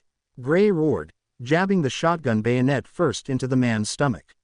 Izuku tried lunging forward to intercept but was too late. A bright light filled his vision briefly, followed by a loud explosion. Smokes emitted out of the gun, briefly clouding his vision, but Izuku was mortified to find Kirishima's chest was sporting a gaping hole. Scent of iron filled the man's sense of smell. Rage and fear cloud the man's mind, causing him to lash out violently with a claw strike. Gray laughed as he blocked the claw with the gun's blade. Is that all? Gray barked before ramming the second firearm into his gut. Before he could say anything, a buckshot was unleashed. Burnt flesh filled his nostrils and pain exploded in the gut. All he could do was stumble back, dropping the knife as he clutched at the guy. A violent force landed plainly on the stomach, sending him sprawling onto the floor. He tried to get up but found a foot planted firmly on his chest. Pressure grew as the grinning face of the beast came forward. His world was turning dark yet again as his head grew lighter. You are weak. Weaker than I'd anticipated. If you survive this, perhaps you have what it takes. Gray spoke, aiming a gun at the man's face. Before he could pull the trigger, 2 bolts struck the monster. All he could do was roar in pain before ripping them out. Surround him. Archers, shoot the arrows now. We've got 2 wounded. A hero yelled out. More bolts were shot and some landed.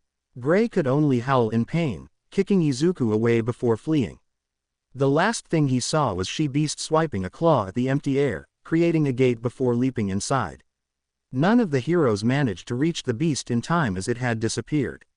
Izuku quickly pulled out a potion from the item shop and started chugging it down. The healing quickly kicked in as he could feel the bones and flesh mending.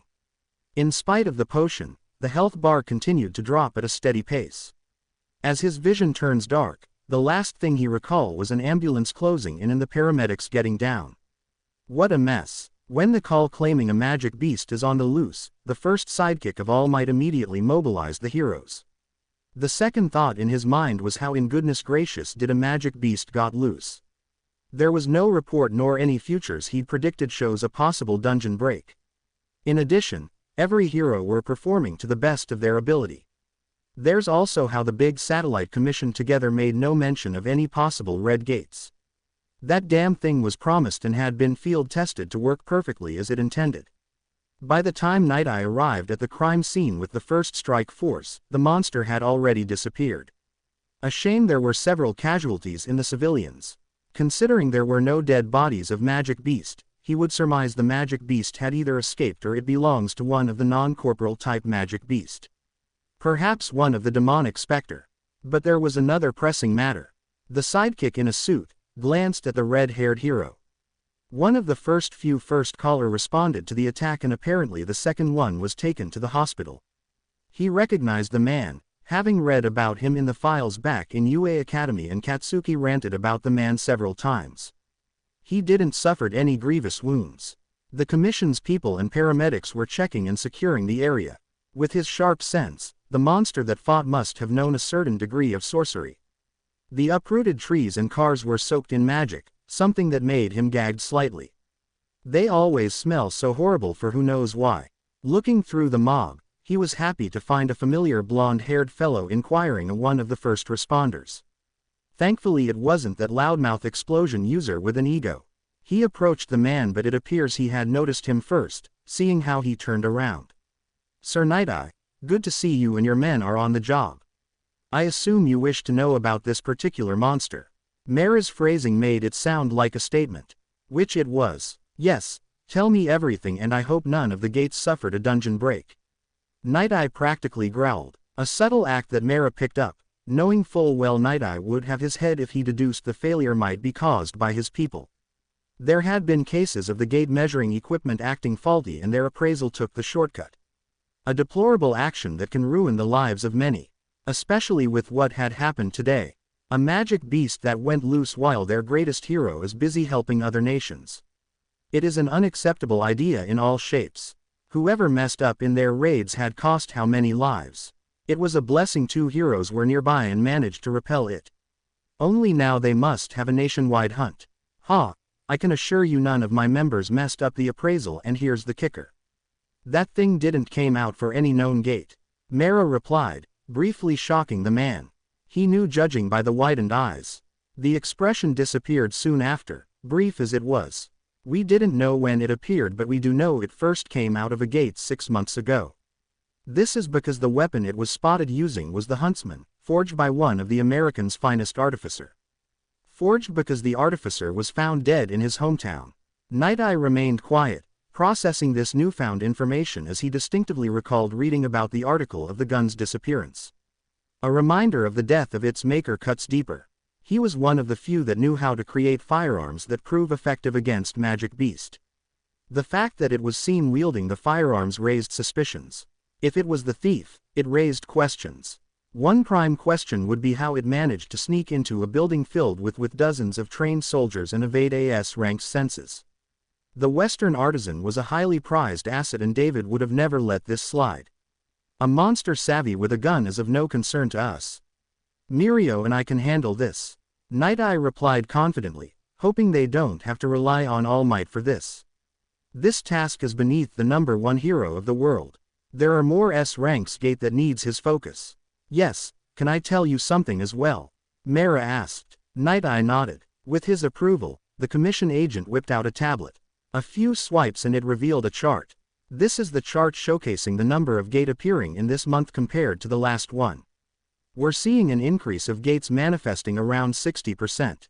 Each month, it's been steadily getting higher and higher, but that's not the only part that's weird. The gates has been nothing but beast type. Nighteye deduced correctly, fighting back a sigh at this predicament. It reeks of comedy going by the irony flavor. One that he would have chuckled at if it weren't for the possibilities of death. Magic beasts of the beast type are appearing more and more across Japan. While not as powerful on an individual scale like the giants or horrendous as the insectoid, they're known for their love for battle. A jack of all trades when compared to the technical approach of the monstrous humanoids or the ice elves. A pain on its own. And a steadily increasing one. It does match with the reports from his agency members. Do you believe in conspiracy? Nighteye asked. Like what? The one claiming the monsters are soldiers sent from another dimension, or the one where awakened are the inheritors of the new world? I've never cared much for theories and conspiracies. Nighteye chuckled. Who knows? I'm of the belief these things are just assholes that needs a good kick to the jaw. If you have anything else, call me. Nighteye replied, taking to leave the place. The agents were pulling out massive equipments, with one of its most distinctive component being the nozzle. A mana eater. Essentially a special machinery devised to absorb the mana of any area. It was devised shortly after Kamisha's wanton rampage, intended to get rid of mana and place them in more productive areas. Places infested with mana are uninhabitable to normal humans and needs a thorough cleansing, as it can inflict people with eternal slumber and other mana-borne disease. Getting into the car, he wondered on what to do next. Should he use his quirk? It seems like the most logical action for this issue, but at the same time he doesn't know what encounter in the dungeon would render it moot. As they drive back to the almighty tower, he looked outside. Buildings blurring together as the car picked up speed. He recalled serving as the rearguard during Kamisha's raid. They were meant as the last line of deterrence, not defense, should the hundreds of S-ranks fail to do their job. Even in the distant, they saw the draconic monster rise into the air and breathed flames so hot anybody could feel it in spite of the vast distance between them. The man wasn't much of a religious person, but he prayed to whatever higher power that exists. He prayed they can survive whatever comes next. The first thing Izuku took note was the smell of sterileness. Treading down the hospital's hallway, Izuku was meaning to bring his mother a set of flowers. It was her favorite type, so the least he could do. Maybe she can wake up to a room smelling nice. When he reaches the door, he pulled it open but found a surprise. Laying in bed was his mother like always, but there was someone else sitting by the bedside. A man he recalled very little about as a child, but he sees photos of him in the family album. Long crimson-red hair swished about as the man briefly turned, a serene smile on that stoic face. He sat on the chair and yet there was a certain of regularity in the posture alone. "Dad," he called out in shock. "You've grown, haven't you?" The man commented idly, mildly concerned at the size. Izuku placed the flowers down on the table and pulled up a chair. He hadn't seen the man since he was 6 years old, so this is rather awkward. "Why yeah," he replied. As soon as the words left his lips, the air suddenly turned cold and a shiver ran down his spine. The man before him suddenly grew in height, the body distorting into a bright white and terrifying light. The world around him disappeared instantly and the floor's disappearance elicited a gasp out of the green-haired man as he fell. Falling down the dark chasm, the light above glow intensify, screaming in some foreign language he has no understanding whatsoever. But he had a strong hunch it was laughing and mocking him. Years being ridiculed and used as the laughing stock let him caught on to words with that kind of tone and inflection. Rage boiled in the man's heart at the entity's words. He'd spent years dealing with Katsuki's insults and the words of others. Truth or not, he doesn't like demeaning words rubbed into his face. "Hey shithead, you're supposed to be the system, right? So joke's on you. You're helping me to begin with, so screw you too," Izuku yelled. A futile gesture he'd realized a moment too soon. The fall didn't cease but the bright light paused in its mockery. For a moment Izuku felt pride before a deep and powerful rumbling erupted out of the mouth. It took a moment for him to realize the rumbling is caused by the glowing entity's light. The last thing he could do was ineffectually cried out in rage before having the brilliantly glowing entity crash into him, illuminating everything in his eyes. Izuku's eyes took a few seconds to adjust, blinking several times to get rid of the blurriness. When he came to, the hospital's ward is yet another place he finds himself in. Laying in a bed that is clearly getting too big for him. A part of him wonder if this is caused by the passive, Kandairu's blessing. It did mention recovery post-sleep is expanded exponentially. The dream, assuming it isn't a figment of his tired mind, proved that this system is clearly a machination of an entity of some kind. He doubt the entity is benign, but one question answered, leave more for questioning. What traits of his made it picked him? For what purpose is his ability to grow strong without any limitations? Surely that thing wanted something out of this. On one hand he should exploit the system, but on the other he felt like he's playing into the monster's palm. There's no free food in this world and that thing definitely wanted him to thrive. Which raised the big question, should he do it? Of course he should. The only thing left is to keep moving forward, there was no point in dawdling around. That damn entity can just keep watching. Fuck you, you faceless ghost. Cursed Izuku at the entity in his dream, hoping the white bastard can hear him. Player page summoned, he quickly begun to work the magic. 51 points available for his disposal and he transferred more than half into the strength stat with the remaining into the agility stat. Strength and speed is the stats that would benefit the most from lycanthropy. Vitality is off no concern because why get more tankish when you can simply dodge? Speaking off lycanthropy, he'd been meaning to find out what lycanthropy stain can do as well. Transforming into a werewolf hadn't felt any different and he didn't give the skill a read. Summoning the skill list page, he was surprised when he found out what lycanthropy's stain does. Would this meant the snakes gets affected as well? He hoped the snakes would prove useful. There hasn't been any updates about them for a while now. Can he use it on other humans as well? The snakes have finished maturing. Would you like to enter the swamp? For future visitation, please use the runestone provided. A quick in the inventory revealed a runestone that specifically provides the ability to visit the swamp and it's not a one-time use as well. Rather cheeky of the system, idly notes Izuku, but he wasn't gonna question it. Gripping the runestone hard, it wasn't long before the environment distorted and he eventually finds himself back in the swamp. The musk of the swamp filled his nostrils, but that wasn't the only thing. The body of Kasaka is in ruin, eaten to the point that only its long skeleton remains. Bits of blue scales lay scattered about. He had a hunch the five had eaten it and was proven true when his senses picked up moments from the deep parts of the swamp. Knife in hand, he prepared for an attack but was surprised when the 5 snakes slithered out. They had their mother's scales but they also looked different. Bits of brown fur grid around the neck reminiscent of a lion's mane. Each snake was roughly the size of a medium-sized car. He wondered if they can grow bigger than their sire. It would do him good in the long run. Perhaps he should give more of his blood away. They must have been feeding on Kasaka's flesh. None of them are attacking but regarded him with curiosity. No doubt they are intrigued by this new stranger. He wondered if their mutation is caused by the mana he gave. One of them slowly slithered forward, a scar over the left eye. The two had a stare off, waiting for what the other would do. The snake was the first to act, rising high before lowering the head down. Kasaka's spawn regards you as its master. Once the first one did this, the others begun to do the same. Perhaps the scarred one is the eldest. Kasaka's spawn regards you as its master. Kasaka's spawn regards you as its master. Kasaka's spawn regards you as its master. Kasaka's spawn regards you as its master. Blinking in confusion at the sudden change of event, he wondered if they are obeying because of the magical energy or the fact they know of his deeds. In any case, the sight of these 5 made him grin. There's a small army at his disposal now, meaning he can finally move up the ranks. Congratulations on obtaining 5 pets, you now obtain the Beast Domain skill. Beast Domain expansion, of course. I'm a beast tamer, not a mage apparently. Izuku noted, finding this power more intriguing at every turn. Okay then, I'll give each of you names. We'll start going through some tactics and maybe introduce you to my friends. Izuku muttered, thinking up good names for them. Should he check for their bits? Never mind, that would be highly inappropriate. He doesn't wonder how to call them into battle. Does he has to break the runestone? Maybe the system will give another explanation.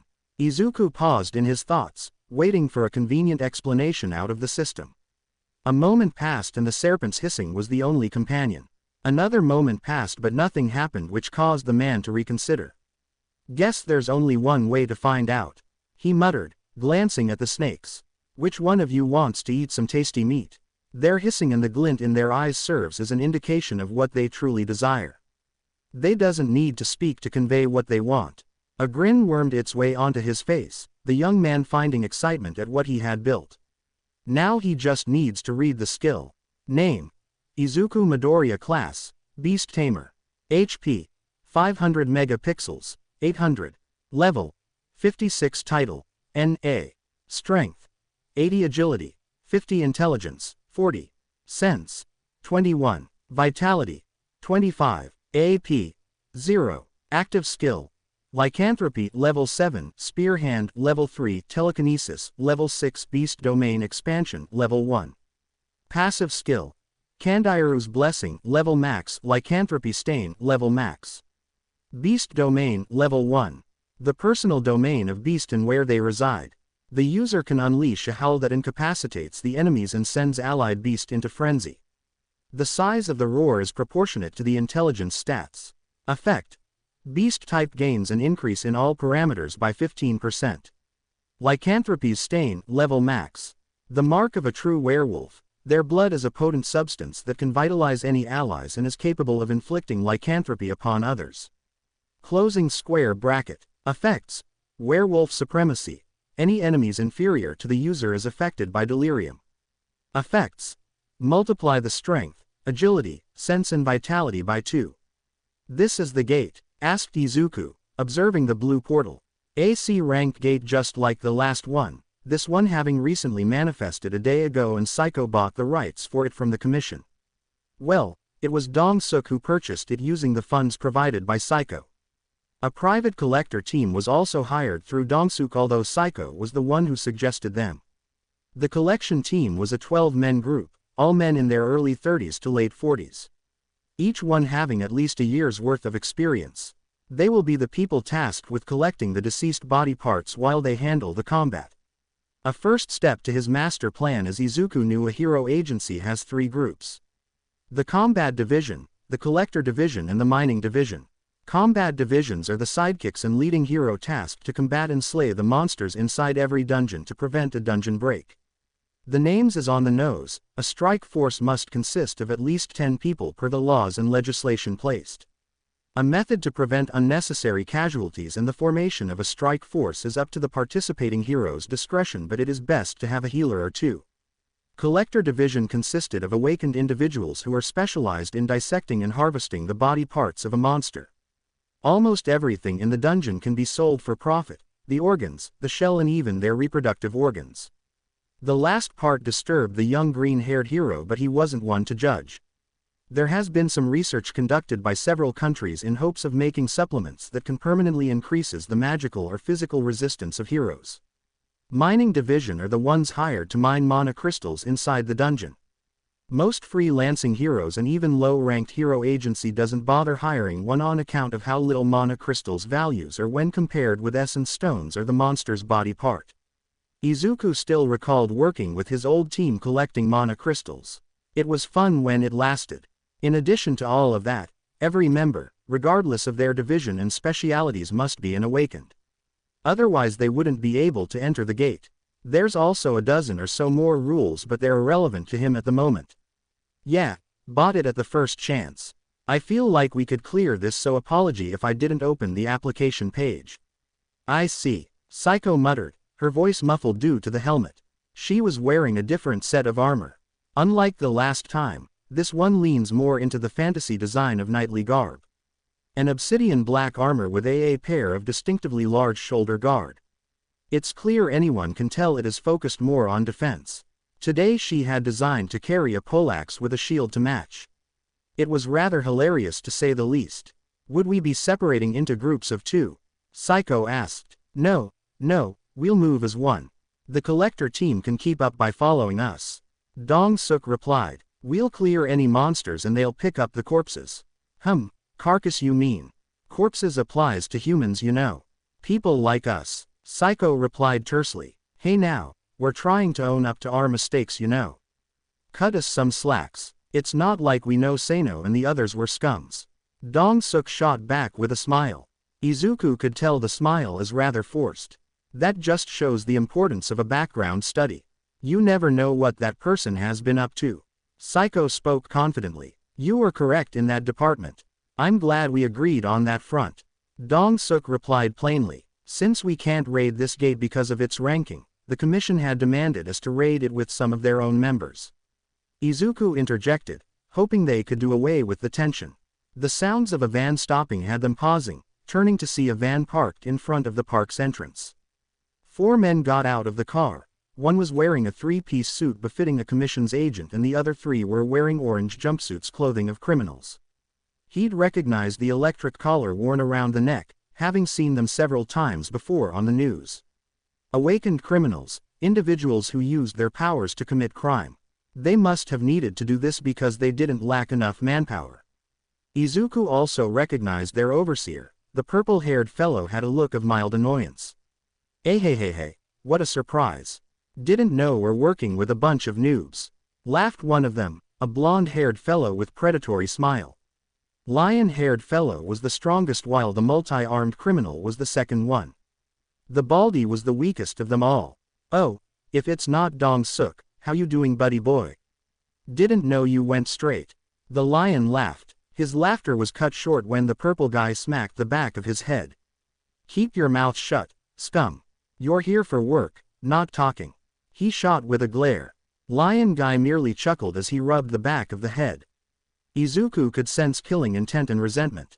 Ultimately Lion guy made no rebukes but never kept his eyes off of Dong-suk. A brief glance was spared at Saiko and he swore the leonine fellow started grinning. Izuku draped an arm over her in a protective manner. Watch it, pal. Izuku spoke. Lion man merely raised his hands up in a placating manner but never lost the cocky smirk. The other 2 criminals cackled at what they saw but walked straight into the gate. My name's Hitoshi Shinso and I'm here on the commission's behalf. Shinso introduced with a polite smile. Since we didn't have enough manpower, we'll be resorting to these fine gentlemen in aiding you clearing this dungeon. I hope you wouldn't mind. Oh, okay then. Will you be taking charge then? Dong-suk asked. Suddenly his pupils dilated and body stiffened. The others took note of what happened, Yun-tae drawing his sword. Izuku felt that action was unnecessary and brutal. Ah, my bad. My quirk is brainwashing. Anyone who answered my words will get brainwashed temporarily. I apologize. Please don't respond to me. He replied, pulling out a mask-like device with speakers attached on the side. A moment later, Dong-suk returned to normal and looked positively confused. In any case, the leading hero will take charge. We'll be divided into 3 squads. I'll lead the prisoners and Warong will lead his friends. The two of you, I presume, will be working together. Izuku nodded, realizing it wouldn't do him any good if he replied. He doubted getting brainwashed is a pleasant experience, although it would do him some good to test if Kandairu's blessing extends to quirks. If that's the case, then I hope all are cleared up. May we know why we're resorting to criminals? Surely the commission aren't that low on competent agents? Saiko asked. I'm afraid that's confidential information. Hitoshi replied. Good luck with the raid though, Hitoshi stated before heading into the gate.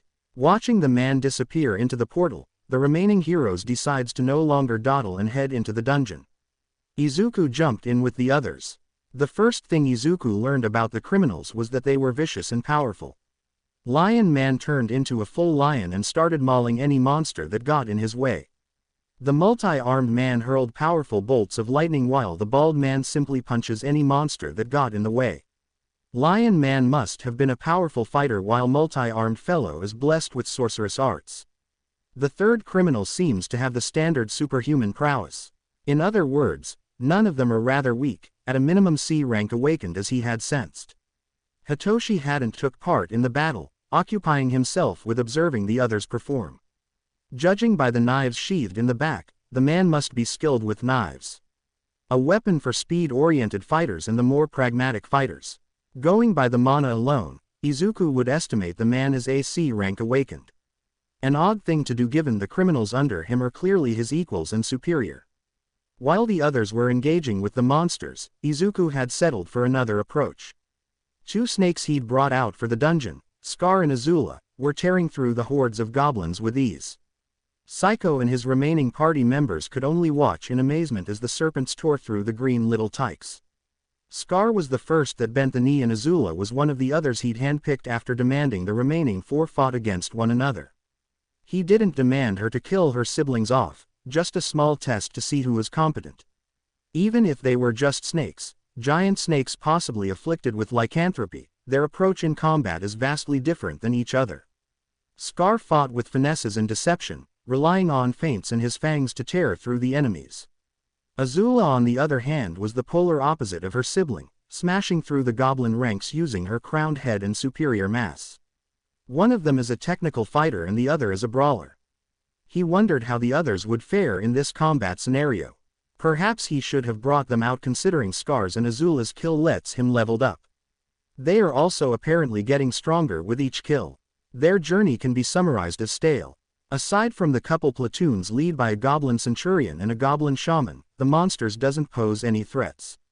The few times they paused to catch their breath, Izuku tried to strike up conversations with the others, namely Saiko, but gets brushed off with each attempt. Dong-suk doesn't have much to say and the same goes for his 2 subordinates. He had a feeling she was preoccupied with something, occasionally shooting a weird look at him before muttering something. He doubted cantrips are on her mind. She started acting like that after the blood test he did for her. A week had passed since then and she wouldn't tell him why. Only calling him to go on raids into gates. An hour and a half, to his estimate at least, they reached a 3-pronged road. Each one leading to a different area. With the senses he could tell, one of them contains a higher volume of mana concentration. A clear sign the boss is on the far left. Alright, I guess we'll be splitting up here. Hitoshi replied. I'll take the criminals and head to the middle section. Pick one for yourself. It's faster than way. Hitoshi didn't wait for long, demanding the 3 criminals to move. Saiko and I will take the far left. Izuku replied, grabbing onto her arm. The woman nodded in agreement. Guess that leaves us with the one on the right. Dong-suk muttered, beckoning Q1 and Yun-tae to move with him. As they departed to the designated areas, Izuku couldn't help but shake off a bad feeling. Shinso was emitting the same bad vibes as the rhino guy they killed. The intent to kill is strong in the purple-haired man. Hitoshi Shinso watched the criminals move and kill the monsters. The 3 of them were apparently lizards and was defeated by the joint collaboration of Tetsu and Kendo. It made him smile knowing those two lovebirds finally got together after acting coy for so long. The three of them are all C rank awakened, with the Lion Man 4 digits away from becoming AB ranks.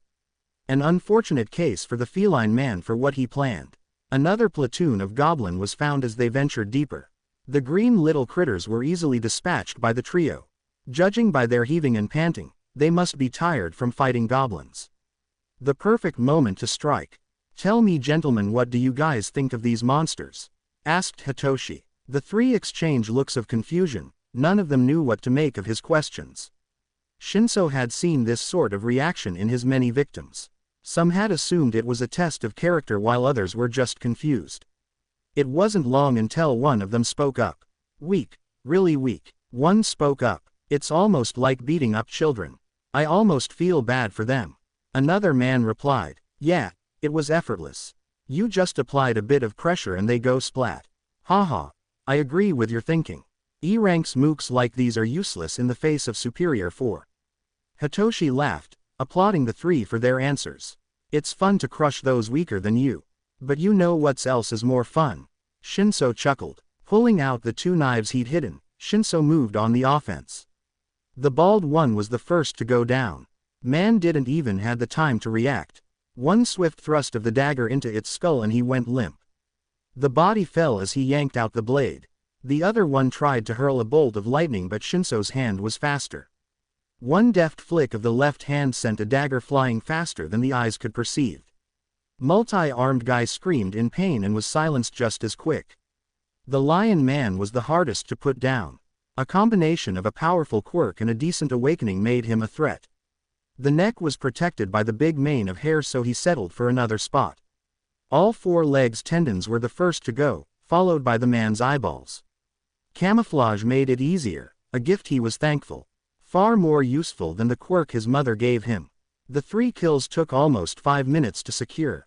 Shinso laughed, enjoying the hunt he's on. He should have demanded more from the bastard if they were so easy to kill. That fat old drunk promised they would pose as a challenge and yet they went down so easily. "Impressive work," a voice spoke up, an elderly voice to be exact. Shinso tensed up and swung at the speaker out of reflex. He'd recognized the voice doesn't match the others, which meant it could be something else. However, he finds the target was not wheezing with his weapon lodged in their chest. Spinning on the balls of his feet, he finds himself staring at a short, bald man hunching over the body of Lath. The man turned to face Shinso, showcasing a pair of goggles worn over the face. He flashed a creepy smile that reeks of killing intent. Instincts obtainable in life and death situation.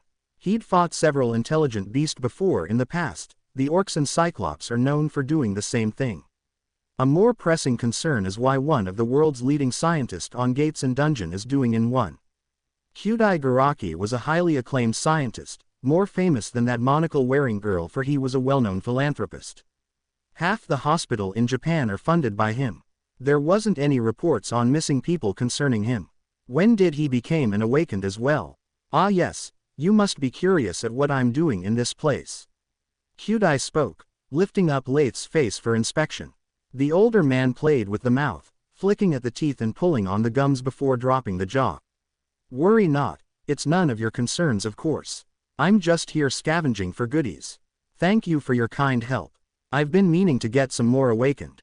He pulled open the white jacket, letting the strangest thing ever to come out. A red floating blob roughly as long as a large breed dog and possessed none of its adorable features. It was certainly alive judging by how it moved. It also matched none of the known species of magic beast's features. Before he could demand anything, the red blob engulfed the deceased man. Whatever it was doing, Shinso felt it was best to probe for more information. "If I scratched your back, shouldn't you scratch mine at least? It's common courtesy to repay your debt," Shinso asked, smirking. The smirk faded when an intense and overbearing pressure was released. He had never felt so much magical energy from a singular individual. It was comparable to All Might, no surpasses him. The pressure faded when the man laughed, lifting up the goggles before nodding. He muttered in some strange language before disappearing. It took another second for him to realize the elderly man was in front of him, palms touching his belly. "You are correct. Let me give a minor enhancement. A powerful course of energy flowed into his body, eliciting a scream from the fellow. The pain was brief as the stranger plopped something wriggling into his mouth. Shinso's mouth was also shut by the man with a wave of the hand. Stumbling backwards as he clutched the stomach, groaning in pain as the thing that went inside of him begun doing something. Whatever it was, the thing is turning him. The last thing he saw was the man speaking in that weird language. His mind weakening with every second, Shinso saw the vague shapes of people approaching. The agent attempted to speak, say anything to warn them, but found no voice coming out. To Dong-suk, the most important thing is self-preservation. He utilized his brother's strength when he awakened as an S rank. He gathered as many like-minded people to join in his work. He trained as hard as humanly possible and studied a wide variety of things, useful knowledge applicable in a dungeon in the fantasy world they lived in. Wang Dong-suk had always strived to ensure the survival of the most important person. The number one in his life, which is himself.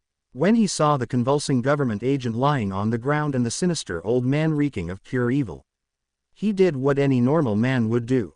Most heroes would have started with some questions filled with self-righteousness where even the moronic can understand what happened. There are others, the more experienced would just outright attack the stranger. After all, they are inside a dungeon where human laws couldn't apply. But factoring in the deceased lying on the ground nearby and a red blob is digesting those dead bodies, he felt it was prudent a different action is taken. Run away, Dong-suk exclaimed, bolting like never before. Hugh Wang, the right-hand man who knew him best, quickly conjured a ball of light. A makeshift flashbang guaranteed to blind their enemies. That man, no, that beast was unlike anything he had ever faced. Dong-suk knew instinctively when he first laid eyes on the man, they have no chance of winning from the start. The only chance of winning is to regroup with the other two. Surely their combined might would do something. It might have been him, but the path they took eventually lets them regroup with them. All they need to do is run and hopefully they can find him. It's the only logical conclusion. Enhance. Dong-suk activated his personal skill. His skin began to turn red, the scales forming as part of his quirk. With Enhance and Red Lizard activated, he should be able to tank any damage. Lead foot firmly planted on the ground and he leapt forward, just like how he used to do it back in the school's sports team. He had just begun to turn his life around, he wouldn't be denied. As he landed, Dong-suk turned to see the other two. Shock and fear reduced the blood in his veins as Yun-tae's body was split in half, the pink-red intestine dangling out of the dismembered upper half.